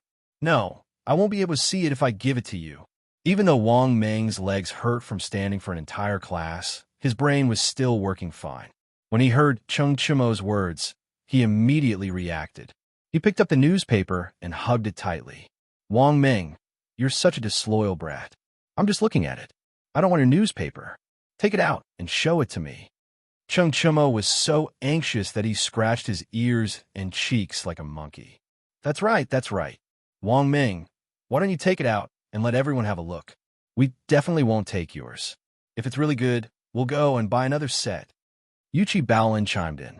That's right, that's right. Take it out and let us have a look. We're all classmates. Don't be so stingy. Li Tai, the little fatty, also brought some students over to join the fun. At this moment, Wang Ming suddenly felt a lot of pressure. He felt like he was alone. All right, I'll let you have a look, but you must remember to return it to me. I haven't finished reading it yet. Wang Ming could only reluctantly hand over the newspaper. Otherwise, he really suspected that he would be attacked by the crowd. Don't worry, don't you dare ask around. I, Cheng Chumo, am the most trustworthy person in Chang'an City. Cheng Chumo waved his hand nonchalantly and said arrogantly. Then, he couldn't wait to take the newspaper and sat down next to him to start reading. The surrounding students also curiously surrounded Cheng Chumo and began to bend over to read the newspaper. Chonyo, turn the page. What's so good about this scholarly article? That's right, that's right. Time is of the essence. Let's read the rest of the novel. Wang Ming was so engrossed in it last class. Turn the page and let me see if this story is interesting or not. That's right, that's right. Hurry up and read the novel. Otherwise, class will start soon.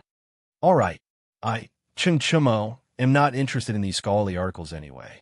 Cheng Chumo felt that it made sense. Hence, he turned the page. Instantly, the words "a record of a mortal's journey" came into view. Wow, a record of a mortal's journey? Just the name alone sounds impressive. Cultivation? Could this novel be about cultivation? Could there really be people who can cultivate? I suddenly feel a surge of emotions. The students wanted to continue reading just by looking at the name of the novel. Chapter 1. A mountainside village. Dumbo's eyes were wide open as he stared at the black roof made of straw and mud. The old quilt covering his body had already turned a deep yellow, and its original appearance could not be seen. There was also a faint musty smell. After a moment, Chung Chumo finished reading the first chapter. He smacked his lips and said doubtfully, I, Chung Chumo, don't feel that this first chapter is very interesting. How could Wang Meng have been so engrossed in it before? It's really ordinary. However, this Seven Mysteries sect seems to have some tricks up their sleeves. It seems like this world can really cultivate. If that's the case, then it's really interesting. All right. Stop talking nonsense. Hurry up and read on. What they did not notice was that after Li Tai saw the title and the author of the novel, he curled his lips and secretly left the crowd. He had read this novel before, but he was very puzzled by the author's name on the newspaper. Chapter 2. Black Ox Town. This is a small town. Although it's called a small town, it's actually just a slightly larger town called Black Ox Town. Only those ignorant natives who live in the nearby ravines call it Black Ox Town. After a while, the surrounding students began to discuss again. This is interesting. I'm guessing that the Seven Mysteries sect and the Feral Wolf Gang will have an earth-shattering battle in the future. Let's fight. Old Chang's saber is already thirsting for blood. Hurry up and read the next chapter. Seeing that the others were enjoying the novel, Wang Ming could not help but come over. He had also just finished reading the third chapter. Chapter 3. Seven Mysteries sect. The smell in the carriage was obviously not pleasant. It's no wonder that there were nearly 30 children squeezed into the carriage. Although a child is much smaller than an adult, it still makes the car unbearably crowded. Damn, this Seven Mysteries sect seems to be very powerful. Indeed. I just don't know if this Han Li will be able to pass the examination. It's a pity that it's gone. The author of this novel is really asking for a beating. He only wrote so little at a time. Mr. is here. Hurry up and leave. Immediately, all the students hurriedly returned to their original seats. Chung Chumo cleverly spread out the side of the newspaper that had the novel printed on it and directly spread it on Wang Meng's table. Then, he immediately slipped away. F***CK. Wang Meng looked at Chung Chumo and then looked at Li Zixuan, who had just entered. Immediately, he cursed Chung Chumo countless times in his heart and hoped that Li Zixuan would stop messing with him. Chapter 203. Li Zixuan went to the outhouse during the break. When he came back, he saw a group of people crowding around the classroom. When he walked to the door, the group of little bastards scattered like birds. He had good eyesight and naturally saw that Chung Chumo had tricked Wang Meng. However, he did not say anything this time. He only looked at Wang Meng indifferently and then continued with his lecture. Wang Meng hurriedly put away the newspaper and let out a big sigh of relief. He felt a little strange. He was not afraid of anything before, but when he faced Li Zixuan, he always felt an inexplicable fear in his heart. Imperial College Building. Damn, awesome. Ziffin quickly turned the page. In a corner of the building, a chubby little boy sat next to Sun Ziffin. The two bastards had their arms around each other's shoulders and lowered their heads as if they were looking at something together. The little fatty couldn't help but urge in a low voice as he watched on. What's the hurry? I haven't finished yet. Wait a minute. Sun Ziffin impatiently mumbled. Damn. The Seven Mysteries sect is awesome. I also want to cultivate. Is there any cultivation sect in Great Tang? Sun Ziffin unhappily said, Kid, are you drunk? Aren't you afraid that your father will beat you to death when you go back? Forget it. A moment later. That's it. Damn, it's over already? Sun Ziffin could not help but shout. However, his voice was a little too loud. An assistant master, Mao, finally noticed the commotion. Sun Ziffin, you Donkai, what are you two doing? Assistant Master Mao was slightly angry and said in a deep voice. He always had a headache when it came to the students of the Imperial College.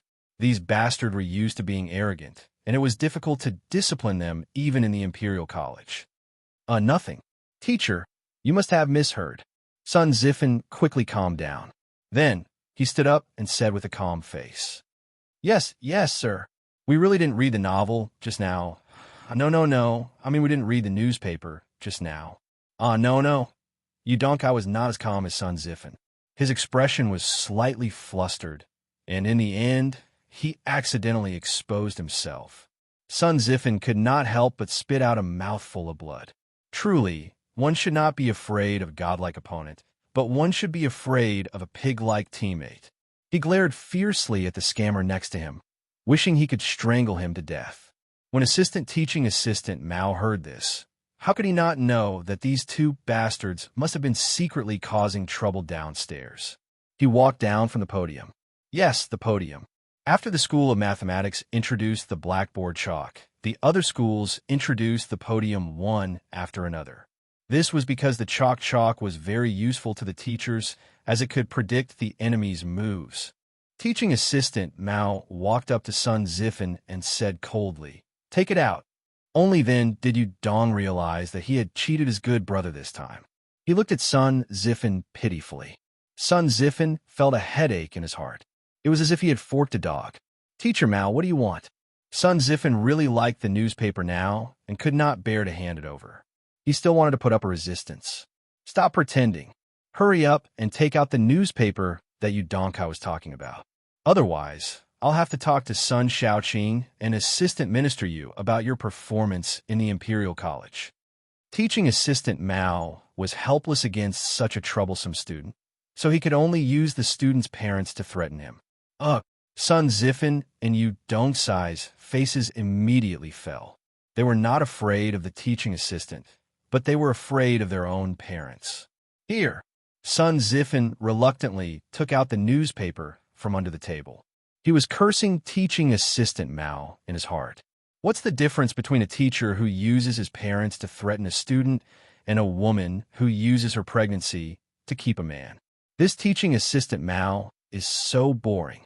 Teaching assistant Mao definitely did not know that in a certain student's heart, he was already the same kind of person as a woman who uses her pregnancy to keep a man. He took the newspaper and returned to the podium to continue his lecture. "Zifen, don't be angry. If worst comes to worst, I'll buy you another newspaper when I go back in the afternoon." After the morning class, Yu Dongkai eagerly chased after Sun Zifen and said with a fawning expression, "Of course you should buy me another newspaper." Sun Zifen said angrily, Yes. I'll go buy another newspaper in a bit." "Brother Zifen, where did you buy that newspaper?" "I bought it this morning from a newspaper boy on the roadside. I don't know where to buy it now." Sun Zifen rubbed his chin and pondered for a moment. Then he said, "But I saw that at the top of the newspaper was Strange Culture. I don't know which store it came from, but, judging from the name, it should have something to do with the Strange Culture Pavilion. Why don't you go to the Strange Culture Pavilion and ask?" "Strange Culture Pavilion?" Yu Dongkai repeated in confusion. Then he suddenly said excitedly, "Zifen, I heard that the Strange Culture Pavilion is the property of Professor Li's family. Didn't we tell the Chancellor that we were going to transfer to the Imperial College of Mathematics? How about it? Zifen, did your father agree to it?" Sun Zifen chuckled as he took out a document from his bosom. He smiled proudly and said, "Hee, everything is under control. I'll go find the Chancellor after I finish eating." Yu Dongkai raised his thumb and praised, "Brilliant! Brother Zifen is brilliant. I thought I was the only one who succeeded." Sun Zifen said in astonishment, "What? Your father also agreed?" "Yes. I was still wondering why my father was so easy to talk to this time. Brother Zifen, when you go find the Chancellor later, bring me along. If I go with you, I'll feel more at ease." Yu Dongkai expressed that he wanted to hug his thigh when he went to find the principal. When Sun Zifen heard this, he instantly thought of the things that Yu Dongkai had done in the class just now. He hurriedly refused in a bad mood. No, you go by yourself when the time comes, so that you won't trick me again." Yu Dongkai immediately became anxious. He chased up and said, Don't. Brother Zifen, bring me along. I promise that I won't say a word this time. I definitely won't trick you." "Are you sure you won't say a word?" Yes, I'm sure. I definitely won't say a word." "All right, then. I'll bring you along this time. But remember to quickly buy me a newspaper." Yes. I'll send my errand boy to find out where to buy the newspaper." Yu Dongkai hurriedly said excitedly. On the other side, teaching assistant Mao finished his class and went to the canteen of the directorate. He took a meal, went to a seat by the window, and began to eat. Suddenly, he caught a glimpse of the newspaper in his hand, and his heart skipped a beat. He thought that it would be better to eat while reading what was written in the newspaper. It actually made his student so fascinated in class. But once he opened the newspaper, he couldn't stop reading. Chapter 204. In the dining hall. Teaching assistant Mao's eyes gleamed as he read the article titled Detailed Explanation of the Use of Punctuation Marks. TSK. This punctuation mark is quite novel. It seems very practical. I wonder who came up with it. Should I suggest to the Chancellor that we should popularize this punctuation mark? Teaching assistant Mao couldn't help but mutter to himself after reading the explanation of the punctuation marks. He couldn't help but stop eating. He had been teaching for many years, so he naturally understood how important punctuation marks were to a student's reading efficiency. This was why he wanted to popularize them. After sighing for a while, teaching assistant Mao continued reading. Interaction between scholars? What is this so-called newspaper trying to do? Are they trying to gather all the scholars of the Great Tang together for a debate? When teaching assistant Mao saw the words interaction between scholars, he was a little confused. This on Taizong's commentaries. The person who wrote this article is quite bold, daring to talk about court politics. Ma Zhou. Who is Ma Zhou? This person is a little too arrogant. Unlike Wang Ming, Cheng Chumo, Sun Zifan, and Yu Dongkai, who had skipped over the other parts and directly read the novel, teaching assistant Mao was naturally very interested in the article on the meaning of the classics. But when he saw the title of the first article, he couldn't help but feel a toothache. Looking at the successes and failures of the past generations, the Li Shu rebelled and gathered together as bandits, and all the countries were destroyed. Although the rulers of the country wished to change their ways, none of them were safe. For those who practice politics and religion, when they are at the point of being able to practice it, it is useless to regret it as soon as an accident occurs. Thus, whenever the rulers of the country see the death of their predecessors, they know the cause of the loss of their politics and religion, but they do not know the loss of their own bodies. Thus, Yinzhou laughed at the death of Xia Jia, and Yu Enli laughed at the destruction of Yinzhou.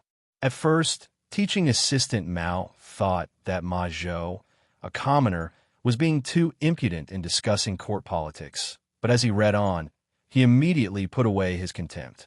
His expression grew more and more solemn, and he couldn't help but murmur to himself. Since ancient times, the rise and fall of a country is not dependent on the accumulation of wealth, but on the happiness of the people. Taking recent events as an example, the Sui family stored the Luokou storehouse, and Li Mi used it. The eastern capital accumulated cloth and silk, and Wang Shichong occupied it. The western capital's treasury was also used by the state and has not been used to this day. Xiang Luokou, Dong, Du does not have grain or silk. That is, Shichong and Li Mi may not necessarily be able to gather the masses. But stockpiling is a common thing in a country. One must wait until one has excess strength before withdrawing it. If we take it by force and use it to fund the bandits, it will be useless. Good. Unique insight. This person is a great talent. Based on this article alone, we can see that Ma Zhou's ability to govern the country is not inferior to some of the officials in the imperial court.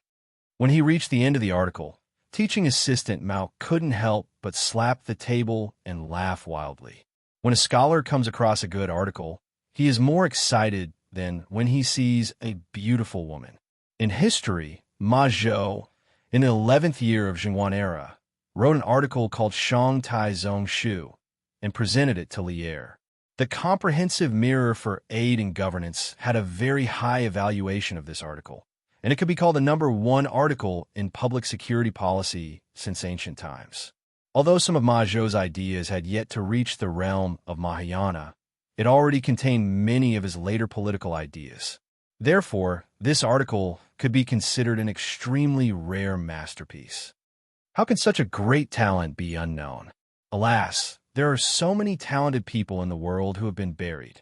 It seems that this Datang Daily can also be used to discover talents, right?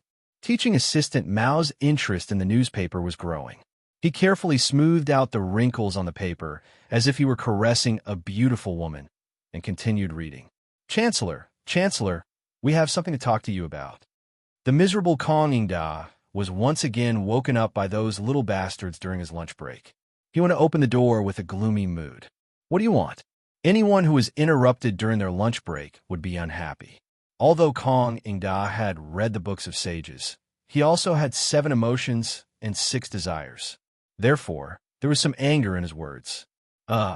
Chancellor, we're looking for you to change the school.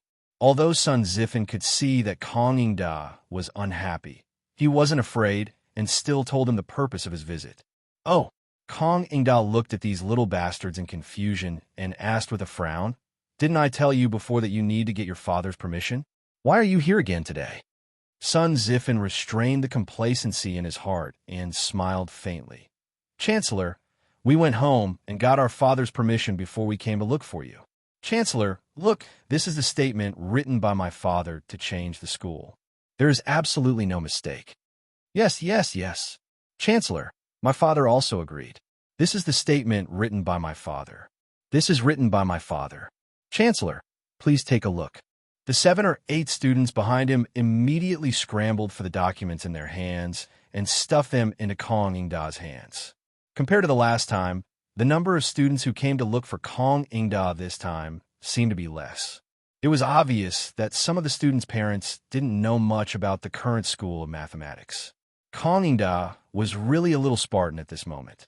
He suspected that he had heard wrongly. How could the fathers of these little bastards agree to their ridiculous request? No matter what angle he looked at it from, it was impossible for them to agree. Kong Ingda was in a daze for a long time before he was woken up by Sun Zifan. He sorted out his emotions and opened up the document that Sun Zifan gave him. He looked at it carefully and saw that the handwriting was horizontal and vertical, vigorous and powerful. This was indeed Sun Fujia's handwriting. Sun Zifan was still unable to imitate it. At this moment, the last trace of luck in Kong Ingda's heart was instantly shattered. He found it hard to understand why these people's fathers would agree to transfer their children to the school of mathematics. However, before he could think about it carefully, the surrounding students had started to urge him. It was still Sun Zifan who took the lead and said, "Chancellor, look, we have the document to change the school of mathematics. Can the students be transferred to the school of mathematics?" "That's right. Chancellor, you promised us before that as long as our fathers agree, you will let us transfer to the school of mathematics." That's right. Chancellor, your knowledge is the best in the world. You can't go back on your words. Chancellor, quickly tell us, can we do it or not? At this moment, Kong Ingda really felt that there were hundreds of flies buzzing around his ears. He waved his hand with an extreme headache and said in a deep voice, "Quiet. Why said before naturally counts. After 2 days, your application to change the school of mathematics will be approved." Even though Kong Ingda was extremely unwilling, but as the chancellor of the directorate, how could he do something like going back on his words? "Oh, Chancellor, that's great." "Ha! Thank you, Chancellor." "Chancellor, then shall we return to class? There's still some fellows here pretending to be obedient." Just as Kong Ingda's voice fell, the surrounding students immediately cheered. Kong Ingda hurriedly waved his hand and said, All right. Quickly return to class." Chapter 205. Kong Ingda heaved a sigh of relief after sending the brats away. However, when he thought about the fact that he would have to switch schools for them, he felt a headache coming on. Sigh, what were the fathers of these students thinking? In the cafeteria, the food in front of teaching assistant Mao had already turned cold, but he didn't care at all. Ma Zhou's brilliant articles had completely captivated him. At this moment, he had truly entered a state of oblivion. He no longer cared about what was happening in the outside world. An interpretation of the law of Zhengguan states, man, 3 talents, and 10,000 things are divided. Qi contains spirit, and man is the leader. Good. Ma Zhou's summary is so incisive. Shun Dynasty's political commentary states, looking at the previous generations from the Xia, Yin, Zhou, and Han dynasties to the world, it has been passed down from one generation to the next. Some have been passed down for more than 800 years, while some have been passed down for less than 400 to 500 years. Since the Wei, Jin, Zhou, and Sui dynasties, most have been passed down for no more than 50 to 60 years. How thorough! I really want to drink and chat merrily with Ma Zhou and discuss his grand ambitions. I wonder if my articles can be published in this newspaper. When the time comes, I can discuss my political views with the world's literati. Teaching assistant Mao read several of Ma Zhou's political essays in a row. He was so excited that his hands were red from clapping. Of course, he was slapping the table. The servants next to him were scared witless. They were very worried that teaching assistant Mao would break the table. Most of the students and teachers who were eating in the cafeteria were scared away by teaching assistant Mao's crazy shouts from time to time. A few of the bolder teachers leaned forward to read the newspaper in teaching assistant Mao's hands. As soon as they read it, they were immediately immersed in Ma Zhou's literary feast. Gradually, 7 or 8 people surrounded teaching assistant Mao. However, teaching assistant Mao was completely unaware of it. He was still slapping the table and cheering. "Mr. Mao, Mr. Mao?" Several urging voices interrupted teaching assistant Mao's wandering between the lines of the newspaper. He raised his head, only to be startled by the colleagues around him.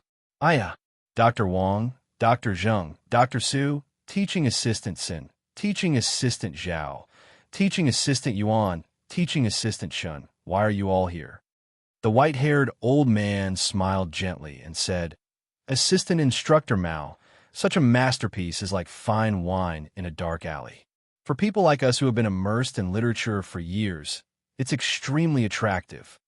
Another scholarly scholar also stroked his beard and said with a smile, "Brother Yalun's words are true."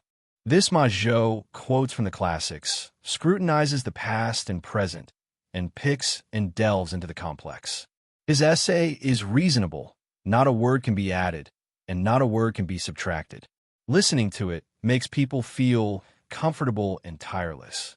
Even the ancient Su Qin, Zhang Yi, Zhong Jun, and Jia Yi were like this. "Gentlemen, it's past lunchtime for this cafeteria. It's time to close." The page boy at the side could not help but muster up his courage and ask, Oh, I'm sorry. Gentlemen, please follow me out." Teaching assistant Mao only just noticed the errand boy in the cafeteria.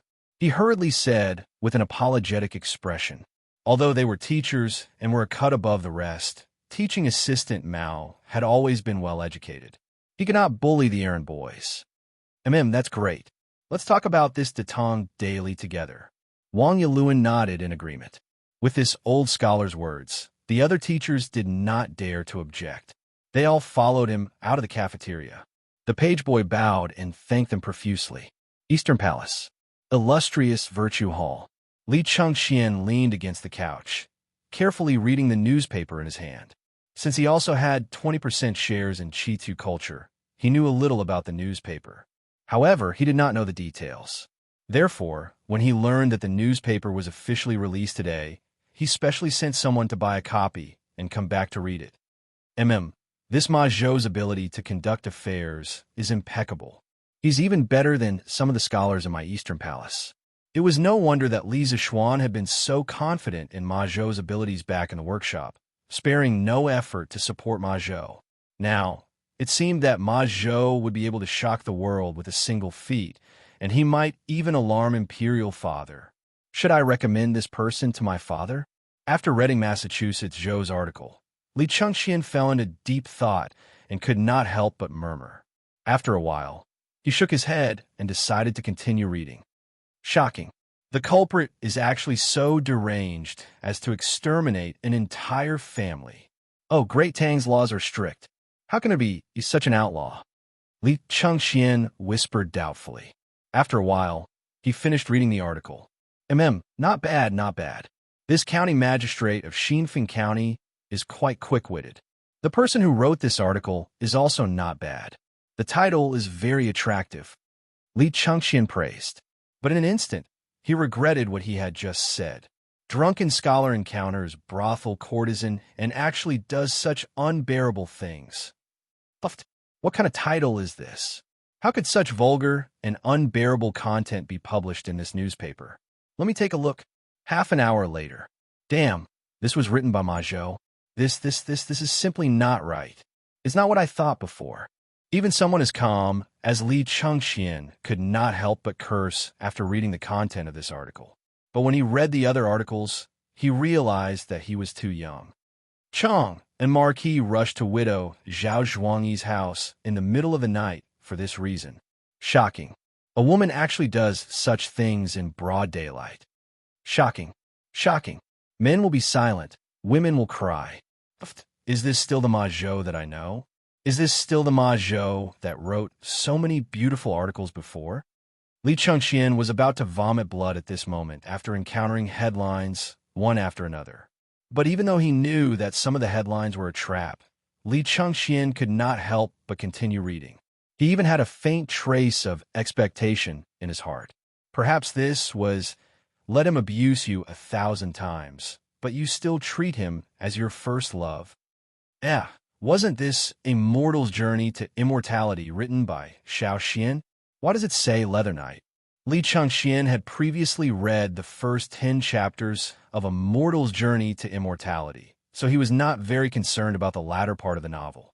He originally planned to put down the newspaper directly, but after inadvertently seeing the author's name under the title of the novel, he could not help but be stunned. He knew the author of this novel better than anyone else, but what the hell was this Leather Knight? After thinking for a long time, Li Chengxian could not figure out what Li Zishuan was up to. He put down the newspaper and prepared to take a lunch break. Chapter 206. Oh, we can finally transfer to the School of Mathematics. Brother Ziffin, it's all thanks to you this time.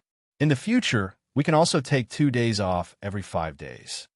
Inside the School of Imperial College, Yu Donkai patted son Ziffin's shoulder excitedly and laughed. Haha, Donkai. Do you think I went through so much trouble to transfer to the School of Mathematics just for this? Son Ziffin laughed in a low voice. The little fatty's eyes suddenly lit up when he heard this. He sneakily approached son Ziffin and asked, Oh, Brother Ziffin, do you have a deeper meaning? Ha! Son Ziffin laughed proudly and then said mysteriously, Of course, Donkai. Think about it carefully. Dr. Li taught Assistant Master Mao and the others before. Strictly speaking, we have to call him Grandmaster, right? Yes, that's right. But after 2 days, when we are transferred to the School of Mathematics and Mathematics, Professor Li will become our master and Assistant Lecturer Mao will become our senior brother. As for us, won't we become the other students' martial uncles? Son Ziffin said with a cheeky smile. Yu Donkai was stunned by his brother's strange way of thinking. But after thinking about it, he felt that this was indeed the case, so he quickly gave him a thumbs up and laughed. Yes, Brother Ziffin's words are reasonable, very reasonable. I didn't expect you and me to become martial uncles so soon. This wild laughter immediately attracted the attention of the other students in the school. Slap! Son Ziffin slapped him hard and said angrily, Are you stupid? Do you want everyone to hear you so loudly? Sorry. But why hasn't Assistant Master Mao come today? Yu Donkai rubbed the back of his head and then asked doubtfully. Son Ziffin rolled his eyes and said, How would I know? But I told you to buy a newspaper for me this afternoon. Did you buy it? Yu Donkai hurriedly laughed and said, Brother Ziffin, don't worry. I've already sent my errand boy to the Strange Interest Pavilion to inquire about this newspaper. When the time comes, we'll definitely be able to buy it. In the pine forest to the east of the Imperial College, the 9 teachers from different academies sat on the stone benches in the forest, drinking and chatting merrily. They sat down and discussed the Tao, feeling very comfortable. Assistant Teacher Mao, for this Ma Zhou to be able to write such a splendid essay, he must be a virtuous sage. Have you heard of him before? Wang Yaluan held a cup of wine and took the lead to ask. Dr. Wang, this person has always been unknown. I've never heard of him before. Now, this Ma Zhou has amazed everyone with a single brilliant feat. Assistant Master Mao hurriedly replied. Wang Yaluan nodded, stroked his beard, and said, Well, I have a different opinion about some of this Ma Zhou's points of view. I just don't know if I can write an essay and publish it in the Datong Daily. When the time comes, I could debate with Ma Zhou on the same stage. The other assistant teachers and professors also echoed, Yes, it would be best if you can debate with Ma Zhou on the same stage. Yes, yes. Assistant Master Mao replied, I also have the same idea, but I don't know how to publish it in the Datong Daily. Why don't we read it together? That's a good idea. A moment later, shocking. The murderer is so deranged that he killed the whole family. Why did this essay start to use vernacular? There's no literary talent at all? Indeed, it's really disappointing, but the content of this essay is very interesting. Well, maybe this Ma Zhou deliberately used vernacular so that ordinary people can understand it.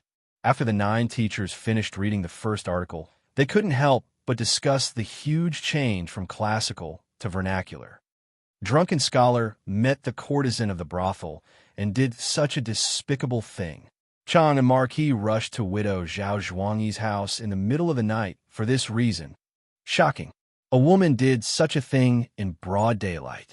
However, the following 3 pieces of news left everyone dumbfounded. I thought this Ma Zhou was a refined person. I didn't expect him to be so vulgar. Yes, the titles of the following articles are exaggerated and vulgar. It's really a disgrace to the refined. As scholars, how can we be so shameless? It's really abominable. The voices were almost one-sided. Almost all of them condemned Ma Zhou. Ma Zhou had changed from a handsome and virtuous person to a refined scum that everyone condemned in speech and in writing. Only assistant coach Mao and Wang Yaluan didn't say anything. After the others finished criticizing, Wang Yaluan said with a smile, I don't think so. As the saying goes, great vulgarity is great elegance. The difference between vulgarity and elegance is just a matter of thought. It depends on how you look at it. The wording of these few articles is not flowery. The entire article is written in plain language. This old man guesses that this section is mainly written for those who are barely literate and have not studied the meaning of poetry. If that is the case, these topics are really not ordinary. This Ma Zhou is a true wise man. Why do you think so, Brother Yaluan? Yes, why are these titles extraordinary? Wang Yaluan looked at Assistant Coach Mao and said with a faint smile, Assistant Coach Mao, you seem to have some ideas. Why don't you tell us your opinion? Assistant Coach Mao straightened his back and said in a deep voice, I think Ma Zhou wrote these titles on purpose. Professor Wang had previously said that these articles were written for the common people to read. Hence, these titles were even more pleasing to the common people and would make them even more interested in reading them. I think this is Ma Zhou's cleverest part. He is elegant when he needs to be, and vulgar when he needs to be. Wang Yaluan clapped his hands and said with a smile, Assistant Coach Mao is right. I think so too. Let's continue reading. Wang Yaluan was the most experienced person here. The others couldn't refute his words, so they continued reading. Shocking. Shocking. Men will fall silent. Women will cry.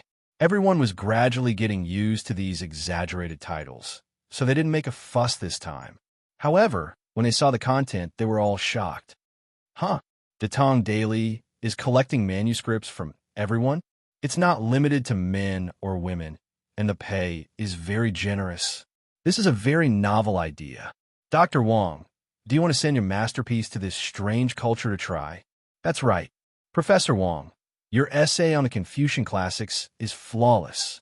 Wang Yaluan was quite tempted when he heard this. He didn't care much about the pay from Kiki culture, but who didn't want their essays to be read by the world? My fellow colleagues are right. Please excuse me for a moment.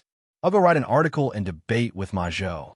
After that, he cupped his hands and left hurriedly with the others.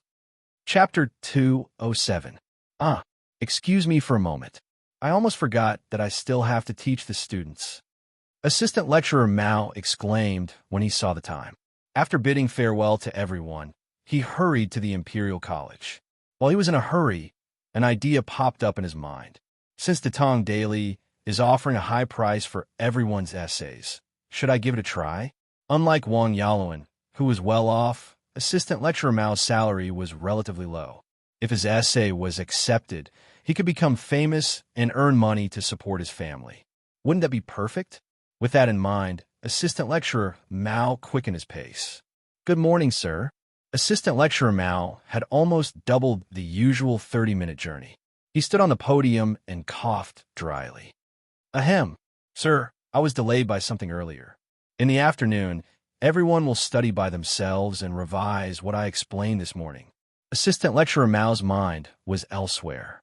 He cleverly copied Li Zixuan's lazy trick and told the students to study by themselves. Although the students were puzzled, they did not ask too much and could only obey obediently. Assistant Lecturer Mao saw that everything was settled. He asked a few students to keep an eye on the situation and then hurried to his office. He remembered that Datong Daily had written that submissions should be submitted as early as possible. If he went back now and sent it to Chi-Tzu Culture, it might be published tomorrow. In a restaurant in Dongsha City. So there was a massacre in Xinfeng County recently. No wonder I saw so many officials when I went to my child's second aunt's house last time. That's right. This family is so pitiful. Big Dog Wong, what are you talking about? Why don't I understand? Haha. Zhao Lauer, didn't you read today's newspaper? What newspaper? Here. That's the one. This morning, there were children hawking this all over the capital. Didn't you buy one? Oh my, it's such a big piece of paper with so many words. I can't afford it. What's written on it? Is it as good as what you said? Haha, Zhao Lauer, you're wrong this time. This newspaper isn't expensive. It only costs 5 copper coins. How is it? Are you surprised? Haha, let me tell you, the things written in the newspaper are really King interesting. For example, let me read to you. Drunken scholar encounters brothel's top courtesan and actually commits such a despicable act. What do you think? Do you want to see it? The eyes of the man named Zhao Er immediately lit up. He hurriedly nodded like a chick pecking at rice and said with a lewd smile, Yes, yes, yes. Brother to go, quickly tell me what happened next. Seeing Zhao Lauer's anxious face, Wang Dago's vanity was greatly satisfied. He smiled proudly and said, Hee, then let me tell you. 2 days ago, a drunken scholar wandered into Peace Square. As Wang Dago spoke, more and more people gathered around the table. The newcomers didn't know what Wang Dago was talking about. After asking, they understood that it was an interesting story from Datong Daily. After getting to the bottom of it, they were naturally surprised by the low price of Datong Daily. They all secretly made up their minds that if they met a child selling newspapers tomorrow, they would definitely buy a copy. It would be stupid not to buy such an interesting and cheap newspaper. This interesting phenomenon was rapidly spreading to all parts of Chang'an. The novel thing called newspapers was also quietly entering the lives of the people of Tang Empire. Brother Ma, how's the sales of today's newspaper? Li Zixuan went straight to the workshop after class. He went to the back hall and found Ma Zhou. Lord Zhu, you're here. Ma Zhou first bowed to Li Zixuan. Then he said with a flushed face, This morning, the sales of the newspaper weren't good. After all, it was just launched. Many people still don't know what a newspaper is. Those who were willing to spend money to buy it at that time were mostly greedy for the cheap price of the newspaper, not because of the content of the newspaper. Therefore, in one morning, only less than 400 copies of the newspaper were sold. However, when it was close to noon, a few groups of people suddenly came. They all seemed to be from rich and powerful families. Each of them bought dozens of copies, and they seemed to already know the content of the newspaper. Before Lord Zhu came, all the newspapers today were sold out. The more Ma Zhou spoke, the more excited he became. He was indeed excited. First of all, the good sales of a newspaper were an affirmation of his hard work.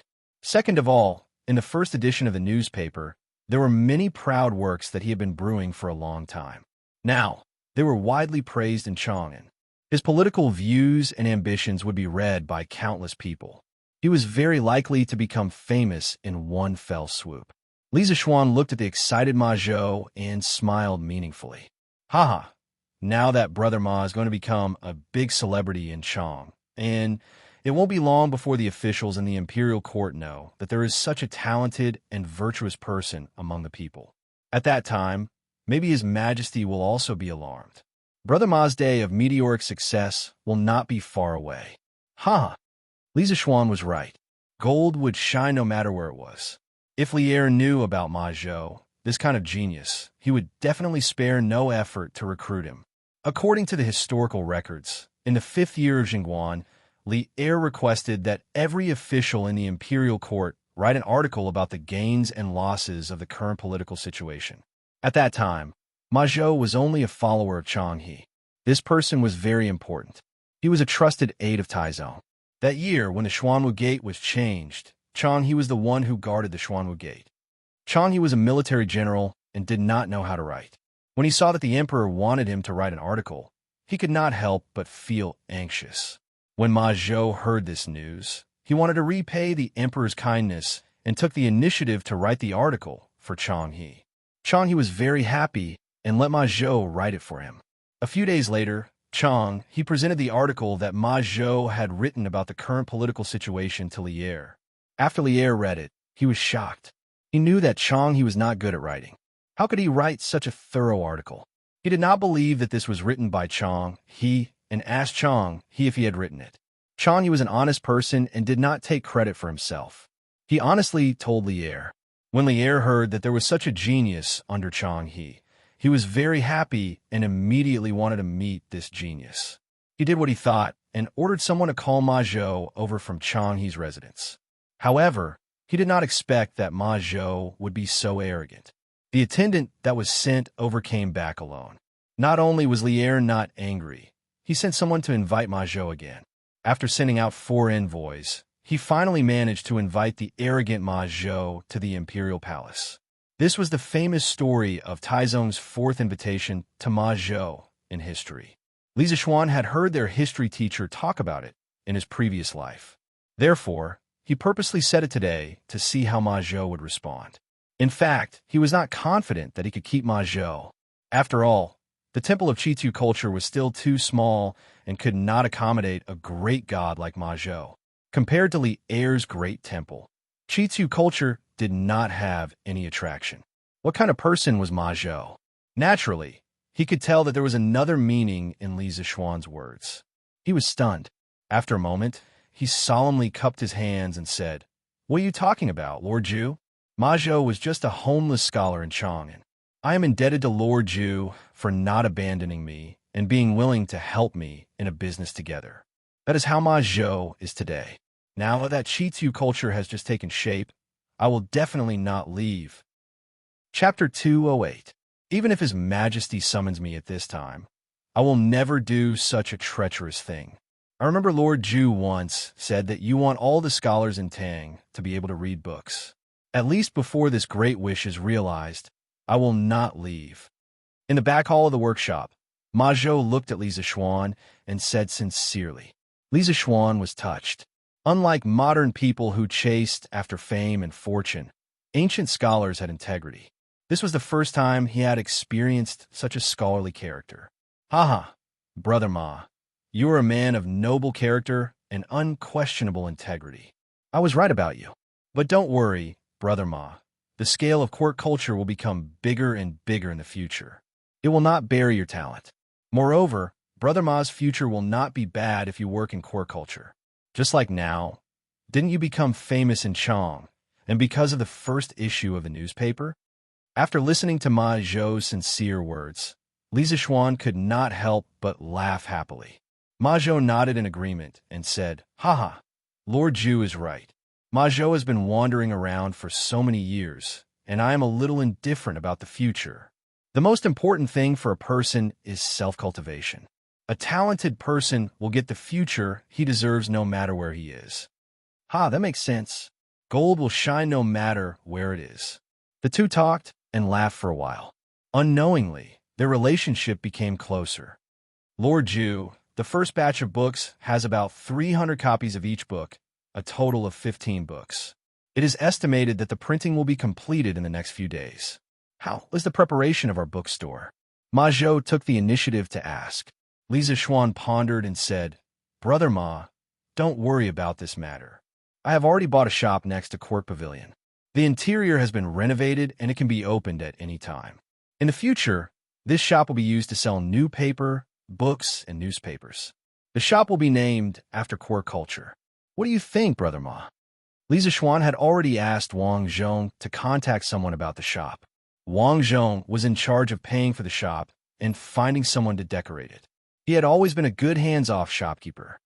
Very good, very good. Since everything is under Lord Ju's control, I just need to do things with peace of mind. Steward Ma, there's a young man outside who insists on buying a newspaper. Just as the two of them were chatting happily, a manservant came over and said in a hurry, "Tell him directly that today's newspaper has been sold out and that he will come back tomorrow." Ma Zhou waved his hand and said. The manservant said with a bitter face, "I also told that person, but he said that he had to buy the newspaper today. Otherwise, he was afraid that his young master would not forgive him. Moreover, he came here today after inquiring about many places." The person asking for the newspaper outside was the errand boy sent by Yudongkai. After this unlucky fellow was sent out by his young master, he asked around and finally found the curious pavilion workshop. In the end, he was told that the newspaper was sold out. Thinking that she would definitely be punished by her young master if she went back like this, the little attendant made a scene at the entrance of the workshop, unwilling to leave. Li Zixuan saw an open newspaper on the table. Ma Zhou must have read it himself, so he said, "Here, take this and send that person away." "Yes, boss." The manservant took the newspaper and hurriedly left. Li Zixuan looked at Ma Zhou and said, "Brother Ma, go and get someone to print more newspapers. From tomorrow onwards, the number of newspapers printed will gradually increase. I estimate that the demand for newspapers will increase." What Lord Ju said makes sense. I also have the same intention. Li Zixuan nodded and said, "Well, Brother Ma, how are the preparations for the layout of the second issue of the newspaper?" After all, the newspaper had just been published. Li Zixuan felt that there would be relatively few people submitting articles today, so he asked this question. Ma Zhou smiled confidently and said, "Don't worry, Lord Ju. I have already prepared the content of the second issue. Even if no one comes to submit articles today, I will still be able to fill the newspaper." Li Zixuan felt a little relieved. Ma Zhou's work was indeed reassuring. There were some things that he did not need to instruct at all. Ma Zhou had already taken the initiative to do it. "Nan Feng, come here." In an old house in Yiyang Lane, Wang Yaluan called for the servant to come over. "Hey, master, you called for me?" A servant in green ran over quickly and bowed. Wang Yaluan handed over a stack of papers and said, "Nan Feng, help me send these papers to the editorial department of Core Culture in the East City. Tell them that I want to submit articles." "Yes, master." Nan Feng took the papers and was about to go out. Suddenly, he paused and hesitated carefully. "Master, where is the editorial department of Core Culture? I have never heard of it." Wang Yaluan stroked his beard and smiled. "Haha, according to the newspaper, it should be inside the workshop of Core Pavilion in Ani Lane. You should be able to find it if you look carefully." Although Nan Feng did not know what a newspaper was, he still knew about the workshop of Core Pavilion that had been popular in Chong and recently. "Yes, master, don't worry. I will definitely send the papers." The Imperial College. Kong Yingda had gotten a newspaper from somewhere. He was sitting on a stool and reading it with great interest. From time to time, he would sigh. After an unknown period of time, Kong Yingda put down the newspaper and sighed, "This Ma Zhou is really a refined person." The first few policy essays were written clearly and logically. The last few articles on current affairs, although straightforward and popular, did not lose their humor. Haha, although the latter part of the novel is unrealistic, the imagination of a heavenly steed soaring across the skies is truly admirable. Moreover, this newspaper even intends to let scholars submit articles. I'm afraid its influence will only grow in the future. Kong Yingda took another look at the newspaper and shouted, "Alu." A moment later, a young servant came in and bowed. "Master, Alu, every morning when you see a child selling newspapers, remember to buy a copy of this newspaper for me." Kong Yingda held the newspaper and instructed. "Yes, master. Taiji Palace, Sweet Dew Hall. Genius, this is a genius." "Ma Zhou. Zhao Song, who is Ma Zhou?" Lier asked curiously as he leaned on his dragon throne and looked at the newspaper that he had gotten from God knows where. "Your Majesty, Ma Zhou is a scholar in the workshop of Li County. According to the investigation, this newspaper was handled by Ma Zhou. Zhao Song was obviously prepared. When he heard Li Er's question, he quickly answered, "Yes, go and investigate this Ma Zhou in detail. I am very interested in this person." Li Er nodded and ordered softly, "Yes." A moment later, Li Er suddenly laughed. "Haha, this Xinfeng County Magistrate is really good at solving cases. He deserves to be rewarded. Zhao Song, send someone to the Ministry of Personnel to pass on my orders. Xinfeng County Magistrate Chong Qingyuan is conscientious, selfless, and able to solve cases like a god. He will be rewarded with 100 pieces of gold and silver and 10 pieces of silk." Chapter 209. In the Ganlu Palace. After about an hour, Li Er finally finished reading all the contents of the newspaper. He did not frown or criticize or scold the clickbait, articles at the end, and the novel at the end. He just smiled thoughtfully and said to Zhao Song, "Zhao Song, this newspaper that you found is quite interesting. I see that it says that there is a daily edition here. From now on, send me a daily edition of the newspaper." Zhao Song heard Li Er and smiled like a blooming chrysanthemum. He bowed and said, "Yes, Your Majesty." "Oh, right.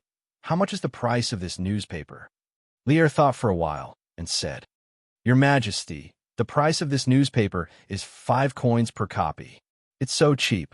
Doesn't that mean that ordinary people can also afford to buy newspapers?" Li Er raised his eyebrows and said in surprise, "Unlike some fatuous emperors who did not know the ways of the people, Li Er was very familiar with the prices of the people. He knew how cheap a newspaper was at 5 coins per copy." "Indeed, Your Majesty. I heard from the eunuch in the palace that there were people talking about the news in the newspaper in all the taverns in Chang today. Every time Li Xianji comes up with something new, the people of Chang will talk about it for a long time." Li Er thought for a while and shook his head with a smile. This kid still has a conscience this time. He did not set a high price for profit. I don't know what he's thinking, but this is also a good thing. It can let the people know about the Tang Empire's national policy. It's also beneficial to the imperial court. Moreover, this newspaper will encourage more people to learn how to read. It's quite a good education. Li Zixuan, this kid, I'm afraid he's up to something big. Steward Ma, 2 people came to the workshop to deliver manuscripts. They said that their master is coming over to submit a manuscript. In the backyard of the workshop, in the editorial department of Qitsu Culture, a servant knocked on the door and came in. He bowed to Ma Zhou and reported. Ma Zhou's eyes flashed with a trace of surprise. He got up and took the manuscripts and said, "Okay, I got it. Song Xiaoxi, thank you for your hard work." Song Xiaoxi trembled. He did not expect Ma Zhou, a big shot in the workshop, to remember his name. It's not hard. It's not hard at all. This is what I should do. Steward Ma, thank you for your hard work." Song Xiaoxi hurriedly said with a smile. Ma Zhou smiled and said, "Well, if there are any submissions in the future, please send them to me as soon as possible. This is very important." "Yes, I will remember. If Steward Ma has nothing else, I will take my leave." Ma Zhou smiled and nodded. After Song Xiaoxi left the room, he sat down and read the article seriously. After a while, he clapped his hands and laughed. "Good article, good article. It seems that tomorrow's newspaper needs to be changed." With that, he took the manuscript and hurried out to the printing department of the workshop. The next morning, with the beating of the morning drum in the bell tower, the city of Chang, which had been asleep all night, was awakened. The pedestrians and peddlers who had woken up early also walked out of the shop and began a tiring day of running around. Selling newspapers, fresh out of the Tang Dynasty Daily. Today's headline was, "Bloodwind Stockade is heartless enough to kidnap innocent girls." Li County's man is enraged by a beauty, draws his sword, and challenges Beimeng Mountain alone. If you want to know what will happen, you only need to pay 5 coins. Early in the morning, a newspaper boy on a skateboard wandered around the streets of Chang. The crisp sound of selling newspapers woke up the people who had just woken up and were still in a daze. The passers-by saw that these children were all neat and tidy and were very cute. Moreover, the story from the newspaper boy was really interesting. The most important thing was that the newspaper was not expensive. Many people had already bought the newspaper yesterday, and the content was really interesting. Therefore, the passers-by who woke up early all took out 5 copper coins to buy the newspaper. "Hey kid, wait, give me a copy of the newspaper. Give me a copy too. Give me a copy." Unlike the desolate sales situation yesterday morning, after a day of accumulation, many people knew that the content of the newspaper was really interesting. As soon as the newspaper boy came out, he was surrounded by many people. Don't worry, everyone has one. Auntie, you haven't paid yet. Uncle, don't worry, here's your change. Don't push, everyone must have one." The newspaper boy had never experienced such a scene and was a little flustered. However, these people still had some quality. Under the advice of a newspaper boy's young voice, although they did not manage to be orderly, at least there was no stampede. After a quarter of an hour, the crowd in front of the newspaper boy finally dispersed. He breathed a sigh of relief and was secretly happy. According to today's situation, he would definitely be able to sell a lot of newspapers. When the time came, he would get a lot of money. According to Lisa Schwann's suggestion, Majot set the daily salary for these newspaper boys according to the number of newspapers they sold every day. For every 5 newspapers sold, they would get a commission of 1 coin. It was not that Lisa Schwann was stingy, but for these children, earning a dozen coins a day was really a lot. Moreover, with the current price of the newspaper, the workshop was not making money. Now, they were making a loss. First, they had to build the reputation of the newspaper and then think about making money. After Lisa Schwann finished his breakfast, he sat in the carriage on the way to the Imperial College. Just as he stepped out of the door, he heard the newspaper boy's advertisement for selling newspapers. He almost vomited blood. Majot was the one who came up with the advertising message for the newsboy. The message was changed every day. Yesterday, he was only concerned about the progress of the layout of today's newspaper and did not look at the content. In his opinion, since he used Majot, he should not doubt the people he used and not use the people he suspected. He should try his best to delegate as much power as possible. Of course, one could also say that he was lazy. Who knew that he would put himself in the headlines by delegating power? This Majot was King up trouble. How could an employee mess with his boss like this? "Sambao, go and buy a newspaper for me." Lisa Schwann's face was full of black lines as he shouted outside. "Yes, young master." Sambao stopped the carriage outside and quickly went to buy a newspaper and handed it in. Lisa Schwann opened the newspaper and began to read it seriously. After a while, he touched his chin and muttered with a smug face, "Am I really that handsome? Not bad, not bad. This Majot's writing style is really good. TSK. This psychological description is so accurate. It deeply and vividly shows the anxiety of an infatuated man to save the woman he loves. TSK. This description of the action is so handsome. Ha, Majot, well done. Why go to the workshop? I will give you a raise." Lisa Schwann was originally unhappy that his subordinate had made the headlines. However, when he saw Majot's wonderful description in the newspaper, the discomfort in his heart was immediately forgotten. Anyway, this news was not written by him, so there was no suspicion of him praising himself. At most, it could be considered as him praising himself. Iron Egg heard his master's shameless words and quickly lowered his head to cover his face. He could not help but snicker. Chapter 2:10. "You brat, what are you laughing at? Am I not handsome and powerful?" In the carriage, Lisa Schwann saw Iron Egg covering his face with his hands, as if he was ashamed to be associated with him. Lisa Schwann slapped the table and snorted. No, of course you are powerful." Iron Egg quickly waved his hand to deny it. Here, take a look at it. Actually, this newspaper is very well written." Iron Egg was speechless. Young master, the newspaper you wanted, I have bought it for you." On Vermilion Bird Avenue, a young boy in green held the latest newspaper and excitedly rushed to the front of a black carriage. A chubby little hand immediately stretched out from the carriage, and then a hurried voice was heard. Quick, bring it to me." Under the urging of the carriage owner, the newspaper was quickly dragged into the carriage. The person in the carriage was Udonkai. The little fatty was holding a piece of pastry in his hand a moment ago. After he received the newspaper, he immediately stuffed the pastry into his mouth, and then eagerly opened the newspaper and jumped directly to the novel section at the end. This guy was not interested in reading the previous articles. He bought the newspaper to read the legend of a mortal's journey to immortality. Yu Donkai did not directly look at the content. He first glanced at the few chapters that were available today. When he realized that it was still 3 chapters, he felt a little disappointed. However, these feelings of disappointment were quickly washed away by the wonderful plot. On the other streets, the hot sales of the newspaper continued. Many of the newspaper boys entered the more crowded streets and began to peddle their wares, but they were surrounded by people. "Quick, give me a newspaper. Give me 5 copies. Why do you need so many? I'm buying for my young master and young mistress. Why do you care?" The newspaper boys happily sold the newspapers and received money while looking at the decreasing number of newspapers in their hands, secretly anxious. Before dawn, the newspaper boys everywhere had already sold out. At 4:45, the second issue of Datong Daily was sold out.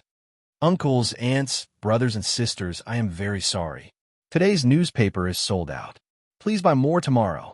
A newspaper boy shouted when he saw that there were still 20 to 30 people in front of him who wanted to buy the newspaper. "Ah, it sold out so quickly?" "Yeah, it was sold out as soon as I got here. It's over. I didn't manage to buy the newspaper. I'll be punished when I get home." "Little kid, go back and ask your shopkeeper to print more newspapers." That's right. There were still some smart people in the crowd. The paper boy also felt that what they said was reasonable. He quickly excused himself and ran to the workshop on his scooter.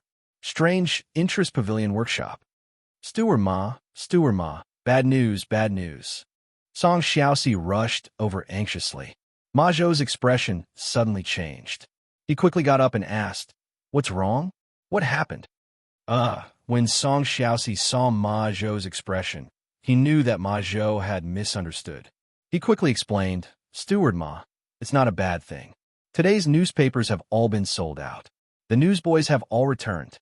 Ma Zhou breathed a sigh of relief, but then exclaimed, "What? They were sold out so quickly? We printed 5,000 copies today."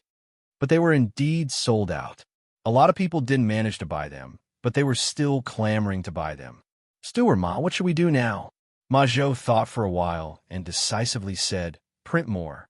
Ask the printing department to start printing more copies immediately. Print 3,000 copies first. Get ready to continue printing at any time." "Yes, I'll go now." Imperial College, School of Mathematics.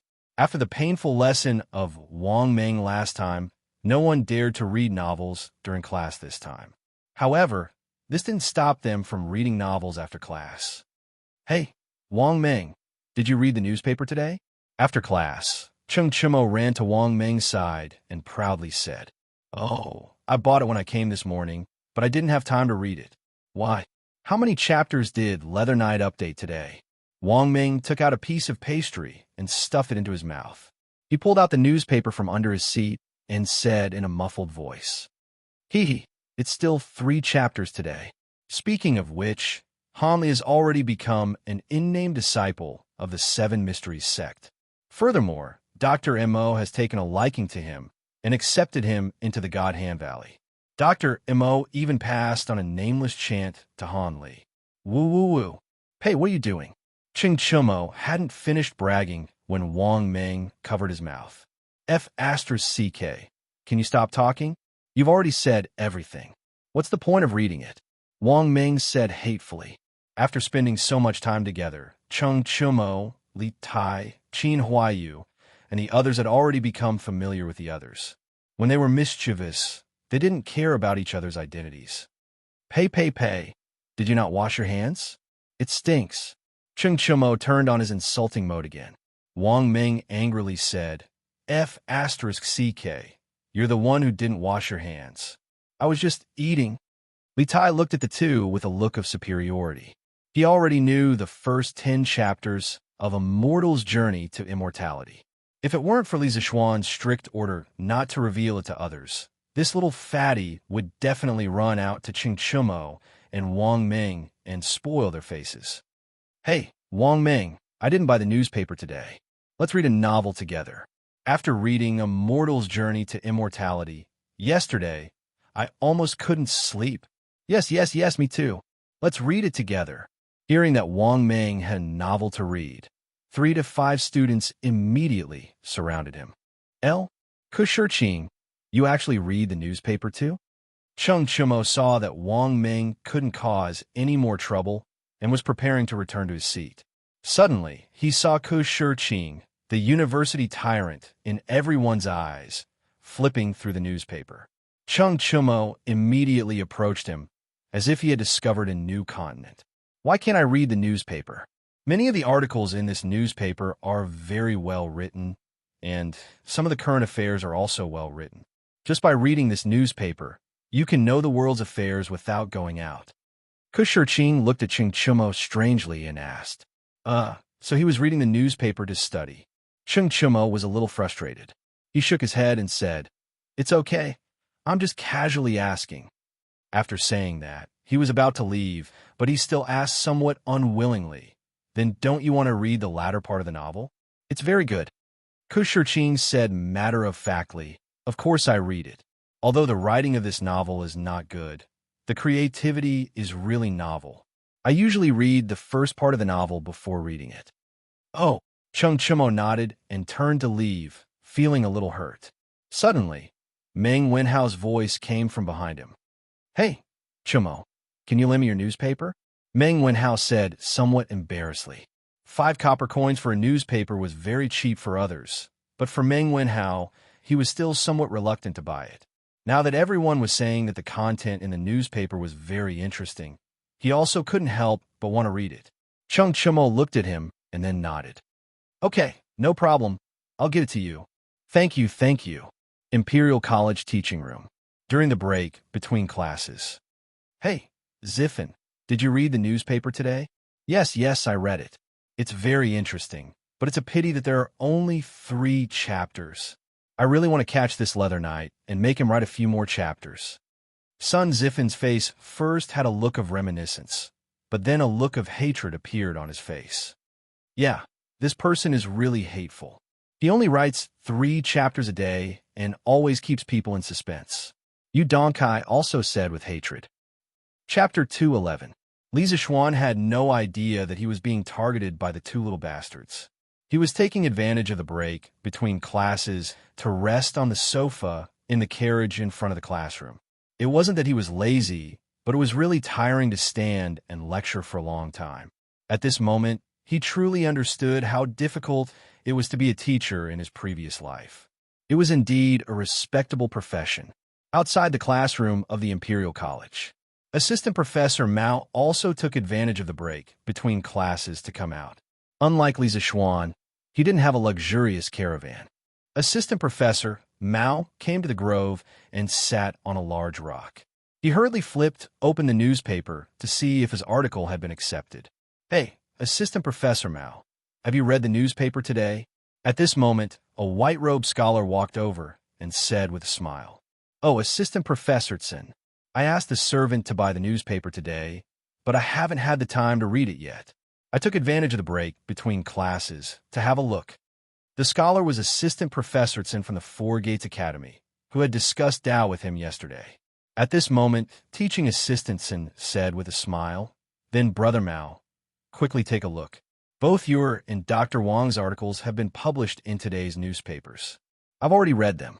I didn't expect Brother Mao to still be so brilliant despite not writing for so many years." Assistant Professor Mao was pleasantly surprised. Really, he didn't care about modesty anymore. He hurriedly flipped open the newspaper to look for his article. "Yo, Brother Zheng, what are you doing here?" Yang Lane, Wang Yaluan's old house. There was a knock on the door. Wang Yaluan knew it was Professor Zheng, so he personally went out to welcome him. "Haha, Brother Yaluan, I'm here to congratulate you. Have you read the newspaper today?" Professor Zheng followed Wang Yaluan into the courtyard and laughed. "Yes, I have. Haha, Brother Yaluan's policy paper was really brilliant. I'm itching to write one too." "Brother Zheng, you must be joking. Your policy paper is definitely better than mine. If you write, I won't dare to embarrass myself. Please come in and let's talk inside." In a restaurant in East City, two men in their 30s were sitting opposite each other. There were 2 or 3 dishes on the table. The gray-clothed man took a sip of wine with satisfaction. Then, he looked at his companion and proudly said, "Hey, Wang Dachui, have you read today's newspaper?" Wang Dachui stuffed a mouthful of food into his mouth and said in a muffled voice, "Not yet. What's so nice about it?" "Hey, you're wrong. Do you know that the Bloodwind Stockade was wiped out by the Imperial Court's army a while ago?" "I know.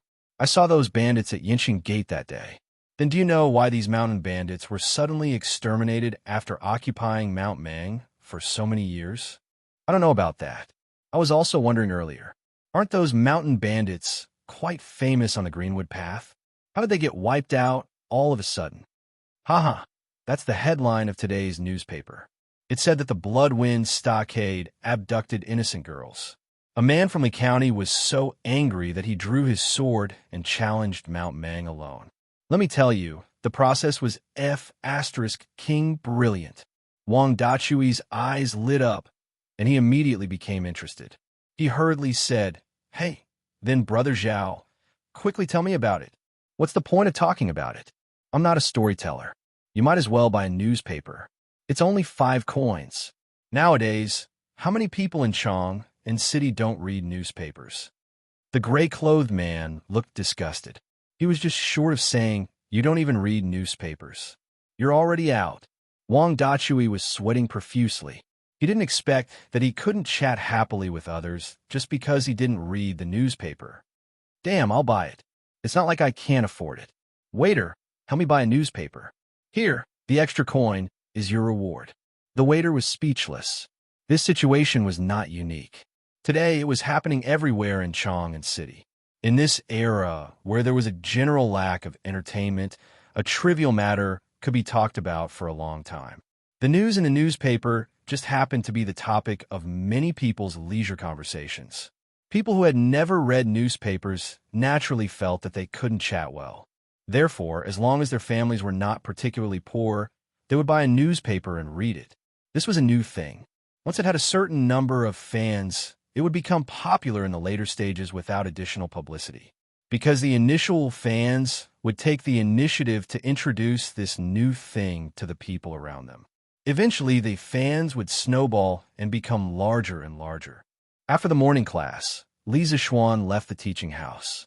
When he was about to go home for lunch, he saw Kong Ingda walking towards him. Li Zixuan asked Iron Egg to get in the car first, and he went up to him. "Chancellor Kong, you're looking for me?" This old man usually didn't come over. Once he did, something must have happened.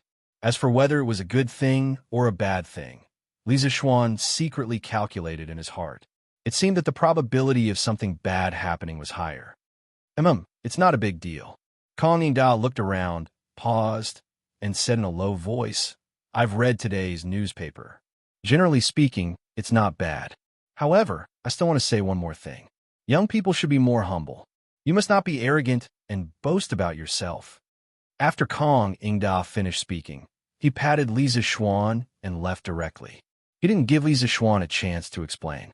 In his opinion, the facts were right in front of him. There was no need to explain. "Hey, it's not like that." Li Zixuan was stunned by Kong Ingda's strange words. When he came back to his senses, Kong Ingda had already disappeared. This old man, Li Zixuan grumbled under his breath for a while, then stopped caring about this matter. If others misunderstood, then let them misunderstand. Imperial Palace, West Court. "Your Majesty, is this the newspaper? I've heard many people talking about this newspaper these 2 days." Zhang Sun couldn't help but ask when she saw Li Er flipping through the newspaper while eating. It's the newspaper. Guani maid, come and take a look." Li Er put down his chopsticks and hugged Zhang Sun. He sniffed her body fragrance, then pointed at the newspaper headline and laughed. "Look, this newspaper was created by Li Zixuan. But now this brat is here boasting about himself. How shameless." Zhang Sun curiously leaned forward. After a moment, she covered her mouth and laughed. "This child, isn't he shameless? Your Majesty, this style of writing, I'm afraid it doesn't match Li Zixuan's style." Zhang Sun had seen Li Zixuan's memorial before, so she had some doubts. Li Er laughed and said, Of course, this article wasn't written by that brat himself. If he really did that, wouldn't he be shameless to the extreme? I reckon that Lisa Schwann must have force majeure to write it. That brat. Your Majesty, who is this majeure? Lier said warmly. This majeure. Chapter 212. Han Village. Yushi, this is the newspaper that I asked old who to bring back from Chang'an. Han Lijing walked in from outside and handed a newspaper to Han Yushi. Then he smiled. Han Yushi quickly took it and said happily, "Thank you, father." "Ha, take a look. What's written in today's newspaper?" "Okay." Han Yushi responded softly and began to read the newspaper carefully. Today's headline came into view. Bloodwine Stockade abducted a good girl. Lee County's man was furious for a beauty. He drew his sword and challenged Beimang Mountain alone. Han Yushi's expression couldn't help but be startled. The soul-stirring life and death rescue half a month ago reappeared in her mind once again. The corners of her eyes flashed with tears not long after. "Yushi, what's wrong with you?" Han Lijing saw that his daughter's expression was not right. She looked like she was about to cry, so he quickly asked, "No, nothing, father.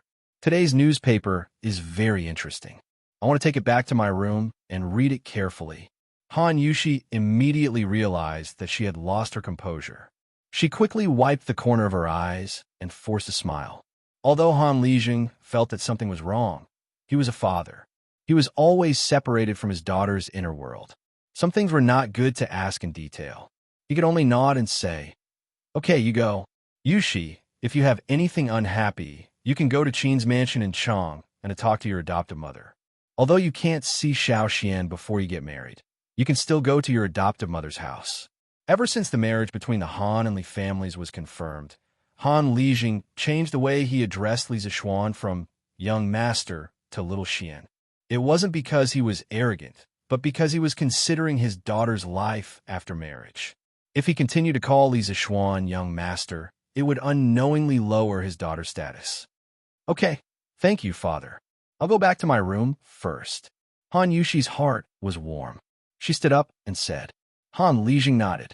In the room, Han Yushi picked up the newspaper again and continued to read the headline. Although she had experienced all of this personally, she had experienced it from her own perspective. This news article was written entirely from Li Zixuan's perspective. One afternoon, Ma Zhou asked Li Zixuan about the details of what had happened in Bloodwind Stockade. At that time, Li Zixuan had nothing to do, so he told him about it. However, he did not expect that Ma Zhou would write it into a news report. Han Yushi's gaze flowed between the lines. At this moment, she truly understood the hardships Li Zixuan had gone through to rescue her.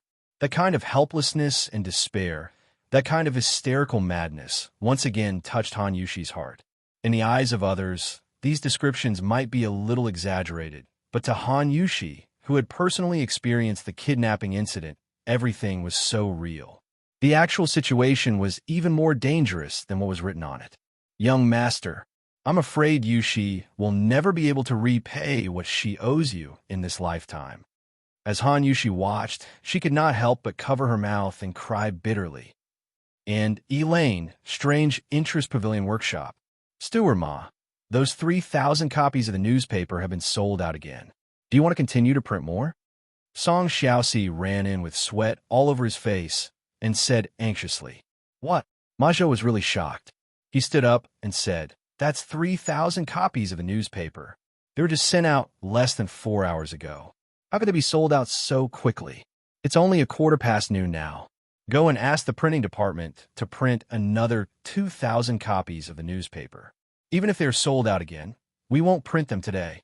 "Yes, I'll go right away." In a mansion in Chang'an, a 14 or 15-year-old child in brocade clothes was holding the second issue of Tang Daily and reading it with great interest. TSK. This a legend of a mortal's journey to immortality is really wonderful. But why are there only 4 to 5 chapters? Where are the first 3 chapters? The child in brocade clothes sighed with a little dissatisfaction after reading the first 3 chapters of this issue of a legend of a mortal's journey to immortality. "Brother, you're so stupid. The first 3 chapters are naturally in the last issue of Datong Daily. A little girl around the age of 10 giggled as she spoke from behind. Ayaya. Yin Er's words make sense. Ague, come over here quickly. The child in brocade clothes was suddenly enlightened. He slapped his thigh and shouted loudly. Young master, why did you call for Ague? Go and buy me a copy of the last issue of Datong Daily. Ague had obviously heard of the newspaper before. When he heard his child's request, he immediately looked troubled. Young master, this newsboy only sells today's newspaper. I'm afraid there's no place to sell the last issue's newspaper. The little girl named Yin giggled and said, Ague, you're so stupid. Don't you know how to buy from someone who bought the last issue of the newspaper? Yes. You're so stupid. Yenner is much smarter than you. The child in brocade clothes agreed. Ague wiped the sweat off his forehead and bowed. Thank you for your advice, Mississippi young master. Ague will go and buy the newspaper now. Go. The child in brocade clothes waved his hand anxiously. West City, in the open space next to the Drunken Immortal restaurant. A middle-aged scholar dressed in wrinkled white clothes was sitting in front of a long table. There were dozens of people of all shapes and sizes sitting in the open space. There were men and women, old and young. The middle-aged scholar slapped the table and loudly said, Let's go.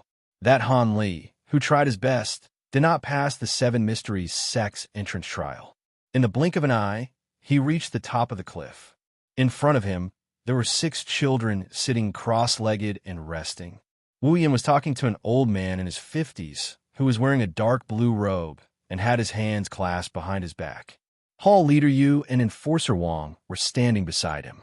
There were also several people standing beside them. The audience below was listening to the story with great interest while drinking the herbal tea bought from the Drunken Immortal restaurant. They were very satisfied. The crowd around them was also growing larger and larger.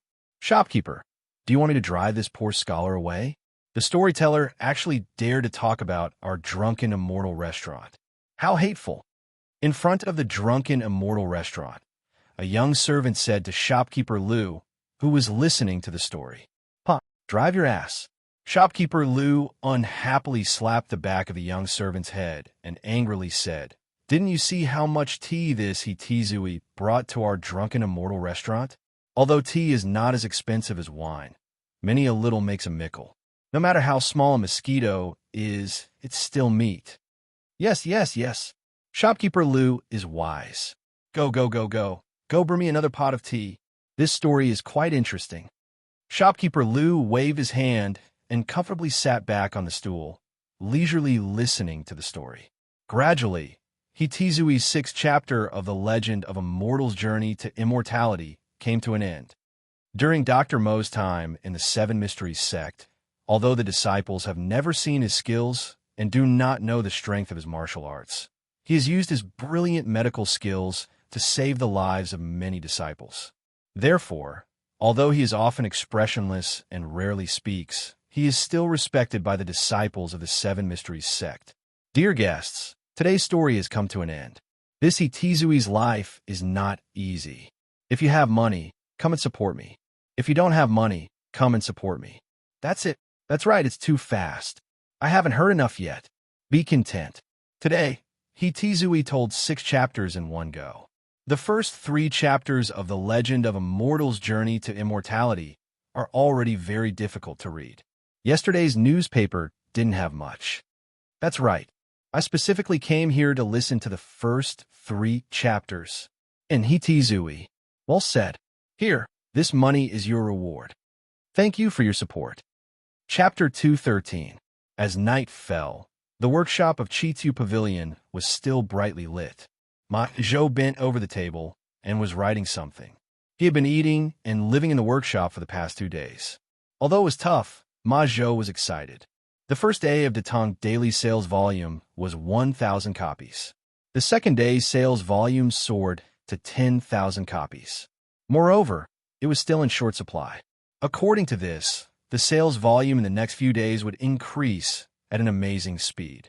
This brilliant result showed that he had succeeded in running the newspaper. It was not only a success in his career, but also a real success. At this time, Majot could not help but think of the subtle changes in the attitude of the scholars who helped compile the dictionary in the workshop. In this world, strength spoke louder than words. If Lisa Schwann had helped him that day, those scholars would not have been convinced, and it would have seriously affected the progress of compiling the dictionary. It was much better to rely on his talent to convince people. Thinking of these pleasant things, Majot felt that his body was full of vitality again. The frequency of the vibration of the writing brush in his hand increased. The next day, as Majot expected, the sales of the newspaper were even better. Hey, kid, give me 2 copies of the newspaper. My young master and young lady are anxious to read the legend of a mortal's journey to immortality. Give me 1 copy. My young master is anxious to go to the Imperial College. Give me 10 copies. After 2 days of word-of-mouth accumulation, there were very few people in Chang and who did not know about the newspaper. Driven by the popularity of the newspaper, when it was sent out by the newsboy in the morning, it was snatched up. Fortunately, Majot was prepared and printed 35,000 copies. That was how he withstood the crazy rush in the morning. Master Ma, the 35,000 copies of the newspaper printed this morning are almost finished. Do you want to print more? Now, in the workshop, who dared not to admire Majot when they saw him? Therefore, the people below called Majot Master Ma instead of Steward Ma. Majot pondered and said, "Print another 5,000 copies. The demand for the newspaper in the afternoon should not be as high as in the morning." "Yes, old Ma, there are 2 businessmen outside. They said that they want to buy a batch of newspapers from the workshop and send them to the counties near Chang and to sell." At this moment, Song Xiaoxi rushed in from outside and said, "Oh, someone came so quickly? It seems like there are still smart merchants around." Majot stroked his chin. He was mentally prepared for this situation. "Let's go take a look. Brother Ma, how's the newspaper sales today?" After lunch, Lisa Schwann came to the workshop. After finding Majot, he asked directly. Majot smiled and gestured with his hand. Lisa Schwann's eyes lit up as he happily said, 8,000. Lisa Schwann didn't know about yesterday's newspaper sales. Otherwise, he wouldn't have guessed that it was 8,000 yuan. According to his estimation, it would be good if the sales volume increased from 1,000 to 8,000 in 3 days. Majot shook his head and smiled. "Lord Ju, it's 80,000. Yesterday's sales volume reached 10,000. Lisa Schwann was shocked and exclaimed, 80,000? How can it be so many? The newspaper was launched less than 3 days ago, and the population of Chang was only a few 100,000. No matter how optimistic Lisa Schwann was about the newspaper sales volume, it was impossible for it to reach 80,000. Majot smiled and explained, "Lord Ju, at noon, 2 calligraphy and painting businessmen came. They directly ordered 40,000 newspapers from the workshop. They planned to sell them in other counties in Chang. Now, the printing department of the workshop is working at full capacity. We're trying to print 40,000 copies before noon." Lisa Schwann raised his eyebrows and said in surprise, "I didn't expect someone to see the potential of this newspaper. Brother Ma, what price did you sell it to them at?" "I sold it at the original price. Our newspaper is already very cheap, so I didn't dare to lower the price privately. These businessmen will definitely sell it at a higher price in other counties. They won't lose money." Lisa Schwann nodded and praised, Not bad, not bad." Majot thought for a moment and said, "Lord Ju, since yesterday, some businessmen have been hoarding a batch of newspapers and selling them at a high price to other places. However, because the number of newspapers they can buy from the newsboys is limited, the scale is not big. The 2 calligraphy and painting businessmen who came today are the real big spenders." Lisa Schwann nodded thoughtfully. Then he suddenly said, "Brother Ma, since the other businessmen have smelled the business opportunity, why don't we take the opportunity to expand Datong daily so that the newspaper's influence is not only limited to Chang'an? It's best if we can spread the newspaper's influence to the whole country." Majot was shocked by Lisa Schwann's ambition. He hesitated and said, Lord Zhu, if we do this, we will need too much manpower and resources. With Chitiu Pavilion's current foundation, I'm afraid it will be a little difficult. Li Zishuan smiled and said, Brother Ma, of course, we won't do it ourselves. We can find someone we can cooperate with for a long time. For example, Wang Renbiao. The Wang family has ready-made channels in various places. We don't need to worry about it at all. Ma Zhou thought for a moment. If they cooperated with someone for this matter, there were indeed many benefits. He agreed and said, That's true. Then I don't have any more questions. Then I'll go find Wang Renbiao later and see if he's interested in cooperating with us. Li Zishuan stood up and suddenly remembered something. He said, Oh, by the way, Brother Ma, has the first batch of printed books been printed? Indeed. These books will probably all be sold at Chitiu Pavilion in the East City tomorrow. Ma Zhou heard and replied excitedly. Great. Brother Ma, remember to make a short advertisement for Chitiu Pavilion in tomorrow's newspaper. It's best if you can make a list and tell everyone how cheap our books are. Lord Zhu, what's an advertisement? Li Zishuan explained. It's an advertisement. The purpose is to let more people know about Chitiu Pavilion's cheap books. Oh, I see. Ma Zhou nodded in understanding. Then he thought for a moment and said, Then in the future, can we also put up some advertisement for the merchants and shops that have paid us? Li Zishuan was shocked. This Ma Zhou's thinking was really advanced. He even knows how to collect advertising fees now. What a genius. Theoretically, we can do that. This advertising revenue will be the newspaper's biggest source of income in the future. Now, the most important thing is to promote the newspaper. The more people know about it, the better. Also, Brother Ma, you have to take care of yourself. I see that you don't look too good. You should hurry up and find some assistance for you. Detong Daily can't rely on you all the time. You can't do it all by yourself. Lord Zhu is right. I will hurry up. Chapter 214. Renbiao, what are you doing here? Li Zishuan had just come out of the workshop when he saw Wang Renbiao walking over with Leng Yuyao, the ice beauty. He hurriedly stepped forward and asked. Wang Renbiao smiled and cupped his hands. I just went to the Li residence to look for Lord Zhu, but I was told that you were in the workshop. It just so happens that my business has something to do with the workshop, so Yuyao and I came over. Li Zishuan's heart skipped a beat. Could it be that someone sent him a pillow just as he was about to sleep? He quickly greeted without batting an eyelid. Since Renbiao has something to do, let's talk inside. Sambao, get someone to make tea. Lord Zhu, to be honest, I came here for Detong Daily. Now that this newspaper is popular in Chong, and we have a very good foundation for cooperation, why don't you ask the workshop to increase the printing volume and provide me with a batch of newspapers? I will introduce the newspapers to other states and counties. How about it? After they found a room and sat down, Wang Renbiao went straight to the point. Li Zishuan was delighted. His guess was right. This Wang Renbiao was really coincidental. However, he didn't show it on his face and only pretended to be puzzled. Oh, Renbiao is actually interested in newspapers? Wang Renbiao smiled. Of course, the potential value of newspapers is huge. I have read 3 issues of the newspaper, and the content is indeed very interesting. Li Zishuan said, Renbiao, how many copies do you want? To be honest, this morning, 2 Chong and traveling merchants bought 40,000 copies of newspapers from the workshop. Wang Renbiao didn't look surprised at all. He said, I have heard of these 2 traveling merchants, and I guess they just want to make a short profit.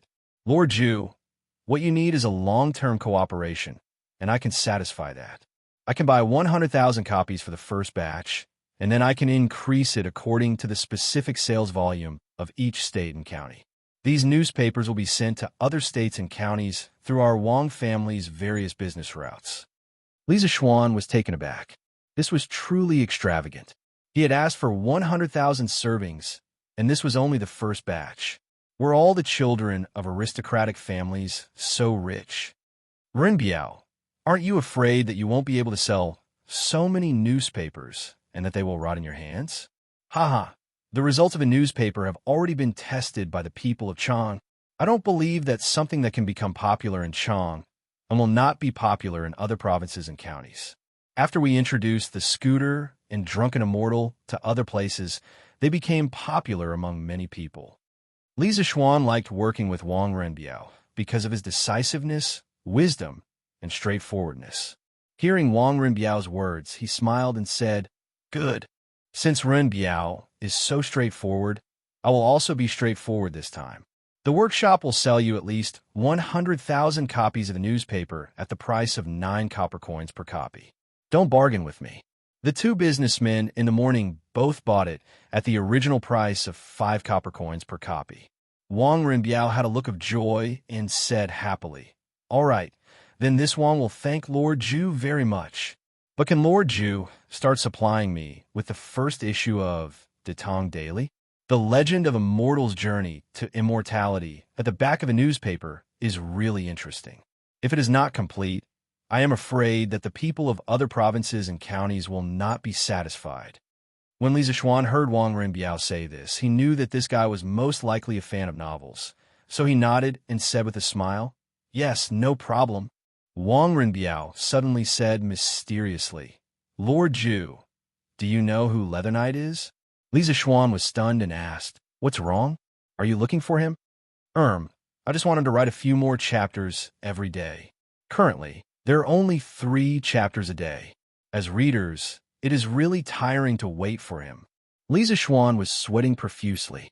What kind of rush was this to meet a reader who was urging him to update in person? Fortunately, he used a pen name when he was writing novels. Otherwise, when he went out in the future, would he be kidnapped by readers? The next day, early morning. Selling newspapers, the freshly printed De Tong Daily. Today's headlines, shocking strange case. The sealed mansion was heavily guarded.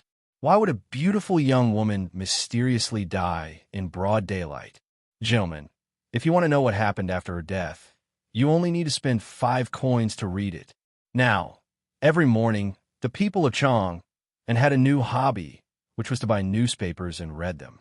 As soon as the newspaper boy came out on his scooter, the people who woke up early enthusiastically surrounded him to buy the newspapers. "Quick, give me 2 copies. I want to see how that beautiful young woman died. Give me 1 copy. My young master wants to read the latest legend of a mortal's journey to immortality. Give me 2 copies. My young master and young mistress want to read Legend of a Mortal's Journey to Immortality." After buying the newspapers so many times, everyone had learned how to queue up. This way, the efficiency increased. In a short while, dozens of people had received the newspapers. Not far away, a few scholars were reading the same newspaper as they walked. Brother Hua, quickly flip to the back and read Legend of a Mortal's Journey to Immortality. Yes. I can't wait any longer. Don't. Look, today's newspaper seems a little different. Brother Hua, what's the difference? Why can't I see it? Look at the column in the middle of the newspaper. There are words. It says, "Strange Culture opens today." There are 15 types of books on sale. De Shui's 110 coins per volume. Spring and Autumn Classic is 100 coins per volume. Analects of Confucius is 100 coins per volume. Mencius is 90 coins per volume. How can it be so cheap? Is there a mistake? Yes. De Shui's 1,400 coins per volume in other bookstores. Brother Hua, let me see. You must be wrong. Scholar Hua was doubting his life after being criticized by his companions. He could only pass the newspaper to his companions and say, "Here it is. Here for you. Brother Meng, take a look for yourself." Scholar Meng quickly took the newspaper and looked at it carefully. Then he exclaimed, "It's true. It's really so cheap. Is this strange culture crazy? Could it be that they are just making up the numbers and selling books with poor printing quality at a cheap price? Let's go and see." Yes. Let's go together. But the East Market is not open yet. Not only these scholars, 80% of the people who received the newspaper saw the advertisement. Strange culture, which had not yet opened, became a hot topic in Chang'an. Countless people were discussing it in private. Some said that it was playing to the gallery, some said that the shopkeeper was crazy, and some said that the price was wrong on the newspaper. However, most people chose to take a look for themselves. What if it was true? If they bought a copy and sold it, wouldn't they be able to make a huge profit? No matter how the people discussed it, Strange Culture became the fastest-selling shop in Chong, and even the whole Tang dynasty. Chapter 215. Clang, clang, clang. As the gongs and drums sounded for the opening of the markets in the east and west markets, countless commoners who had been waiting outside the gates filed in. Unlike the past, the commoners today were especially anxious and seemed to be fighting to be the first. Even the officials who had just sounded the gongs and drums were pushed to the side. Hey, don't push, don't push. What's there to push? The official stretched out his hand and shouted at the crowd. However, he was alone. Before his shout could spread, it was drowned out by the sea of people. A quarter of an hour later, when the first wave of people had all entered the Eastern market, the official wiped the sweat from his forehead and said to his companion with lingering fear, "Phew, why are these people so anxious today? Is there something new going on in East City today?" Another official curled his lip and said carelessly, "Who cares? Wangda, you stay here for a while. I'll go check out the latest legend of a mortal's journey to immortality." "Hey, I just bought it this morning." "Hey, why are you slacking off again? You call this slacking off? If worst comes to worst, I'll explain it to you after reading it. You won't be able to read it anyway." Hee, that's great. Dear friends, today is the official opening of Strange Culture. Today, all the books in the store will be 5% off for a limited time. Because the store has just opened, there are only 15 types of books. After a few days, there will be more and more books. I hope everyone can support us. The price of each book has been posted here. If there's anything you're not clear about, feel free to take a look. In the East Market, in front of a small vermilion building next to the Strange Interest Pavilion, Sun Huayuan said loudly to the crowd who had come because of his reputation. Since there was no suitable candidate for the time being, Li Zixuan sent Sun Huayuan over to act as the shopkeeper of the Strange Culture. Anyway, there was only an aisle between the Strange Culture Pavilion and the Strange Culture Pavilion. If anything happened there, Sun Huayuan would have enough time to deal with it. As soon as Sun Huayuan's voice fell, someone below went to look at the price list in front of the door. Then, there was a buzz of discussion in the crowd. "Hey, the price is exactly the same as the one in the newspaper." The newspaper didn't lie. "Yeah, it's incredible. Hey, isn't this shopkeeper's son? Why aren't you staying at Strange Interest Pavilion? Why are you here?" "That's right, Shopkeeper Sunday. What brings you here?" Sun Huayuan gestured with his hands. After the crowd quieted down, he smiled and said, "I'm indebted to the owner for thinking so highly of me. That's why I'm able to serve as a shopkeeper of two shops at the same time." As everyone can see, the price of the books in the core culture shop is less than 10% of the price of similar books in other bookstores. Our core culture shop's original intention is to allow all scholars in Great Tang to be able to read books. Therefore, all the books in the shop are limited to one book per person within 3 months, and all the books must be signed and stamped. Please abide by the rules, and don't buy too many books under false names. We will check regularly. Once we find a customer who violates the rules, you will forever be blacklisted by Chitsu Culture. You will never be able to buy any books published by Chitsu Culture. Sun Huayuan's words made everyone's blood boil. In this era, there weren't many people who could afford to buy books. A single book could even buy a pretty maid. Books were truly more precious than life. Thus, no matter how dynasties changed, books were always the most valuable items. They were a kind of inheritance and also a kind of faith. It was somewhat similar to houses in modern society. No matter how quickly the value of the yuan depreciated, houses were still the most valuable and fastest appreciating commodity. In modern society, it was hard to find a house, and similarly, in ancient times, it was hard to find a book. Thus, when they heard Sun Huayuan say allow all scholars in Great Tang to be able to read books, many scholars who were usually refined in culture began to shout the loudest. "Well said, Shopkeeper's son. Good job, Shopkeeper's son. Support Strange Interest Culture. Allow all scholars in Great Tang to be able to read books. Good. Thank you for your support. Strange Interest Culture is now officially open for business. Due to the limited space in the store, please follow your order in the queue and enter in batches to choose the books you want. Remember, each person can only buy one book of each type.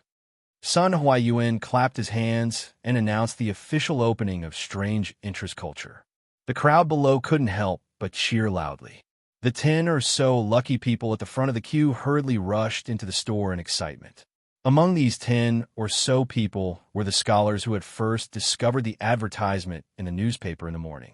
Wow, this book is actually made of high-quality Xian paper. Calculating it, how much is Strange Interest Culture going to lose with each book? After entering the store, these people hurriedly went to the bookshelves to find the books they wanted.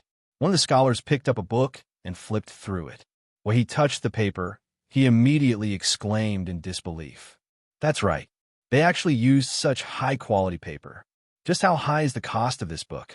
Isn't Strange Interest Culture going to lose money? That's indeed the case. No matter how rich the owner of Strange Interest Culture is, they can't possibly continue losing money like this, right? SSS. Quickly look at the words in this book. The horizontal and vertical lines are neat and tidy. It's even clearer and neater than the books in other bookstores.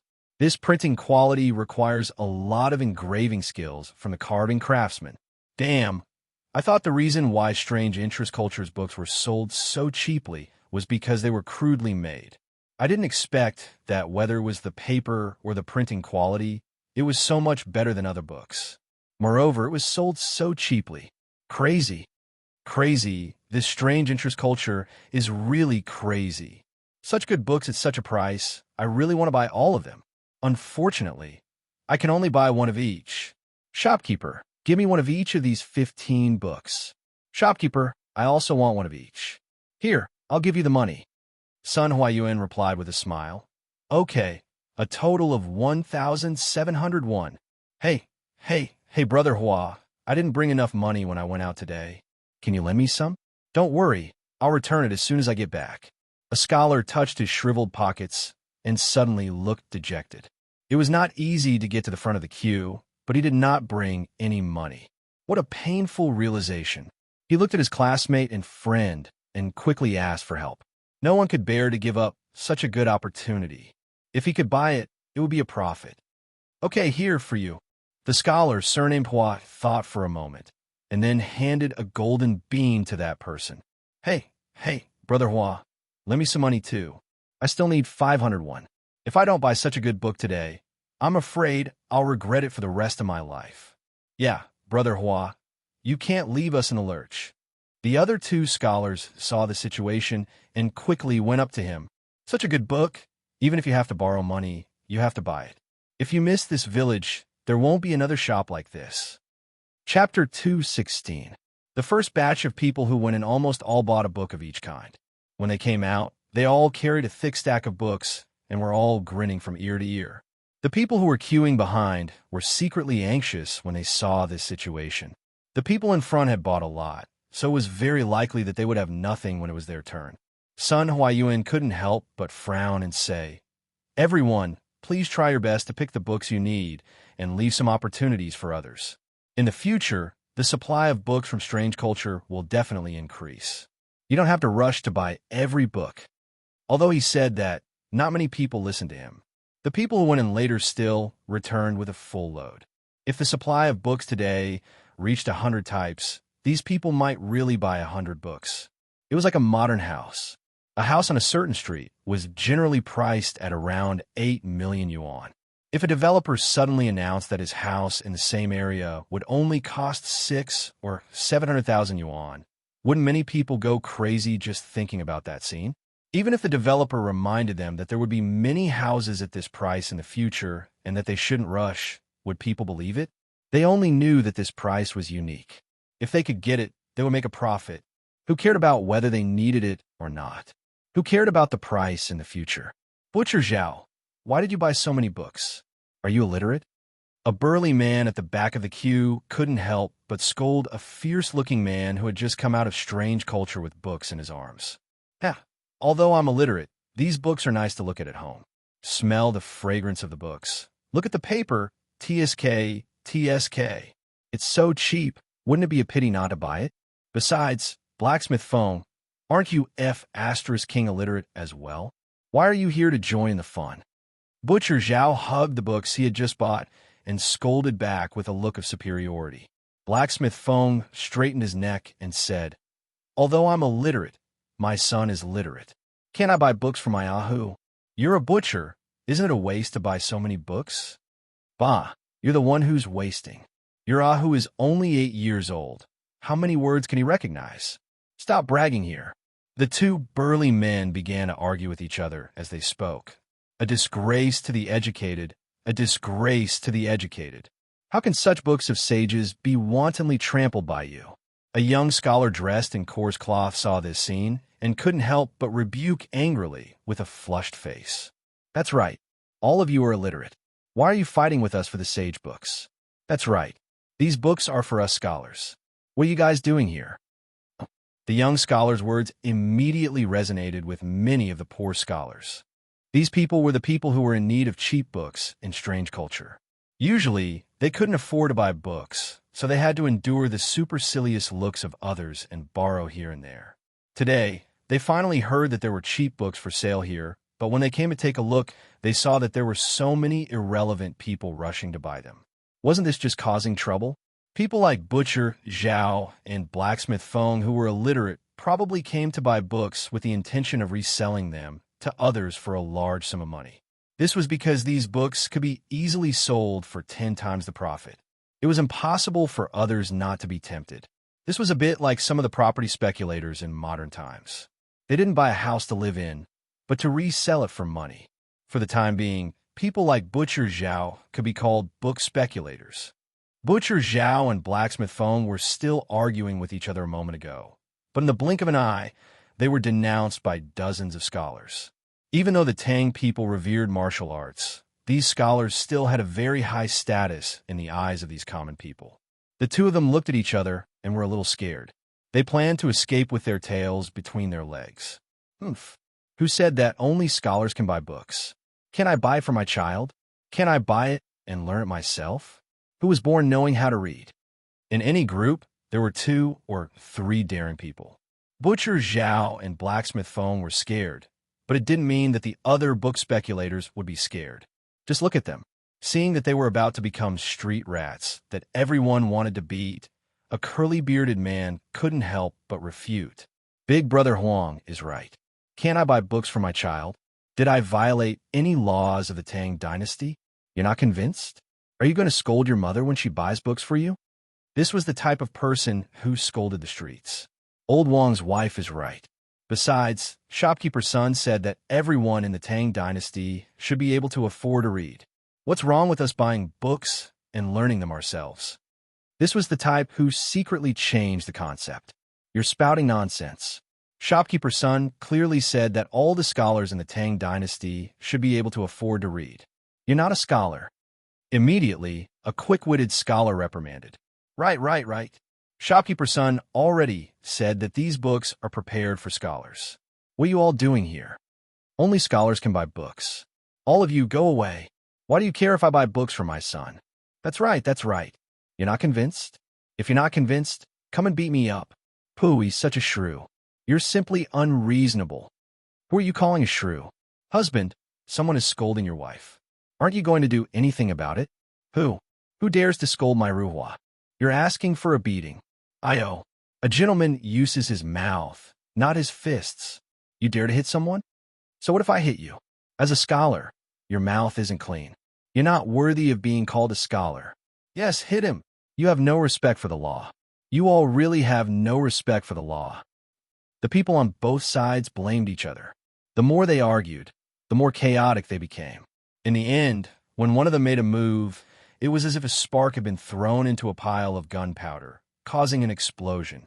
In the end, the argument escalated into a group brawl. Sun Huayan, who was busy collecting money and maintaining order, was caught off guard. Stop, all of you stop. No more fighting. Whoever fights again is not allowed to buy books in the strange culture in the future. When Sun Huayuan heard the commotion outside, he came out to take a look. Immediately, his face turned pale with fright, and he hurriedly shouted for them to stop. However, even though he had threatened them, it wasn't enough to calm them down. Sun Huayuan couldn't help but sweat profusely. As he shouted for them to stop, he directed the servants in the shop to pull apart the fighting crowd. But today, there were 700 to 800 people queuing up at the strange culture. His manpower was like a small boat in the sea. It was completely useless. In the end, the commotion alarmed a group of martial marquis who were patrolling the streets. The leader ordered his subordinates to call for reinforcements while he led the rest of the martial marquis into the battle. All of you stop. In broad daylight, you actually dare to fight on the streets. All of you stop immediately. Otherwise, we'll bring you back to the yamen for punishment. The leader of the martial marquis pulled out a large blade from his waist and shouted coldly. His voice was much louder than Sun Huayuan's voice. The noisy crowd immediately froze. Some of the more timid ones exclaimed in surprise. That's right. Not good. Martial Marquis is here. Quickly stop. Stop fighting. Stop fighting. Martial Marquis is here. Master Martial Marquis, I didn't fight. This has nothing to do with me. I didn't fight either. A moment later, another large group of martial marquis rushed over and surrounded the fighting crowd. The two sides finally stopped fighting and the scene calmed down. Don't move. Who is the shopkeeper of this shop? Come out and answer me. The leader of the young martial marquis saw that his companions had finally arrived. He felt a little more confident, so he stood out and said coldly,